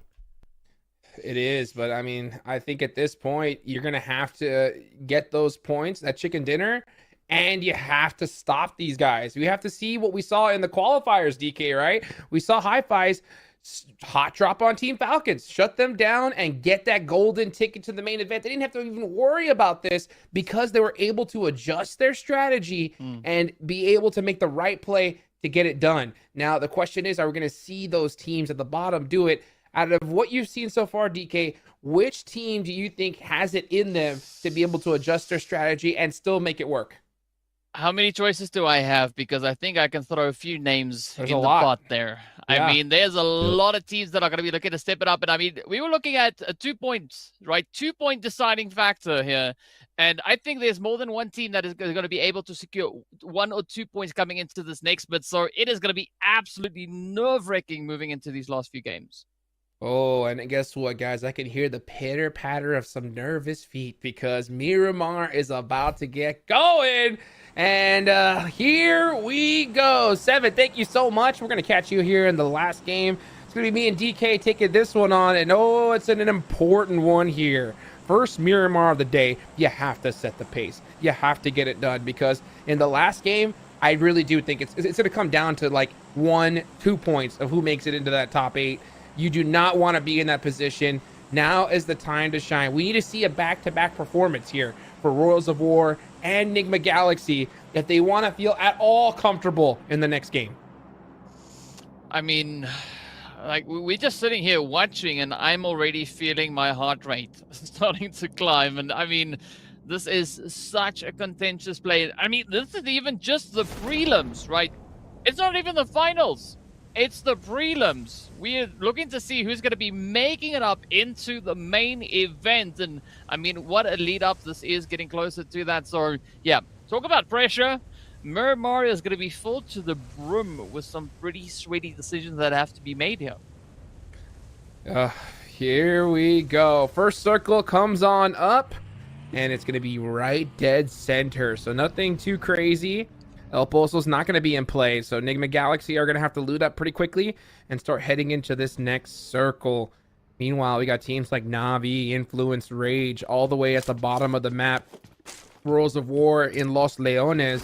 These are the teams that we're going to be staring at big time here. Now, you know, we're talking about teams that have the ability to gatekeep at this point. Team Falcons, Regnum Caria Bra, and Vampire. They've done enough. There's no way they're not making it at this point, right? So as long they could pretty much decide what they want to do when it comes to gatekeeping, all that kind of stuff. Enigma Galaxy, Royals of War, you know, Death Wolves, Furia. I mean, there's so many names, right, that need to make this happen. Even if I was even Fireflux's coach, right? It's not impossible. It's improbable, but it's not impossible, right? If you're Fireflux with 47 points, the strategy has to be, we need to stop Enigma Galaxy, Royals of War, and Death Wolves somehow, right? And we need to win this next match. If we don't do it, it's 1,000% over. I mean, they're going to have to drop a 20 bomb to pull that move off in this match, right? If you're for the Fireflux is going to be looking to clutch up like that. So, yeah, the pressure is on. I mean, and knowing Fireflux, it's not an impossibility, but as you said, it's all down to the level of probability of that happening in this particular game. And we use the evidence of the previous matches to try and kind of help us figure out what the odds is of that happening. So, I mean, if they've been hiding some insane tactic over the past few games and the past few days, now would be the time to let it loose. But looking at what we've got here, I think this could definitely make for an interesting dynamic, looking at how we've got that zone positioned. I mean, Furia finding themselves in a very comfortable spot within that zone, nearly smack dab center. They don't really have to move all that much, but this also allows them the opportunity now to get themselves set up, right? Lock in those positions and make sure that they can defend if they see someone rotating up. Yeah, 100%. You know what? And that's the crazy part. And that's the thing that kind of frustrates me a little bit because, like, you know, when it comes to tactics, there shouldn't be a hidden one, right? There's only one tactic, and that is we got to stop Enigma Galaxy, Royals of War, and Death Wolves, and we need a 20 bomb. That is the only way. You know, it can't be just 20 bomb. Like, that's the thing. It's like, it can't be just, hey, we're going to sit back and we're going to get a 20 bomb and hope for the best. Hope that Enigma Galaxy didn't put up 10 points, right? Because if they did, you're done. So it's like, I want to see at least the attempt from a team like Fireflux, because we know what's going to happen. If I don't see even the attempt here, I'm going to start having my doubts because, I mean, this is the rest of PMGO on the line here. You got to do something, right? Fight until it's over. Ooh. Yeah, I mean, that's Royals of War! Yep, they're feeling it. The action is on. That knock has been secured, but now it's game time, right? Now they gotta do something. Royals. Go back to Worlds of War. We don't care about these two teams. I'm sorry, we don't. Team Kesso and Worlds of War. That is where it's at right now. As we're watching these two teams at the bottom go at it, hey, that's good for them. But I'm gonna be staring at that board there, that feed, to see what's gonna happen on the other end. Because Worlds of War losing a player is gonna be devastating to this squad here. I mean, yeah, as long as these teams below them don't perform, I mean, it's only going to take a few points and they should be good, but you can't bet on that, especially in the last game coming up. Yeah, you definitely can't bet on anything, but the one thing that you can bet on, and I'm sorry to say this, Team Liquid, is the points to aim for is going to be 71, right? If you get 71, 72 points, you know that you have a fighting chance, at least after this match, for the top 8. So the heat's going to be there, the pressure is on, and of course we can see the players here from All Glory Gaming and Foot Chaos just trying to go out with a bit of a bang, right? Trying to secure themselves a few additional points. I mean, we can still maybe see a little bit of a shift down there, but it's not going to matter all that much at this point. We are instead going to be looking over on towards teams like Nigma, Galaxy, and I mean, All Glory Gaming, they just to the east, right? So if they make enough noise, they could be luring in a little bit of that Nigma action. Oh, yes, they can. And I mean, this is where it's hard as an IGL, a coach, to decide what your strategy should be, right? Because if you're in the boat that is Nigma Galaxy, Worlds of War, Death Wolves, you have to put points on PUP, right? But you have to do it safely too. So the problem is at this point, when teams get stuck in this position, sometimes they change their strategies. They're like, oh yeah, you know what? Aggression is what got us here, but because of where we're at, we got to play more passive. And sometimes that changeup doesn't bode well for them. So at the same time, you got to play a little bit, more careful, but not too careful to where it messes with how you would normally play. That makes sense. Yeah, I would say like you could maybe even call it strategic delayed rotations, right? You gotta play the water as it kind of is delivered to you. You gotta test it, see what's cooking. Can you actually afford to make that move? And I mean, I have to agree with you. This is a very, very tough position to be in as an IGL or a coach. But I mean, looking at Godix, that's not a difficult spot, right? Just pull in, get a little bit of cover, ensure the vehicle is going to last a little while longer. But what I'm going to be looking at is Hura that we've got just on the back end here. I'm not quite sure whether or not they're going to be able to secure anything out of this game. It's looking pretty tough, but I mean, they could also just look to have a phenomenal time, right? Step it up, play a good game, lock in some points, and in doing so, deny points from teams who really need it. Yeah, I mean, for them, it's too far because it's more than a 20-point game, and we haven't even seen that once, so that's going to be pretty difficult for them. Fireflux, still, in my opinion, like for this game only, it's Fireflux on up, right? But like I said, Fireflux, Navi, Influence Rage are in the same boat. They need to stop these teams, and they need a 20 bomb. If they don't do it, then it's over, right? Yeah. And this is the last game they have a chance. So because the final game that's coming up next, we don't know what's going to happen. I mean, we could see 6 or 7, 8 teams just go out early because they're so frustrated that they couldn't make it, and they just wildly push, that does happen. Sometimes, these teams are just like, hey, you know what? I just want to go home. I'm just going to hard push these squads. And if we win, we win. Or maybe you have some players that are like, hey, I'm just going to do what I want because it didn't work out with this team. I'm going to go out there and just try to make a name for myself and get some eliminations. And that changes up the dynamic of the gameplay big time, So we'll see what happens. I mean, but it's plays like that that leave a lasting impression, right? Especially on the teams that could have had an opportunity at points. So, yeah, I mean, there's so much riding on this. But, well, in the meanwhile, we are seeing a few nades coming through on the side here of Hura as they are going to be pushing on in, clapping some points up. And there we go, right? All Glory Gaming is going to be having to settle for the first one out this round. But now the zone is going to be moving all the way down towards that nearly center zone, right? I think this is where San Martin, no, that's not even San Martin, that's Pecado, I think Pecado. Oh, Casino. That is going to be an interesting setup to look at once we get there. Oh, yes, it will be right here. This final circle is going to definitely kick things up a notch. As we're starting to see these rotations come up. Of course, All Glory Gaming out of there already. They are done for. You know, another little factor that comes into play is, you know, the frustration between the team when they realize they're not going to make it. You know, that's a big thing that happens. You know, it's been a long while since I competed, but I guarantee you it's the same thing with these players. You know, you could start playing the blame game, saying like, oh, this happened because of you or that. And those kind of arguments destroy a squad, right? That's why we see so many, you know, roster swaps after a tournament. Oh, this is huge. Death Wolves versus Fireflux. Fireflux has to win. Has to win if they want to keep the tournament alive.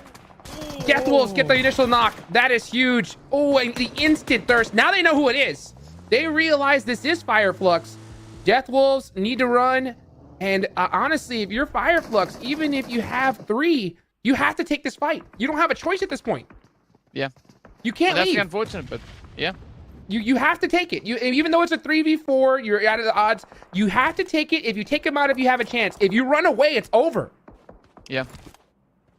Yeah. I mean, that is essentially right where we're sitting right now. And I mean, speaking about the importance of engagements, right? Even just looking over onto Furia, they find themselves in that exact same boat, right? We see them sitting there on 57 points. There is an opportunity for them to make a slot securing play, but now with the zone, that is going to be moving a little bit further down. It adds even more complexity to this whole situation. But I'm just happy to see that it actually moved away from Los Leones and it didn't stay over on that city. You know, I think Fireflux is getting baited at the fact that the zone shifted to them. So they're trying to think about like, yeah, we need those 20 points, but you have to stop Death Wolves. You have to.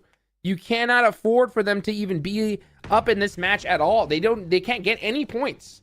So even though you're a 3-man, yeah, you're at terrible odds, but if you do take them out, that's 4 points. You shut them down, and then you still have the chance. If you leave them up here, I mean, it's done for. So I don't know. It's really tough in these situations for sure. A lot of pressure right on these teams, and sometimes you have some IGLs that just route to safe. You know, like they're automatic. Just I don't know what to do. Let's just play it safe. Yeah, the default setting goes right to an interesting one indeed. Falcons, they go down to 15th. Yeah, the points, they're starting to come on in, but now comes the challenging party for Furia because they've got Vampire Esports up ahead of them, and that big bad blue zone is going to start nipping at their heels. And I mean, we're in stage 3. The moment that thing swaps from a 3 to a 4, the damage goes up.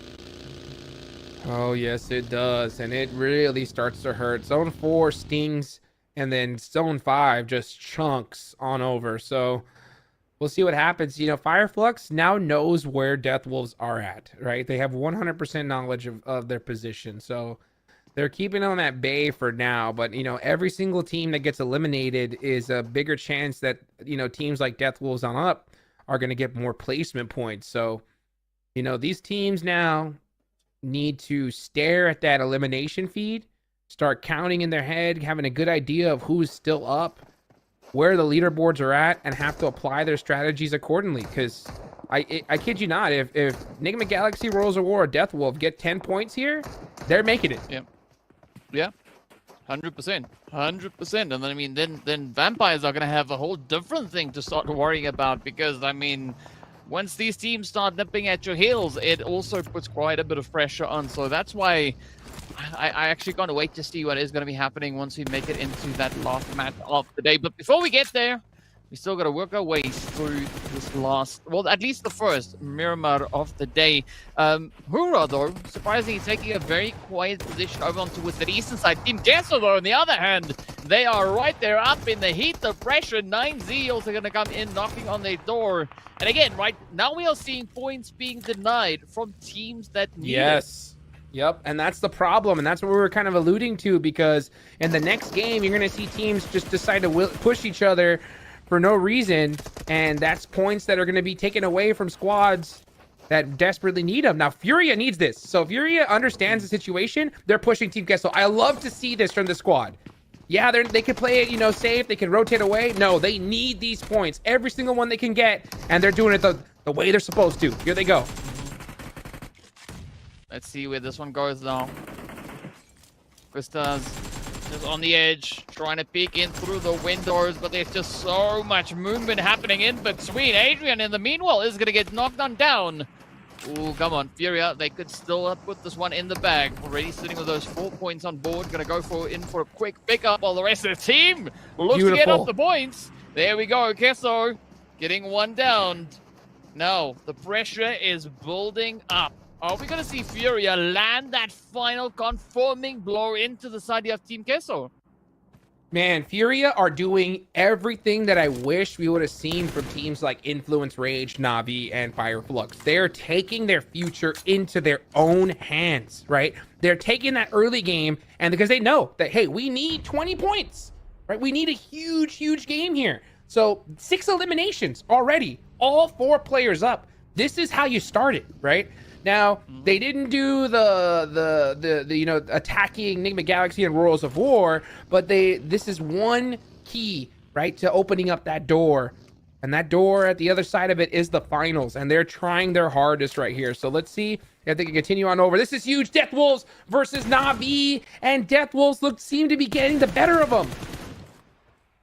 Oh, these continuously locking on in. But you know, one thing that I also just realized looking at the standings is that if this match goes well for a team like Nigma, Royals of War, or even the Death Wolves. Fireflux? What? This is all those 3 teams. This is all those 3 teams. Na'Vi eliminated. That's done for. Fireflux isn't hurt. I am just staring at the feed right now as Influence, Rage seem to be into it with all of them. And oh my goodness, what a crazy fight. Na'Vi done for, and that's going to be it, folks. There's no way I think they're going to be able to make it with just 1 game left, especially the last game of the tournament. So Influence, Rage still alive. That's 1 more team out, but that's Worlds of War. This is a huge fight.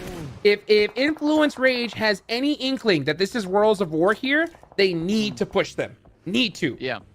Yeah. I mean, this is going to be a very, very decisive engagement coming through on that edge. Meanwhile, Furia going to be sitting on the edge, but Federal is going to be starting to push on up. Rivas holding it nice and steady. Influence just trying to find themselves an opportunity, find a bit of a way to get the sprays on in.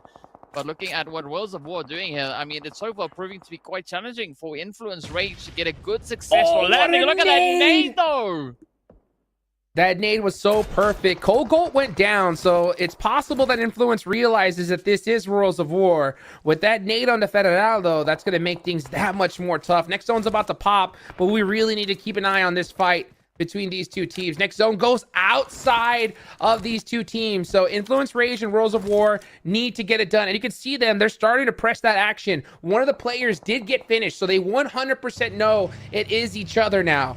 And regardless of Influence, Rage losing a player, they need to take out Worlds of War now or never. Let's see if they can pull that one out of the bag. The heat is on. The pressure is mounting. You can see now Vampires also just trying to get a good assessment as to what is the opportunity at hand. Furia starting to push on up. Also trying to regain a little bit of that ground, a little bit of the territory. But looking at the Vampires' position here, they are not going to look to let any of that slide past them. Furia now getting spotted out in the open. The hits coming on in all the way from 7, but Vampires could actually be stealing those points away. Augustus gets knocked. That's going to hurt for Furia. Furia did a great job at the start with 6 eliminations, but they got to finish strong here. They have that knock. That'll leave them down to a 2-man. They got to get that res if they can afford it. Let's see what they opt to do here as... Oh, no! Inko getting the finish onto... It looked like Influence Rage. They blew up a vehicle. Royals of War are going down as well. Man, these teams that are in contention are in big trouble. Now we see Coops getting knocked by Death Wolves. Death Wolves are putting in work here. And that's INF done for. Oh. Man, it is such a tough blow, but well, it's not going to stop anytime soon. We still have 11 teams kicking it around here. Let's see what the Death Wolves are going to be able to secure in this one. I mean, the scary thing is, like, if Death Wolves make it on up, come on. Oh! Wow. Death Wolves are absolutely shredding teams. Royals of War just went out, and they only had one elimination. What a beautiful return knock, though. Death Wolves have to step it up. Furia trying to keep their tournament hopes alive here. Furia with 8 eliminations have been absolutely crushing it, but now Death Wolves are staring them right in the face. And Furia, you know they're warmed up. They're getting that res off. Need some suppressive fire here. Ooh, beautiful peek down. Trying to shoot some shots on back. They're outside of this circle and they cannot touch it. It's closing. They need to move. I mean, the pressure is on now. Death Wolves, they're just going to be lurking on the edge. They want to lock in those confirmations. They want to get the Furia team out of the way. But this is going to take quite a bit of work. As you can see, Gusta now also getting met. Down they go. Stone coming through with quite a bit of a contribution on the edge there. Furia holding on to only one. It's going to be up to Arthur to see if they can actually ride the storm. But Vampires coming through on the edge is going to throw the biggest spanner in the works here for Furia. I mean, it is absolutely devastating. Off they go, and the Death Wolves lock in the points they need now just to make it into the Snake Zone. That was crucial. Furia were like a wrecking ball, and the worst team that could stop them was Death Wolves, and they did. So Furia, oh man, they did a lot to start it off, but it ain't going to be enough here. And meanwhile, we're going to watch Enigma Galaxy going to have to defend against Death Wolves. Death Wolves are going to start knocking on their door here real soon. And Enigma Galaxy only has 2 players up. This is a really, really bad position to be in. Yeah, and not to mention that we do also then see Fireflux just holding north of them. So Fireflux definitely in a position to play a major upset here at the expense of either Nigma or the Death Wolves here. So, I mean, quite a bit of power now in the hands of Solke and the rest of the team here from Fireflux. So let's see what their call is. Because also, as we can see just behind them, Regnum Karia also now starting to get a little bit of sense of something happening in the vicinity. But Death Wolves trying to figure out what is going to be the best way to get themselves back into safety. Yes, they are. They are just hunting in a pack. Just like their name has said, and these guys have been on an absolute wrecking crew. They did a rotation though. Meanwhile, Catch casts his freak out, and meanwhile Inko gets one of the players from Enigma Galaxy. Coops, the last player up, is trying to keep Enigma Galaxy's hopeless alive, and it's looking very slim here though. Yes, Coops goes down. That has gotta hurt. Death Wolves now in a big position here to get that ticket to the finals. I mean, talk about a stressful situation at hand. I mean, this is such a defensive match that we've been seeing, right? The teams not exactly within reach of the top 8, causing so much problems for the teams that could potentially be in contention. Up comes Fireflux, a quick molly across the way. Doesn't exactly connect up the way that they would have wanted, but look at that. Raton Boy is going to be down as well. Death Wolves having their numbers really taking quite a bit of a beating here. Regnum Karia also holding on to the 3-piece. They are going to be sitting quite comfortably over on towards the southwestern side as well. But again, right, such a decisive play can be made at the expense of everyone ahead of them. Vampires, they just keep on cooking, already sitting with 7 eliminations in their hand, and they're not done yet, right? They are still going to be looking to back in even more. Vampires just eating at this point. 7 eliminations, just having fun with it. Right now, the eyes are on Death Wolves. How many points are they going to get here? They are on an absolute tear. Fireflux, they're done. They did not play this right, strategy-wise. They just tried to play the same game that they normally did, and that is not going to be enough, as Regnum Karia is going to shut them down. So, bye-bye, Fireflux. Better luck on the next tournament as we take a look here at the squads that have really been getting it done. Regnum Karia, brah. Man, these guys are on a tear. Vampire saying, wow, top 5 is not enough, right? We want to make sure that we're in that top 3, baby, as they just keep racking up the points. And I love that switch up, that back and forth now with regards to points between Vampires and Regnum Karia. As you can see, they're just alternating positions over on that right-hand side. But this is where Tony K now finds himself in a phenomenal position. looking to just get that angles in. Quick play coming through there, as we do see the knock now on towards Regnum Karya. But now the big question comes is whether or not the Death Wolves will be able to get themselves back into the safety of the zone. But there we go. The confirmation is in. The cleanup is happening. Obscure can definitely still clutch this one out. But they're going up against World 77K, who we saw play a phenomenal game in the last Erangel. And he's just staying there. I mean, I don't think he realizes the situation, and it's totally understandable. We as observers can see what's happening. They cannot, and there's a lot going on. So many players still up. That nade from Wild 77K is going to go ahead and finish out Obscure. But I think they did enough. 7 eliminations and a good, not the best placement, but some placement points as well are going to help out big time, especially considering that the teams right below them, right, that they're hunting them. Royals of War went out with only 1 elimination. Nigma Galaxy didn't even get a single one. Furia, on the other hand, got 8. So it's going to really come down to the last match to see who's going to get that 8th position on into the finals, as we're going to watch 2 teams that unfortunately mathematically don't have a chance of making it in. Are just going to try to have their last little hoorah and put on a show for us here. Yeah, well, speaking about shows, I'm doing the math. Death Wolves, if you take 64, you plus 7, that equates to 71. Right, and that's just on elims. So I think a little bit of something is going on somewhere. What that is, we'll find out a bit later on. But in the meanwhile, yeah, it's going to be Foot Chaos. Ooh. Now it's going to be Vampire. That's what it's going to be right now. Angle, yeah. I mean, there's like 8 players down below for them to pick up more. I mean, they've got 9 elims. It's like, sure, let's go fishing. Let's go get 8 more elims. Why not just like try and pick up the whole entire lobby? Literally, I just see Vampire just like licking their lips at this point, just big chilling. And you know what?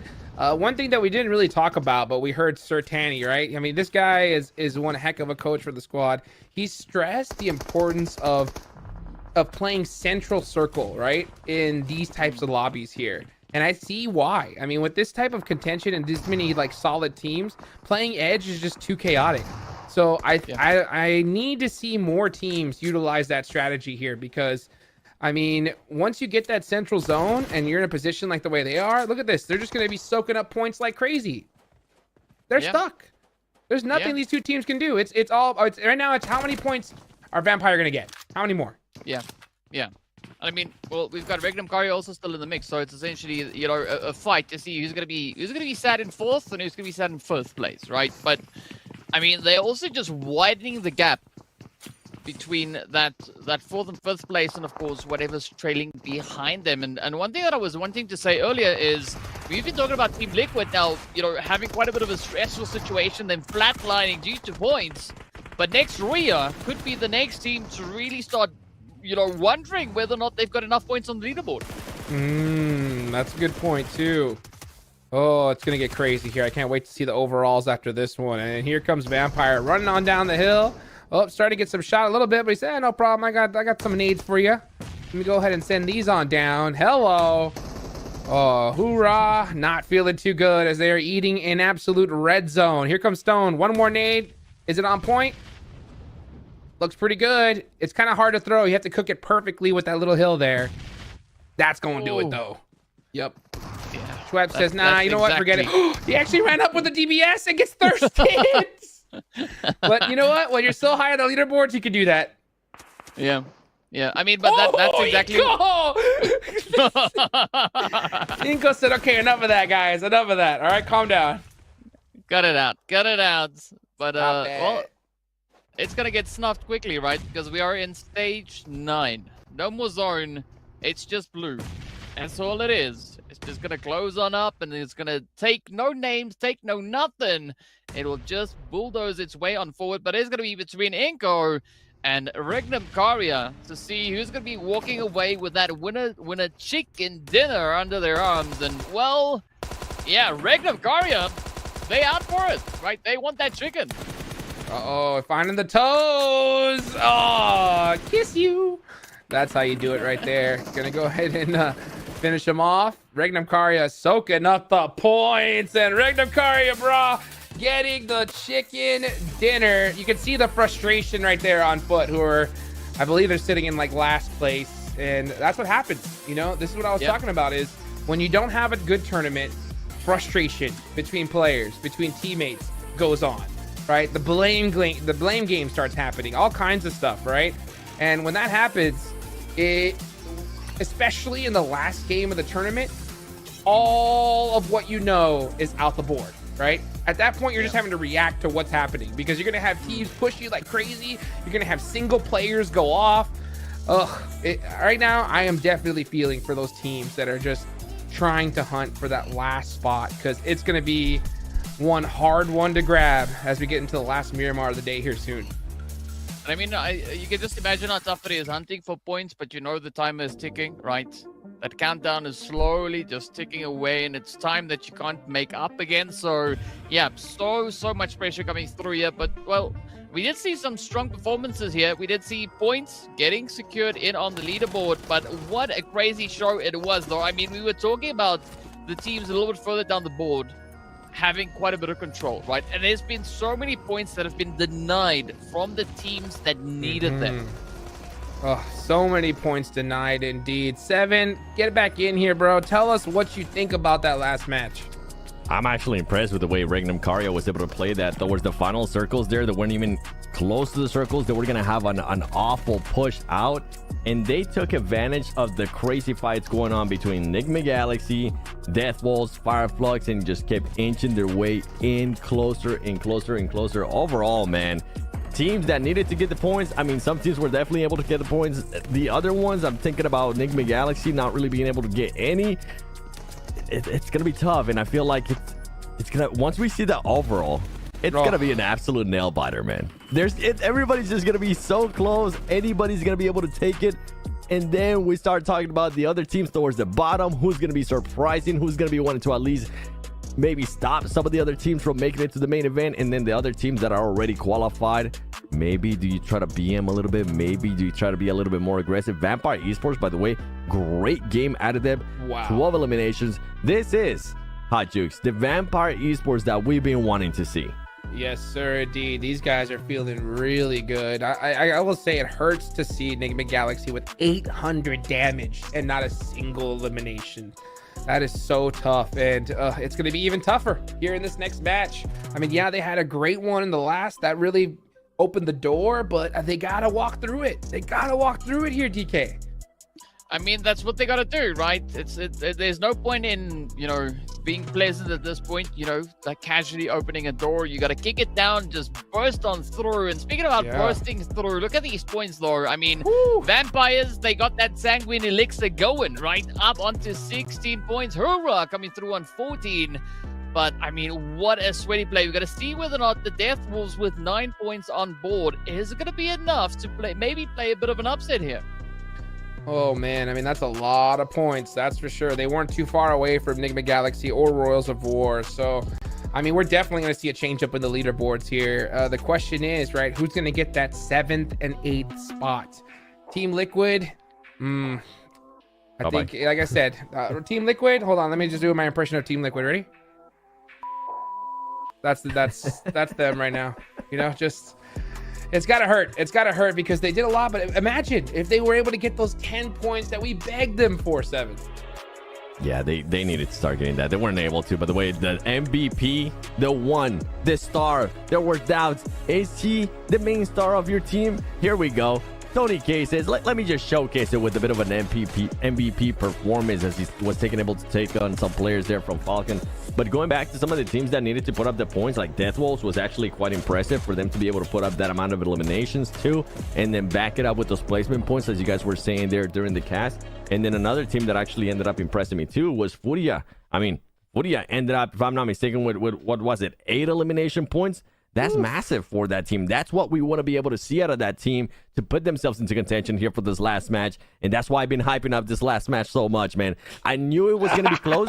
I thought it was going to be closer between maybe 3 teams. But wait until we see the overall. It might be more than 3 teams that can actually get a chance to fight for that 8th place. And I would be surprised if Furia's one of them, right? Because they got it. They did what they were supposed to, right? And out of all those eliminations, 6 of them, DK, right, were in the early game. Yeah, I mean, like, what were they up to? Where was this fury in the days that we needed to see the plays, right? I mean, we want all the action, and it's amazing to think that teams remind you when it gets to the really important moments that they're like, you know what, we can actually play in an amazing game, right? But sometimes they wake up a little bit late, so we're going to have to see whether or not the point situation is going to work out for them. I hate it when teams do that. Absolutely hate it. It hurts so bad to watch because, I mean, it's just absolute nail biting, just shivers down my spine action because you put yourself in such a terrible position because we've been alluding to it all tournament long, right? These entire prelims, the last game, shenanigans, right? It's just absolute craziness, right? With the top teams, they know they're going to make it. They can do whatever they want. Teams at the bottom, I mean, we saw just from the players, we could see them kind of arguing and frustrated with each other. So we don't know what's going to happen here, DK. I mean, it's going to be the wild, wild west, right? And what better map to do it on 7 than moving straight into a bit of that Miramar action, of course. Yeah, and then on top of that, you have Deathwolves. Remember what Deathwolf was able to do during qualifiers on the last match for qualifier finals. They ended up winning that match. So they have a good trend, a good pattern here when it comes down to Miramar. How are they going to be able to perform? If we were able to put some, some predictions here up, Deathwolves should be able, based on what they've been able to do in the past and based on what they were able to do just now, get just enough points to put them within that main event. But it's easier said than done. You just mentioned it too, Hot Jukes. Shenanigans can happen here. We can see hot drops. We've seen it already in this tournament during those qualifier finals that I'm mentioning. Teams towards the top. Team Falcons, you already know you're going to be first place, right? We see what you've been able to do to influence Rage. How about if they decide to just target somebody else as well? Anything can happen here with the way that this is set up. I love this format, by the way. This format, 24 teams, I'm loving it. Dude, I mean, who knows, too? I mean, you'd be surprised. I mean, maybe, one of the teams at the bottom, they had lunch there, and one of the teams on contention took the last piece of, steak or something, and they're just saying, you know what? We're going to hunt those guys down, dude. You know what? How dare you take that last little piece of picanha? I know they're over there in Brazil right now, so they're eating good. But I'll tell you what. Hungry, bro? I know, dude. I'm hungry right now just thinking about it. But I'll tell you who else is hungry, right? It's got to be teams like Enigma Galaxy. Coops has to clutch it up big time here because I don't care what everybody said with their names. I know Coops picked Lord as that clutch factor player. And that last game, the game before this one, Coops had 5 eliminations, and he needs to have a performance like that here if they want to make it into the main event, DK. Yeah, that is going to be of the utmost importance. So if you've ever seen a clutch master step out onto the battlefield, this needs to be the game. Game number last, right? It is all coming down to it, and that is where, I need to go get my seatbelt because I'm gonna need it, right? There's just going to be so much happening in here, and based on the pacing that the team's brought in onto game number 5, the last Miramar, it's going to be insane. Oh boy! I want to see the overall. Me too. I want to see that overall so bad. Real bad. Like real bad right now. I know you guys as well. Thank you so much for being so patient with us here. The second it comes up, we're going to do the full breakdown on it because, I mean, like you mentioned, I have a good feeling there's going to be, those 2-3 teams just really trying to make it happen here. Now, one thing I want to talk about, Seven, because I know you were watching the game, right, is Fireflux, okay? Right? What did you think about them and their strategy? Did you hear what I say? Did you tell me? What do you think about that? I mean, for a team that was able to get 7 eliminations, right? At this point, it's not going to be good enough for them. They needed to do more. They needed to go for that chicken dinner. They needed those 15 eliminations to even put themselves in contention with some of the other teams that we are talking about, like Furia, like the ones at the top, Deathwolves now possibly being there within the top 8 as well. But now, like, that's just the mental change, Hot Jukes. You need to be able to just make that switch for those teams. Like, you're not going to be able to make it at this point. You're going to have to go for something completely different. And here we go. We've been asking for it. Now we got it. The overall standings. And look who's moving up. Deathwolves makes it to 7th place with 73 points. Team Liquid just barely holding on. How? You were talking about maybe being a miracle if Team Liquid holds on. Going into the last match? Barely. barely holding on. I can't wait to see that second page though. How are they still alive? Wow. I mean, I think we need 2 teams. Oh my gosh, that's how. That is how. Enigma Galaxy Royals of War tied with 70 points. 1 point being the difference. Now, Team Liquid has 1 chicken dinner, right? So Royals of War, if they tie, they lose, right? Enigma Galaxy, if they tie, it comes down to the next one, which I'm not sure of right now, right? So regardless, right, it's going to take 2 points from both of these teams. Furia, after that last one, have now put themselves in position, and then yeah, Fireflux on down. It's over. I'm trying to think of scenarios here, DK, of Fireflux being able to even get into that. They would need a 20-point game, and even that, you're just kind of hoping that those teams that are a little bit higher, like Enigma Galaxy, Royals of War, don't end up getting any points. So for Fireflux, Jukes, I'm gonna be thinking you might not need to hot drop somebody, but you definitely need to hunt somebody early on in this match. And teams that you're gonna need to hunt are gonna be those teams at the top that you need to stop from getting those points. Enigma Galaxy, Royals of War, Furia, all these teams, they need to be stopped if Fireflux even wants to get a slight chance at making it there within the top 8. Yeah, I will say, personally, I would disagree, because I think that they have to hot drop Enigma Galaxy or Royals of War. Like, you have to. Yeah, because you need those 20 points, and you need them to put up nothing. And you can't hope that that's just going to happen by itself, you know? So if you're Fireflux, if I don't see a hot drop here, then you just gave up. Like, literally, that's what I see in my opinion. What do you think, DK? I mean, we're going to have a super, super intense game, as we saw those points, right? Team Liquid in trouble. Next Rio could also maybe be in a little bit of trouble on that one. So there is quite a bit of play at a hand here. And who knows? Maybe they could change it up. What do you think, Seven? You think I'm right? Ah, man. Like, I like hot drops. This is where I'm like torn apart, because I like hot drops, but I feel like the better strat would be like maybe not like hot drop and don't start the fight right away. Just wait a little bit and then try to hunt them down on the rotations. Well, we'll see what happens here, guys. Get ready. Get your drinks ready, as we'll be right back after this short break. How to be a portrait master.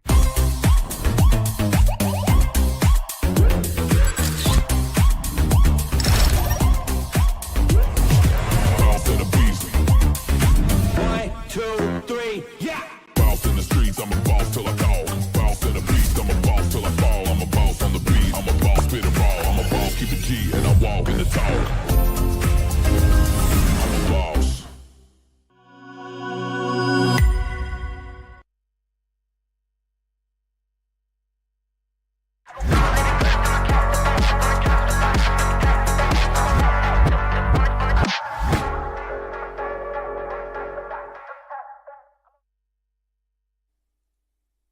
Welcome back, everybody. It was a short break indeed, because we're gonna start heating things up here in the last match of the prelims. We're gonna find out which teams make it into the finals. Just a quick recap here. It is top 8 that move on. Now, Group B, as you can see right here, they have already played, right? So they're not playing today, and with how Zebra Masters and Smoke Gaming did, they're 100% going to qualify. Team Falcons, we know they've made it as well. Might as well, yeah, I was about to say, Vampire, where you at? You got to have that qualified sticker as well. They're big chillin'. So according to this, 1, 2, 3, 4 teams, 5 teams, right, already have it for sure. It's all about those last 3 slots here, 7. Yeah, I mean, next Ria not having it there with 85 points. Oh, that would mean that, let's put that in a scenario, right? Death Wolves would have to get 13 points to pass them for next Ria, and then on top of that, you would have to have Enigma Galaxy be able to put up 16 points. Yep. And if we go back to what Enigma Galaxy was able to do during their win, they were able to put up 21 points. So it is possible, but I feel like next Ria, it is a little bit safer. It's going to come down to that Team Liquid and also Death Wolves, how they're going to be able to close up this match, because they just put themselves in such a good contention. But anything can happen here. We've seen this before. Anything can happen. Yeah, anything can happen indeed, guys. But you know what? We got another quick video for you guys. Let's go ahead and throw it on over to that, and we'll be right back.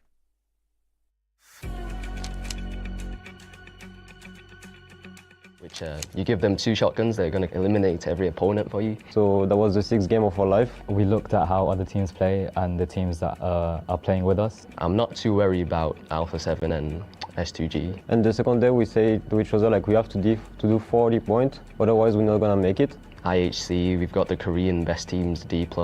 So we decided together to drop on Falcon, and that was probably the play of the tournament.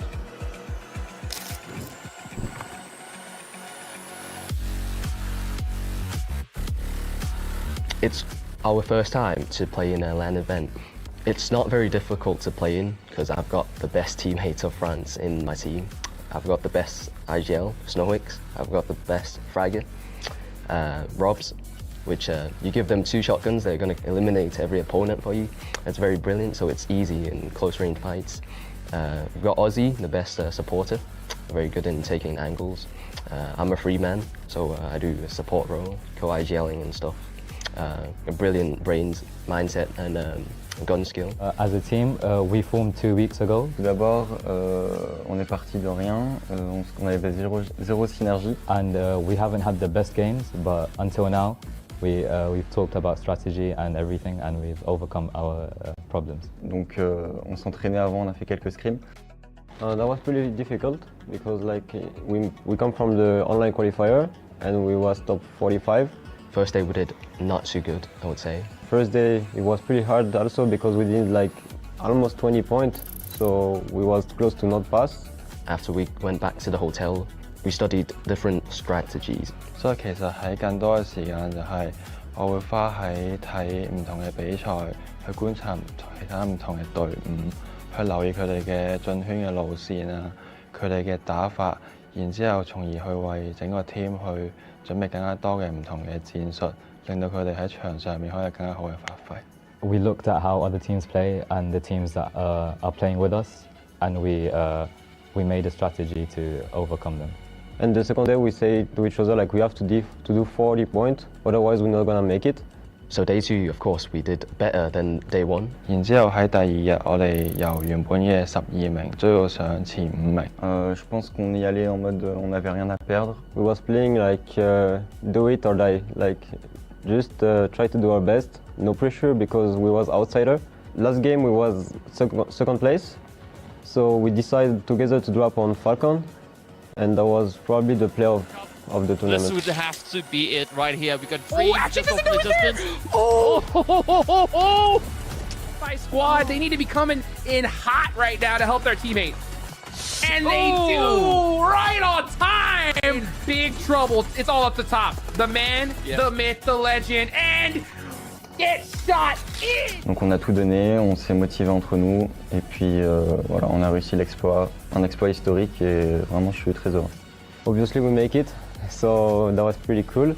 And yesterday that was only 6 games, so that was the 6th game of our life, and we basically did everything possible for do it. 而去到琴日，我係仲要係可以直接攞到第1名嘅呢一個資格，直接進入呢個決賽嘅門票，亦都好難得。Finally, there is gonna be only good team, but for me the main contender for the title is Alpha 7 and Nova Esports. Nova is a really good team. They do good globally. Of course, Nova Esports, the 2-time PMGC champions. From last PMGC, IHC, they're very good as well. They're good at fragging. IHC, we've got the Korean best teams, D+.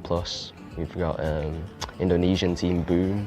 I'm not too worried about Alpha 7 and S2G. Pour moi, ça va être Nova Esports et je vais dire des plus qu'il y a. C'est des teams que j'apprécie vraiment, je regarde beaucoup leur gameplay et je pense que ça va être des teams vraiment très difficiles à battre.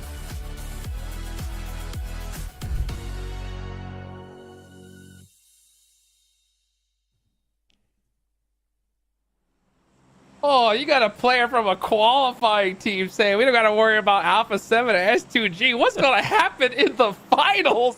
That's my question, and we're about to find out who's going to make it there as we get into the final game of the PMGO Brazil prelims. It all comes down to this 7. Ooh, I hope you're ready. Give me a second. Let me choke up a little. Okay. All right. Gotta get that out of my system because, boy, I don't want to see any choking for some of those teams that definitely need the points. And look at that playing path, too. Anybody that tends to go towards the south, it'll be a little bit harder for you to get there. We'll have to wait and see what the first circle is going to be looking like. Enigma Galaxy going to El Pozo, Navi going to Ruins on the top left. And I'm looking at some of the teams that are in contention for that top 8. And what was it, Jukes? Remind the viewers which teams, in case they're for some reason just tuning in. Oh my goodness, look at this map. Look at this circle. They couldn't have asked for anything better here for some of these teams. But what were the name of the teams that are looking to get into that top 8? Let me list it for you, right? The squads right now that are in contention, right? Obviously, we know Team Falcons, Vampire, those guys have made it, right? Yep. The ones that right now are really got to try their heart out are Death Wolves, Enigma Galaxy, Royals of War, and Furia. And for maybe some of the very, very hopeful people watching, right? Fireflux. Me, they're done. After they played how they played that last match, there's no chance. I have been proven wrong before, but that's my opinion, you know? When it comes to these teams, though, that I mentioned, you can see it right there on the right-hand side, 7th to 11th. These guys need to be able to pass each other up. And anything can happen here. Death Wolves are not safe. Just imagine if Fireflux, for some reason, are able to pull that upset, going from 13th place all the way up to 8. Anything is possible. Team Liquid's not playing here. Team Liquid's watching this, hoping that Enigma Galaxy, Royals of War, and Furia end up getting eliminated very, very early on, which, for some reason, if Team Liquid does end up qualifying, I'm going to go absolutely crazy. I'm going to blow my mind. That's just so unlikely, dude.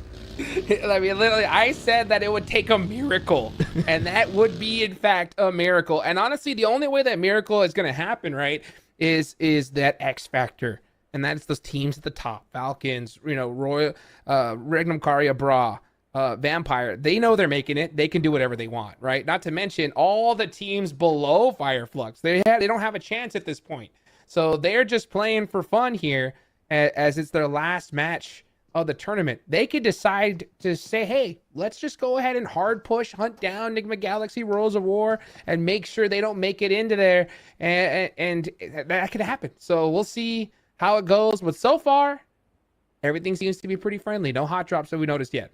Yeah, and as nobody's fighting right now, you know what? Let's talk hypothetically here. Okay. Let's do some crazy scenarios that could happen with Team Liquid having those 71 points, right, for 8th place. Enigma Galaxy, Royals of War being 1 point behind, which 1 point, I would say it's easily achievable. You know what? Let's say both of those teams get 1 point and then they end up getting eliminated. So they're both at one piece. Then you have Furia there with 65 points. They somehow end up getting 6 points. We could technically end up having a 4-way tie between 4 teams.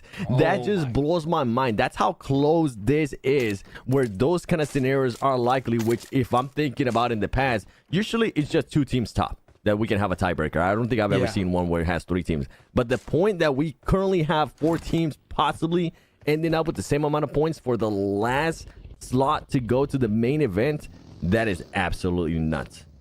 Oh my goodness, that would be nuts. And considering, you know, if there was a 4-way tie, you know, Team Liquid, Enigma Galaxy, Furia all have a chicken dinner to their name, right? So, oof, that would be absolutely insane to find out, you know, how that's all going to get sorted. I don't even want to think about it, dude. You know what I'm saying?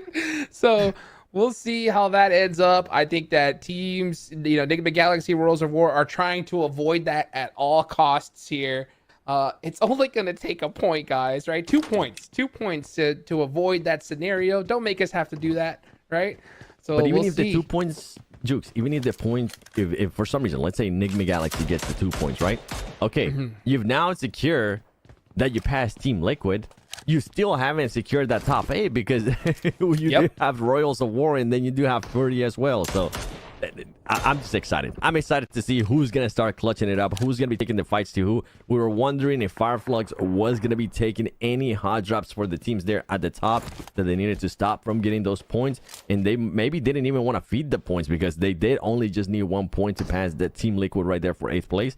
Maybe they want to be able to set up a little bit later on because Fireflux in a weird scenario. I'm being like Doctor Strange right here. I'm looking at all the possibilities.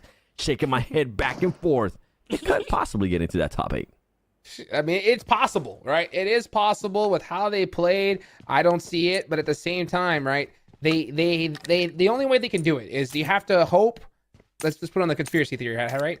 They have to hope that Enigma Galaxy, Royals of Roar, Furia, or Death Wolves, right? Pretty much all those 4 teams just do nothing in this game, and then you have to have, what is it, at least 16 points, right? Yeah, 16 points plus. So that's going to be a tough one to hit if you're Fireflux. But when it comes to, I mean, that top 8, we could still see, you know, if Fireflux were to do that and Furia were to do that, Death Wolves will be kicked out, right? So many scenarios. Yeah, so many scenarios. All these teams just need points desperately. And the problem is, Seven, these teams at the bottom that don't stand a chance, some of them like to push extra hard since it's the last game. And some every of single them want that action too. That's true. Every single team that goes out, though, are just one more point that these teams that need them cannot get. And on top of that, we have Regnum Karia as well. We saw in the elimination feed, they're getting some points too. They're getting at least 1 point towards their tally. And this teams, they're not going to end up making it. But as Hajix was saying it perfectly, they could stop the other teams from getting those much needed points. And this is when at what point, Hajix, at what stage, at what circle do we want to see a little bit more urgency? Maybe not so much out of Enigma Galaxy. Maybe not so much out of Royals of War, right? Because they're just 1 point, technically 2 points to be able to pass Team Liquid. But the other team, Furia, they definitely need to, they need more than 1 point. They need 6 points to even tie Team Liquid. They need 7 to be able to pass them. At what circle do we want to see a little bit more urgency out of this team? Honestly, I would personally like to see what they did in the last game, right? I mean, I would like to see them to take a little bit of urgency in that early game, try to get some eliminations. I mean, they had 6 before, you know, it really started getting going. So they're in a good position right now. They're pretty central in the circle. One team in particular that's got me shocked, though, is Fireflux. These guys are in the blue, coming on from the edge of the south side. What do you think about that, Seth? I'm trying. Give me some time here to think. Give me about a second. Okay. You know what? As we barely saw them there coming up from the south, it is going to be a tough entry, especially with the new circle popping up. My goodness, if there was ever a chance for a team to get lucky, they have the worst luck possible as the circle said, oh, yeah, you guys are about to touch the circle. Psych. Yoink. You know, we're not going to put the next circle nowhere near you. So, it's not looking good. It's not looking good. The chances have increased by a lot. So yeah, let me tell you right now. Yeah, put on, you know, start looking at that Doctor Strange crystal ball right now, right? What do you think the percentage chance of them getting those, you know, 17 points and everybody else not making it is? What do you think it is? With that circle, 0.000000001. That's a lot of zeros, folks. That is a lot of zeros. So if it does happen, right? Then that just goes to show you how insane that would be, right? But right now, it is not looking good by every means possible. Furia, though, going up against Vampire. Very, very close. They need these points. But I tell you what, that's like the last team you want to face right now. Uh-oh. And I think they realized that. I think that there's a team right there on top of that. Yeah, Royals of War is going to be very close by. Influence Rage is going to be close as well. And look at this. Okay, that's fine. You know what? Vampires, it's probably better for a lot of the teams for Vampires Esports to get eliminated right now so they don't have to worry about it. So, Glory Gaming, Old Glory Gaming, do your thing. Go for it. Do whatever it is that you want to do, as Death Wolves does end up getting a player eliminated. And here we go with this fight. This is going to be a massive fight because this is a team that's trying to just make sure they put themselves in the top 8 even more. They're able to confirm that elimination. That's going to be 1 point with the fight against Hura Esports. And here we go with the action. Hura being able to get knocked, getting some players knocked as well. Death Wolves getting 2 players knocked. They're going to be cooking some nades. It's not looking good here for Death Wolves. The DBS. These guys have nothing to lose. The 180. Jumping 180. It's down to 1v1. He has to survive. Death Wolves cannot go down. But Enigma Galaxy is getting shot up by Team Kesso in the feed. This is going crazy. Or he's going to get the thirst. That is brutal. You can see him shaking as he's spinning and he's like, no, please let me survive. This is the worst case scenario for Death Wolves.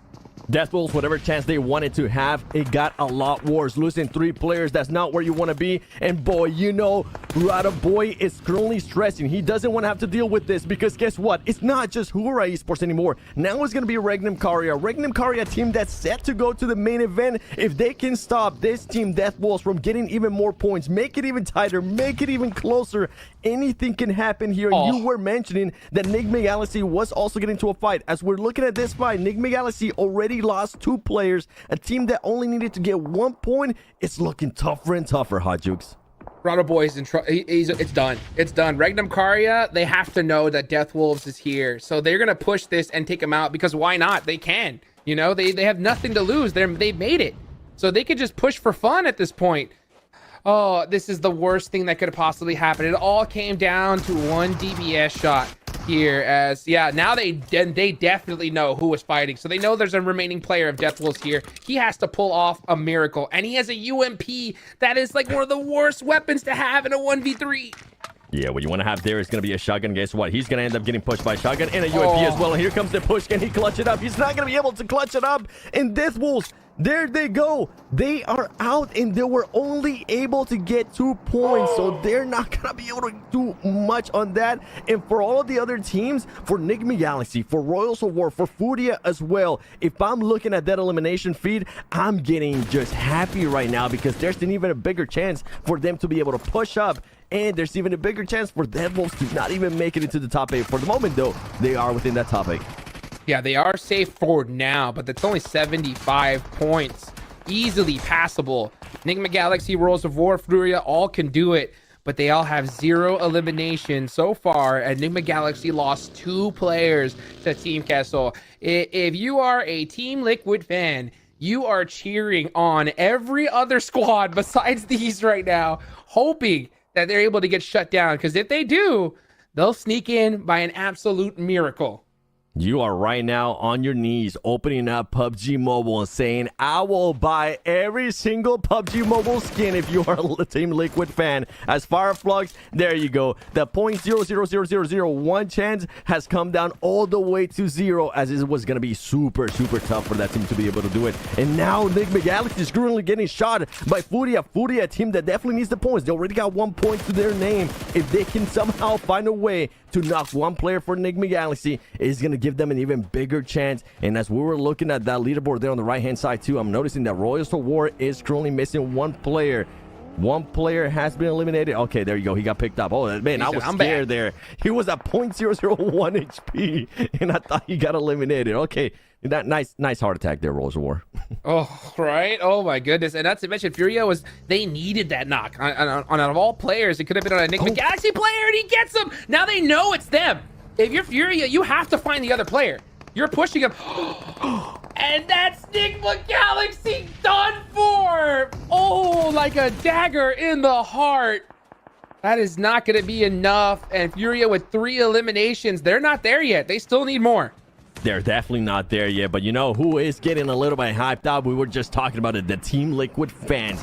They know that they're currently sitting at 71 points. When Enigma Galaxy getting eliminated there, they're looking good. Enigma Galaxy, bye-bye. See you in the next event. Hopefully you guys won't be hot dropping because, man, that was just such a horrible way to start off your tournament by hot dropping 4 times. And you know what? Now we have some of these teams. Navi, but... Good job on the fight. I'm kind of focused on some of the other stuff. I'm kind of focused on what can possibly happen between Furia and Royals of War as well. Royals of War, we really haven't heard much of them. We've been seeing Furia getting into the action. Death Wolves got into the action. They got eliminated. Enigma Galaxy got caught in rotation by Team Kessel, and also there in the end with Furia. Royals of War, we need to start seeing a little bit of life from them here. I'm gonna put something out into the universe right now. Uh-oh. Are you ready for it, 7? Send it. Influence Rage. 52 points. Have center circle. They have a good position in this zone. Okay? If Royals of War and Furia go out right now and they pull off a 10 elimination chicken dinner, we could see Influence Rage make it. It's possible. I didn't even think about it. I didn't even look at it. But how this game has gone so far, right? The door isn't closed on them either. I like the way you think. I like this scenario. Influence Rage is one team that definitely pulled that through. I'm looking at the numbers here. Yeah, I mean, they got a chicken dinner with 9 eliminations. It could be possible. It's possible. I mean, Na'Vi, I would have said so as well. They have 4 eliminations, but they're down to 2, and that's going to be really difficult to make happen. You know, I believe in Axer. You know, I got to meet him there at PMWI. He was with Team Falcons at the time, you know, and I know this guy can make it happen, but he's going to have to do it as a duo. That's going to be so unlikely too. And you have some of the other teams. This is what we're talking about. Teams that wanted to get into that action, wanted to see if they could make things a little bit harder.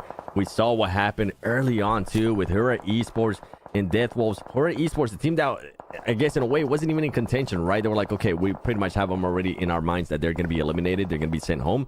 They took the fight to Death Wolves. They ended up hurting them in a big way. And then for Death Wolves, it was just a nightmare scenario. Meanwhile, Regnum Karya here taking some shots on Na'Vi.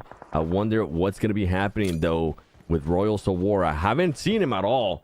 And I can't wait to see where they're going to be whenever we do end up showing up the map. Furia, 3 eliminations. They at least give themselves some cushion. A team that definitely needed those extra points. That team was not at just 1 point. They're looking to get even more. And that's how you want to get started as Team Queso Papi Potro here. Trying to get away from there as the car is close to blowing up. Oh, yeah, it's about to blow up here. And Team Castle just having a nice little fun ride here, putting in some work towards the end. But yeah, you know, all eyes right now are on Royals of War and Furia. Looking at the map, Royals of War are all the way to the east side. So they're hugging the edge of the circle. They're hoping the zone comes to them. The problem about that is there's a team right next to them, Seven. And guess who it is? Vampire Esports. That is not the squad you want when you need some points to make it into the main event. Yeah, out of all the teams that you could have asked for, like, you know what, give us Foot Chaos. There we go. You can now see on the right hand side, this is going to be able to tell a lot where this circle closes in. And who is it going to bless? You were talking about Influence Rage. If Influence Rage does end up getting this circle here, they could cause a lot of damage. They could try to get a lot of eliminations, and they're still going to be inside of it. Furia is going to have to push in. And now, guess what?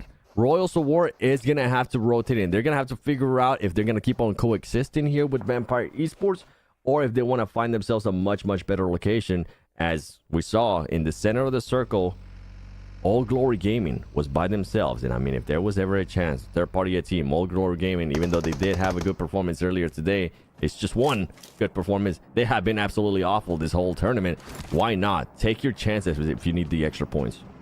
100%. You need to try to soak up as many as you possibly can, because if you don't do that, you're going to have a 0% chance of making it into the main event, especially if your team like Influence Rage, because you need a chicken dinner and double-digit eliminations. That's a lot to do, but they have the position, and you said it too. I mean, any team that can do it, it's definitely them. And oh boy, would that be a crazy thing to think about here. Meanwhile, Royals of War, this is one of the main teams that we're staring at. Tony K is creeping up mighty close to them, and Vampire know that they've already made it, so they have nothing to lose here. Team Liquid fans cheering, Tony K. Tony K. Just give us hope. Just give us hope. That's what they're hoping for. You know who's asking for hope. You know who's asking for them to bring it. Furia saying that Inco. Okay, I mean, we need the points, boys. If you guys just want to send it to us blindly, we'll definitely take those points. Royals of War now sneaking out of this. Ooh, that is a risky play as he's going to be giving out his position. Great knock right there from Royals of War as he's going to be able to connect there on Adrian. And then on top of that, another player from Furia gets knocked. This is wonderful. This is exactly what you want to see out of Royals of War. That's the perfect team for them to eliminate as well, as Furia is one of the teams that can actually knock them out. So we'll see what happens here. Furia down to 1 player left. Furia, that single player, needs to just go crazy now if he wants to keep his team alive. Meanwhile, you got the Hungry Falcons just doing whatever they want. Oh, Schweppes takes down Rivas.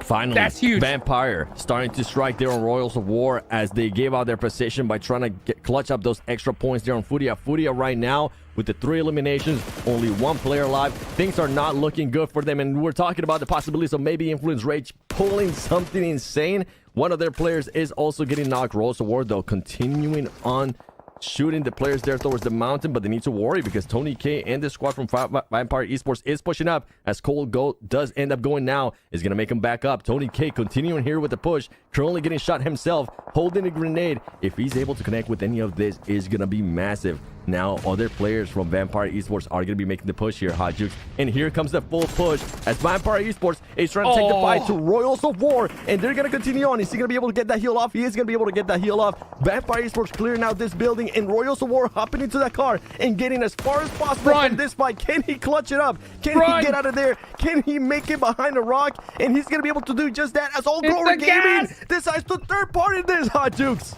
Survive! And he's made it. Now they're at 8 teams left, so they'll get at least a placement point here. But Royals of War running for the hills. Furia, the last player alive.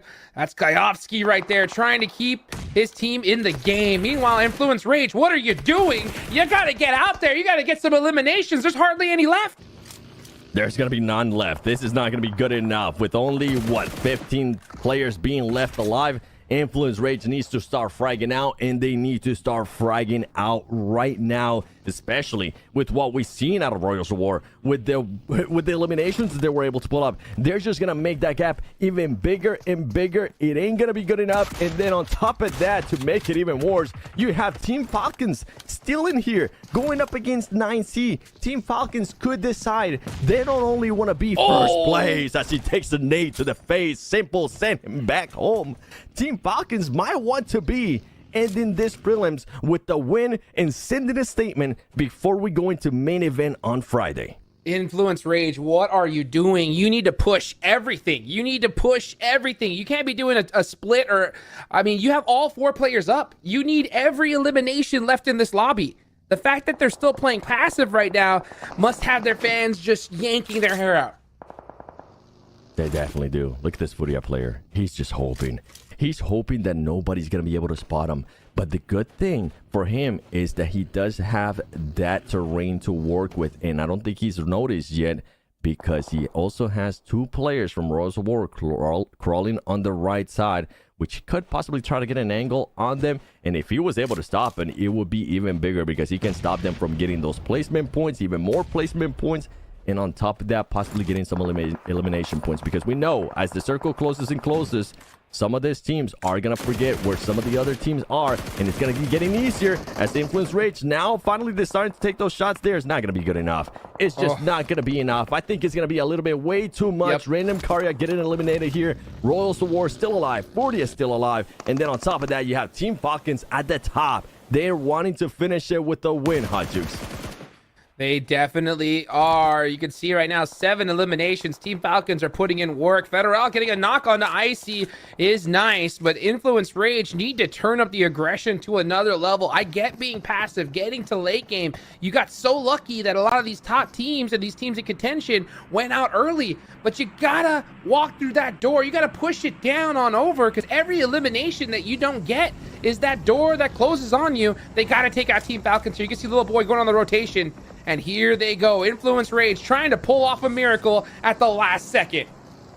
Anything can happen. Influence Rage.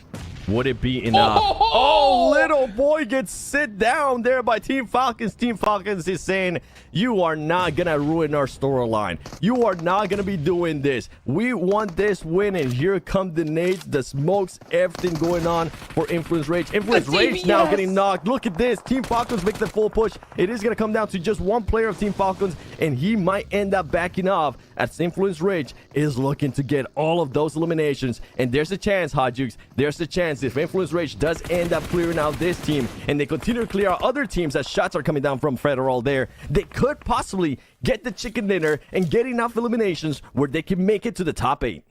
But they have to get every single elimination possible. They can't even let Action or any of these players go out to the blue. They get him. That's Team Falcons done for. And now it's up to Influence Rage. 6 eliminations.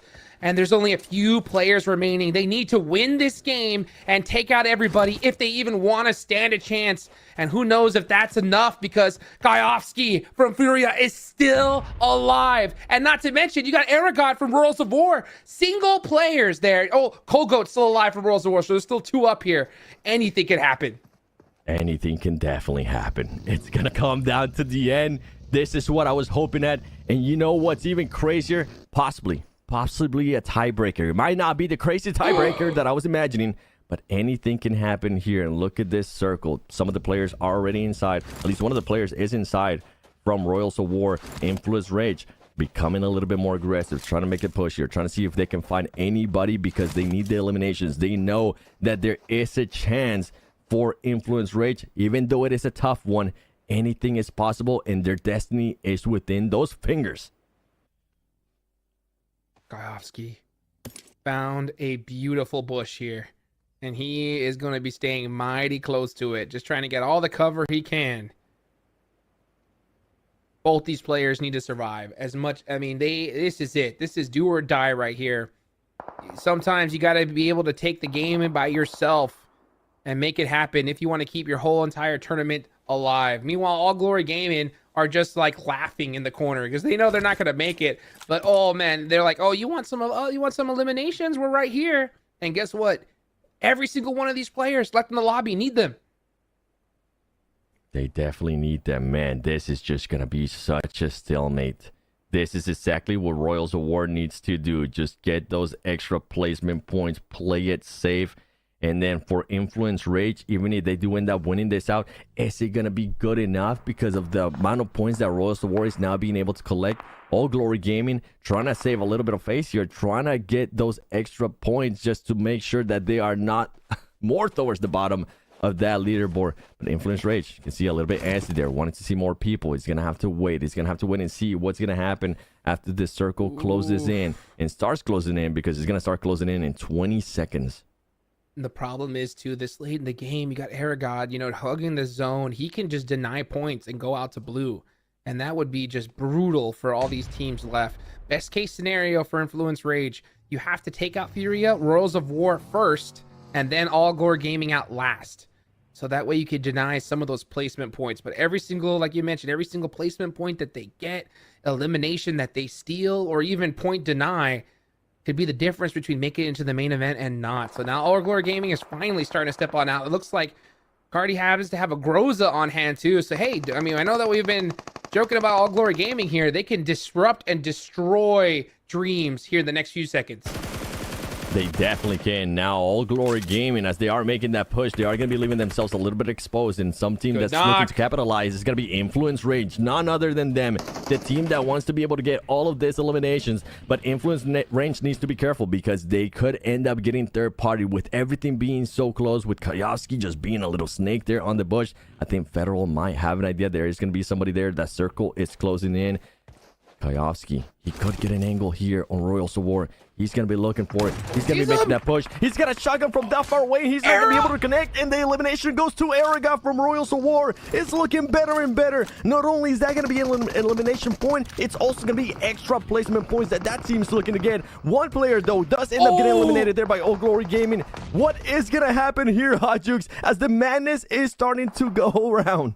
I will tell you what's going to happen right now. All Glory Gaming just denied another point to Influence Rage. That has gotta hurt. Every single one of these is so huge. Influence Rage needs to take out the entire lobby here. Cold Goat right in between these two squads. And like you mentioned, he can definitely play spoiler. The question is, will Big Milo see him? Will he see him here? He needs to so desperately. They have to take out Cold Goat in this position. Yeah, Cold Goat currently being patient, waiting for his opportunity. I think right now, Influence Rage might be a little bit too focused on All Glory Gaming, and he could give the perfect chance here for Cold Goat to just surprise a lot of teams, or even evade the point. Here we go. That's exactly what he's going to be looking to do. He's going to be looking to confirm that into elimination. He's not going to be able to. He does get eliminated, but third place is going to be massive placement points for this team. And now it comes down to Influence Rage. Can they close this out with the win? And is it even going to be enough in regards to eliminations? We'll have to wait and find out. But I'm just excited that some of the teams that we needed to clutch up and get some points were able to do it, as now Influence Rage is getting knocked.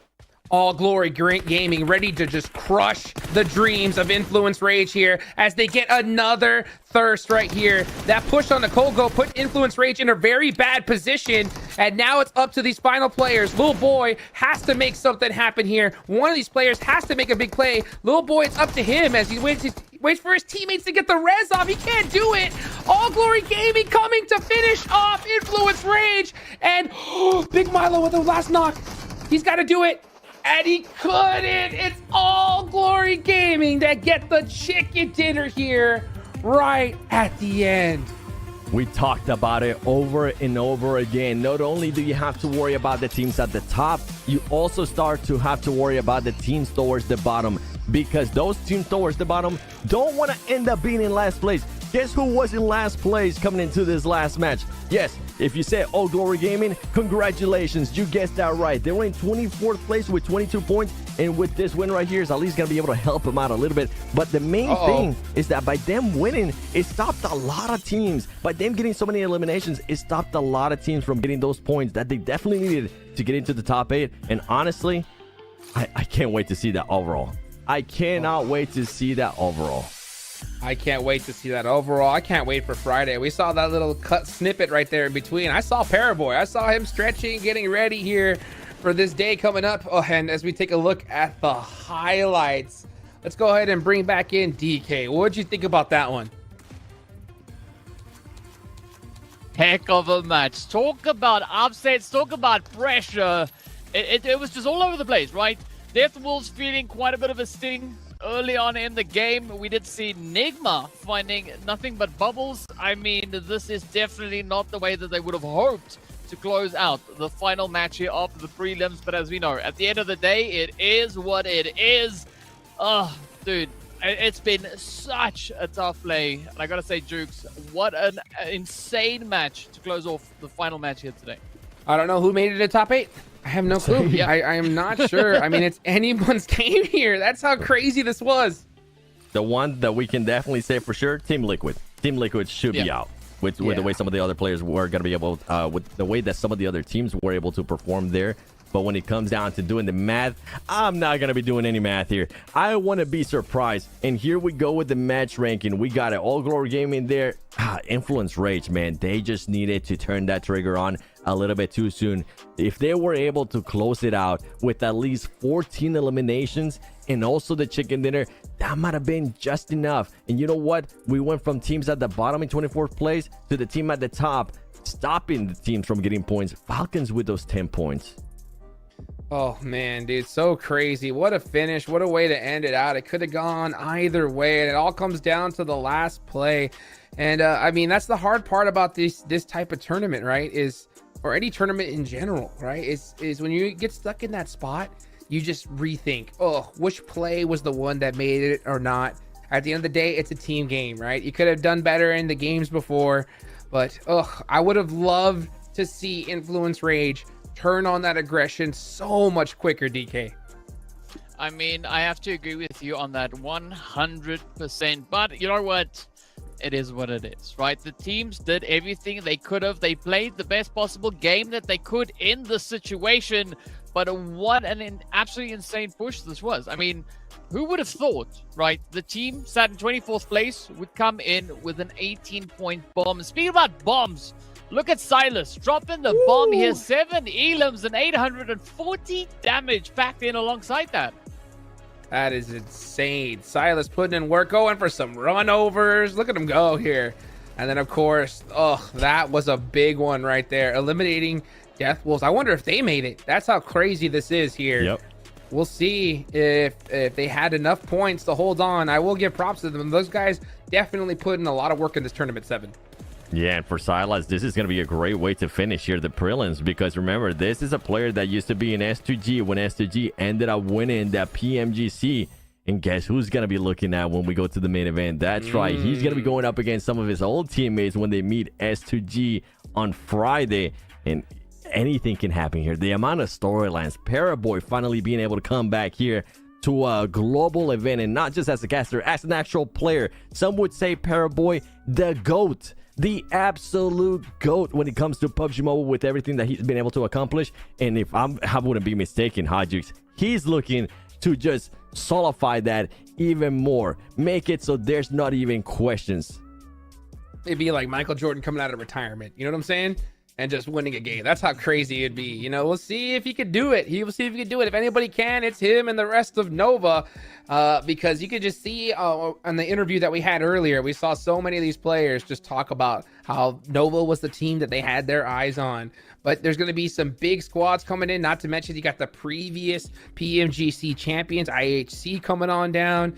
It's anybody's game. Not to mention you got Team Falcons, man. How well did these guys do today, huh? They did amazing, DK. Oh, man, what a day. What a play. Falcons, again, just reminding everybody that, you know, they are here and they are just locked in on that seat, looking to get themselves into the main event. Oh, well, you know what? Yeah, All Glory Gaming. Let's go ahead and go to an interview real quick, and we'll be right back. And last chicken dinner in the hands of All Glory Game. We finally got to see some of these guys here, and I have Fran with me. Congrats on this last chicken dinner, and we want to know how was the experience for the team All Glory Game here, and what are their feelings right now. Muchas felicidades por la partida que acabaron de ganar. ¿Cuál es el sentimiento que tienen de su participación en este torneo? Pues el primer día pues no nos fue muy bien, pero este día pues logramos reponernos y pues cerramos con broche de oro. Well, the first day we didn't go so well, but this day was a better day, so we are happy about it. Okay, and what they have learned so far, are they prepared for a next challenge, maybe in the other competition? ¿Qué aprendieron en este torneo y qué van a llevar eso para los siguientes torneos? Pues más que nada lo que te deja es la experiencia dentro de lo que es jugar un presencial y pues más que nada pues este es un camino que nos abrió para la competencia que vendría siendo la PMSL. O sea, aprender de los errores que tuvimos para venir más fuertes. Well, from this tournament, we have experience, we learn experience. We are ready, we'll bring all of it to the other tournaments. We will improve. Okay, since they don't qualify for the main event, are they looking for some team? They are cheering for another team that was here today, or maybe they are already qualified to the main event? Como no han calificado para este torneo, ¿hay algún equipo por el cual ustedes estarán apoyando? Pues no clasificamos porque tuvimos muchos errores al principio, porque es nuestro primer presencial.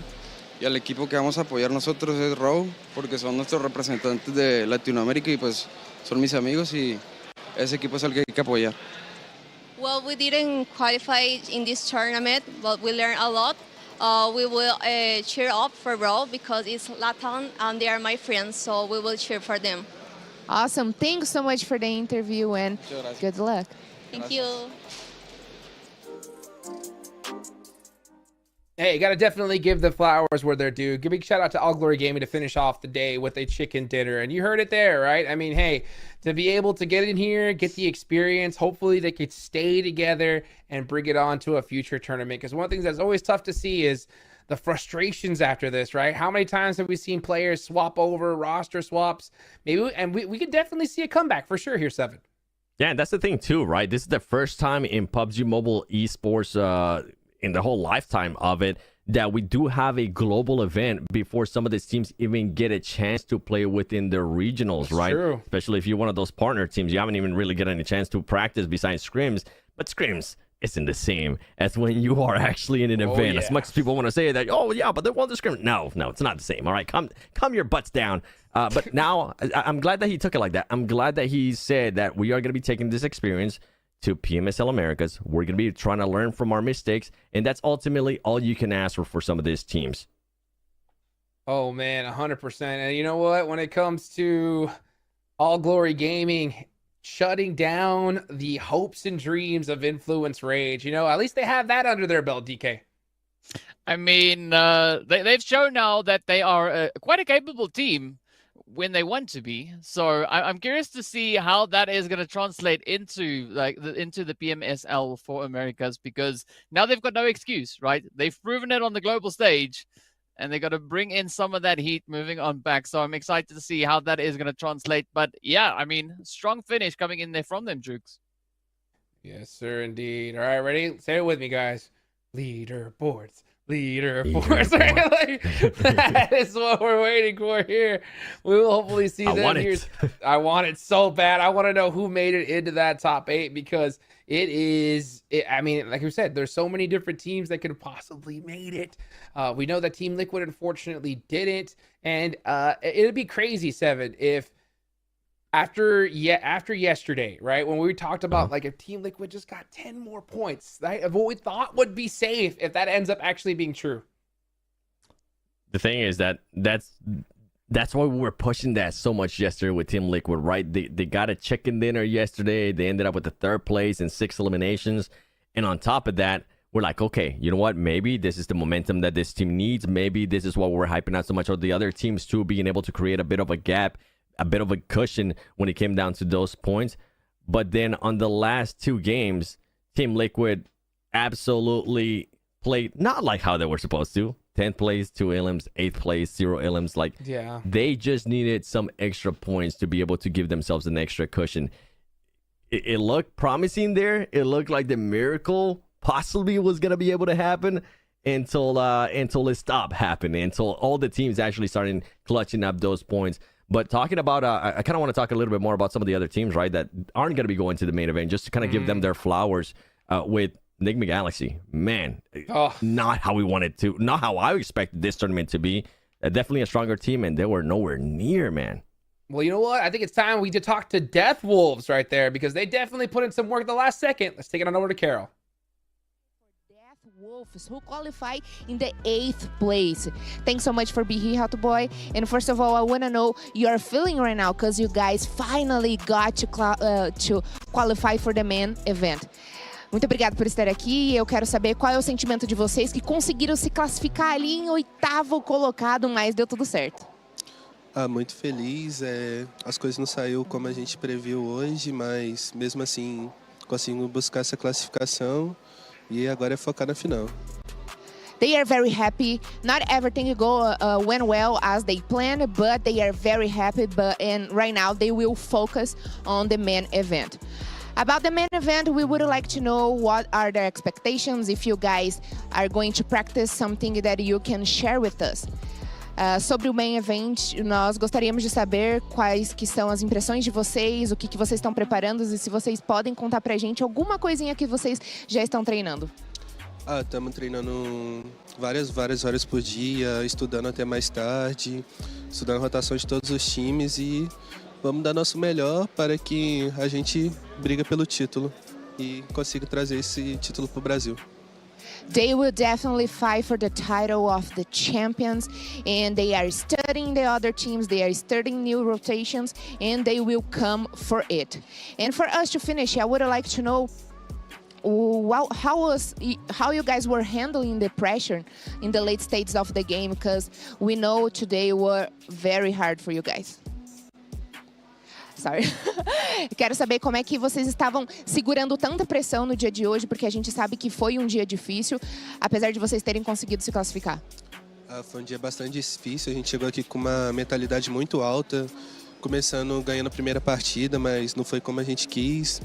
Nas duas últimas partidas a gente estava muito animado, mas aconteceu o que aconteceu e a gente conseguiu classificar.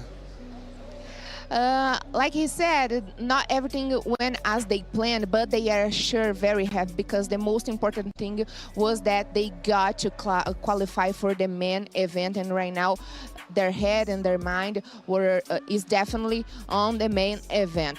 Thank you so much for the interview. We will see you in the main event and we wish all the luck. Muito obrigado pela entrevista e nós vamos ver vocês lá no main event.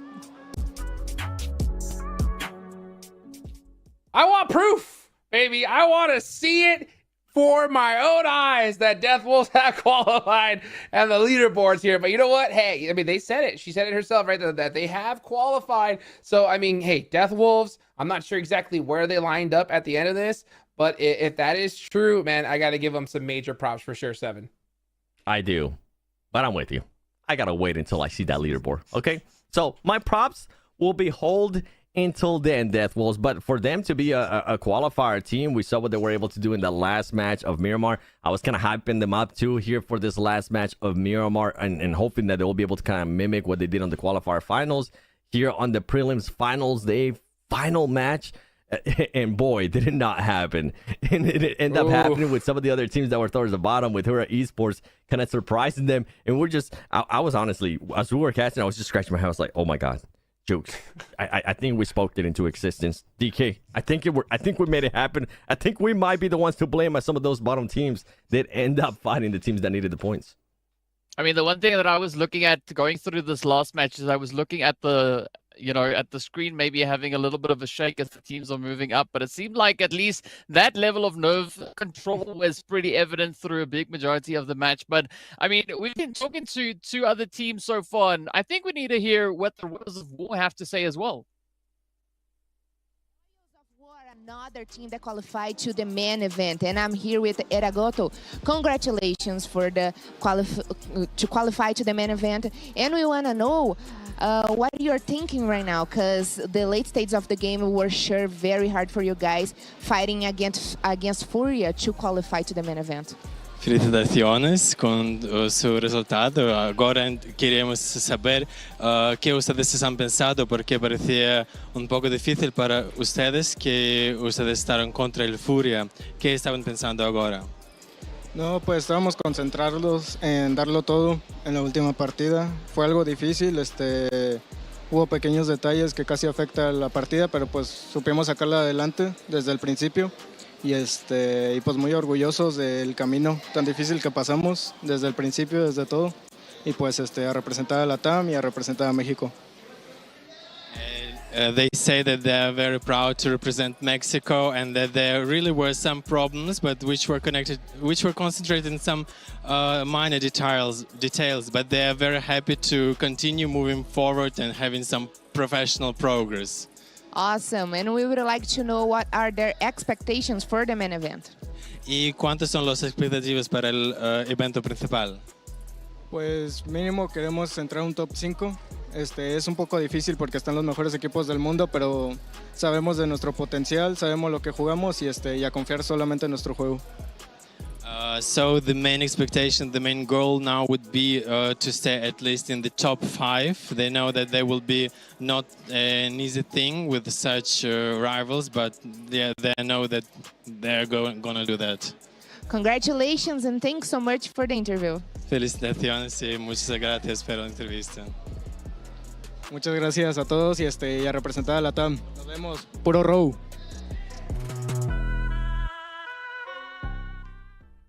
Royals of War, baby! Let's go! Okay, all right. Hey, I mean, it was so good to be able to hear from the players. Well, they're so excited. And you heard him say it, right? He's hoping for top 5 in the finals.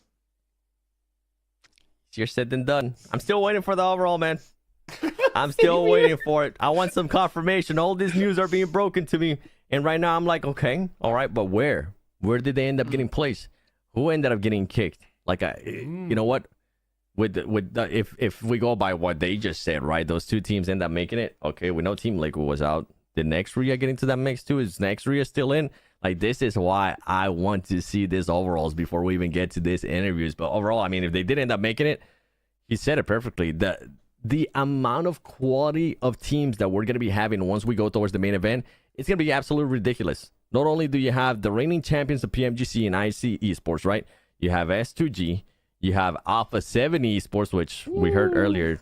Hi-Fi say that they're not really worried about it. I would be worried about them, considering that they're at home. At home, right? 100%. We have Boom, D+, Reject from Japan, Nova. Did I say Nova Esports? Let me just say it one more time just to make sure the viewers heard it. Nova Esports with Paraboy finally making an appearance again in a global event. Yeah, easier said than done with the top 5.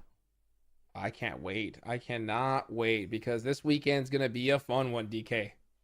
I mean, if you look at what we've already been witnessing out on the battlefield, right? We started with qualifiers, which was pretty exciting. We moved into prelims, adding 16 partnership teams on top of that.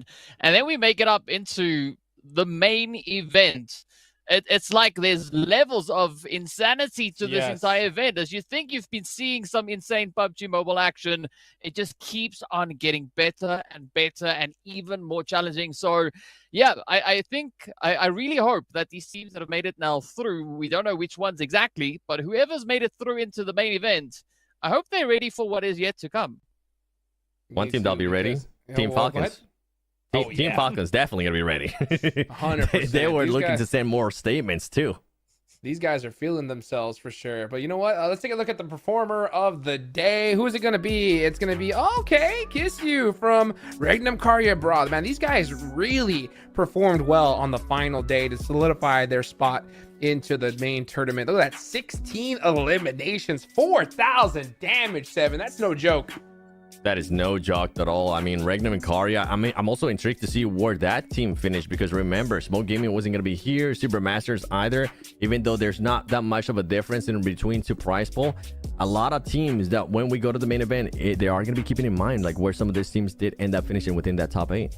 Well, let's take it on over to an interview to see who qualified. Carrie Abra here with me, and I'm back with Kiss You, the performer of the day.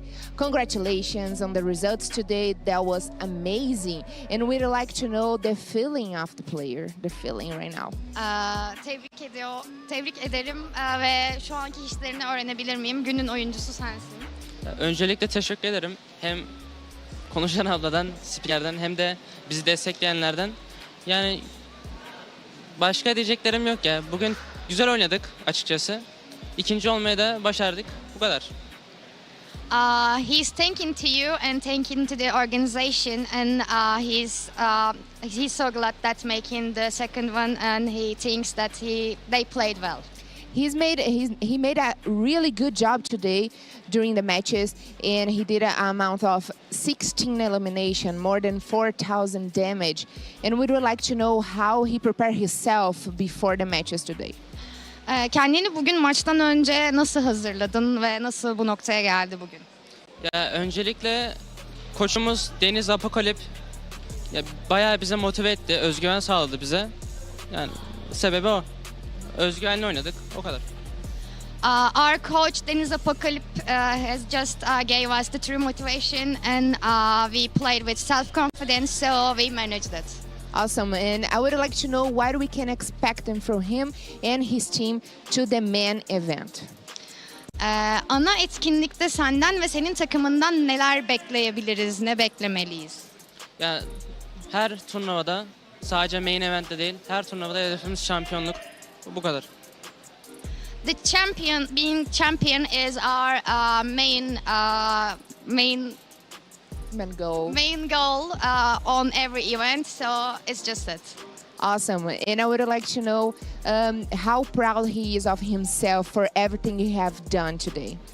Bugün yaptığın her şeyle ilgili kendine ne kadar gurur duyuyorsun? Bu konuda ne düşünüyorsun? Yani buraya kulüp olarak geliyoruz ama aynı zamanda Türkiye bayrağını da taşımış oluyoruz arkamızda. Yani Türkiye bayrağını taşıdığım için mutluyum. Bu kadar. We are coming here and we are carrying the Turkish flag with us, so I'm proud of it. Thank you. And for us to thank you so much for the interview, and we wish you all the luck to the main event. Thank you. Well, there's one team that we knew for sure was going to make it in after how they performed today. Regnum Karya Bra, these guys did not mess around. They put that future in their own hands and made it happen, 7. They definitely did. I mean, they were able to get 2 chicken dinners today. Stay consistent, too. I think they overall, with those 2 chicken dinners, they ended up with 4 out of the 6 matches in top 5, and they never went below 7th place. So for that team to be able to do that and stay consistent, too, with the eliminations, when we go to the main event, that's the main thing we're going to be looking at. And you know what? What are we going to be seeing here? That's right. The overall standings. Finally, baby. We get to see the old Royals of War as we saw. Okay. All the information that they gave us was correct. This is the order. And look at that. Regnum Karya ends up getting in 2nd place. Wow. 2nd place finish. They jumped up big time right there. Beautifully done. These are going to be your top 8. Moving on in to the finals. And Death Wolves sneaking on in. Beautifully so. I got really nervous there with them going out early, DK.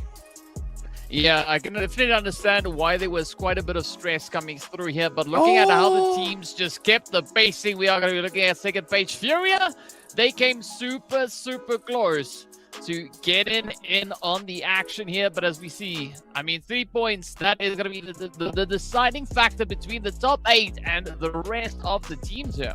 Oh my gosh. Influence Rage 7. 67 total points. That's an 8-point difference from Death Wolves. So that means... And if I'm not mistaken, how many points would they have gotten if they actually won that match? Extra. 8 points. They would have gotten the 4 from the eliminations. Yeah. And they would have gotten 4 more placement points. They would have tied with Death Wolves if they beat All Glory Gaming in that last fight. Dang, okay, so we weren't crazy on saying that Influence Rage did have a chance. Good to know. I'm glad to hear that because, man, they were looking so strong too. But overall, congratulations to all the teams that are going to be going over to the main event. You can see it right there. We talked about the ones that are already there. Now we're going to get a chance to see all the teams that are going to be going there. And boy, is it going to be stacked. Man, you know what? One thing that I'm really proud of, I've got to give a big props to all the teams that from the qualifiers, right? I mean, these were open qualifiers, folks. We had tons of teams compete. They just got dwindled down little by little by little. And there's quite a few qualifying teams that actually made it here to the big show, DK. I mean, we see quite a few of those names, right? We got Smoke Gaming in the mix. We got the Zebra Masters in the mix as well. The Death Wolves also bringing in quite a bit of that, search and maybe even destroy action. But what a play it was. What a phenomenal prelim setup this was. Absolutely. 7, any final words? Tune in on Friday. It's going to be amazing. Friday, Saturday, and Sunday. See you at the main event. Oh, we got some of the best on the planet going to be competing against each other. And we got also 3 teams all the way from the qualifiers that are going to be running with the big boys as well. Who knows what's going to happen, guys? Tune in on Friday. We'll see you then. If I'm not the one, I'm uncomfortable. See the competition I've been running through. Leveled up, I only see them in my rear view. Yeah, I'm ballin'. Yeah, I'm ballin'. Been ballin'. Yeah, I'm ballin'. Yeah, I'm ballin'. Been ballin'. I'm winning, get buckets from the court side to the nosebleeds. Yeah, they love it. Yeah, they love it. I'm winning, get buckets on the first in and the last out. See me coming. First take, I'm hotter than hot. Hotter than some boiling water, I bubble the pot. Team full of ballers, baby, we winning a lot. I'm like Curry with the rock when I get to my spot.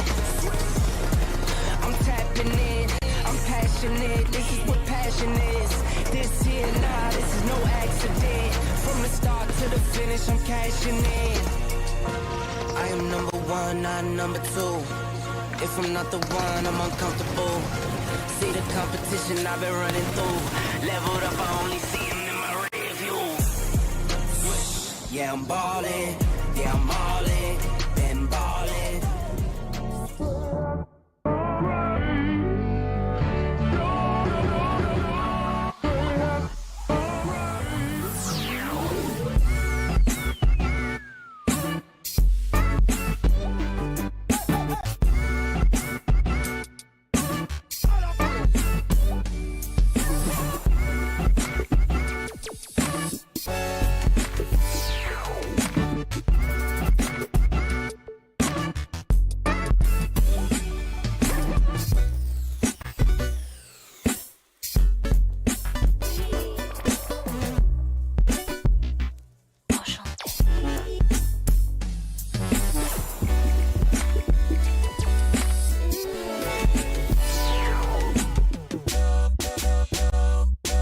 You're one and only.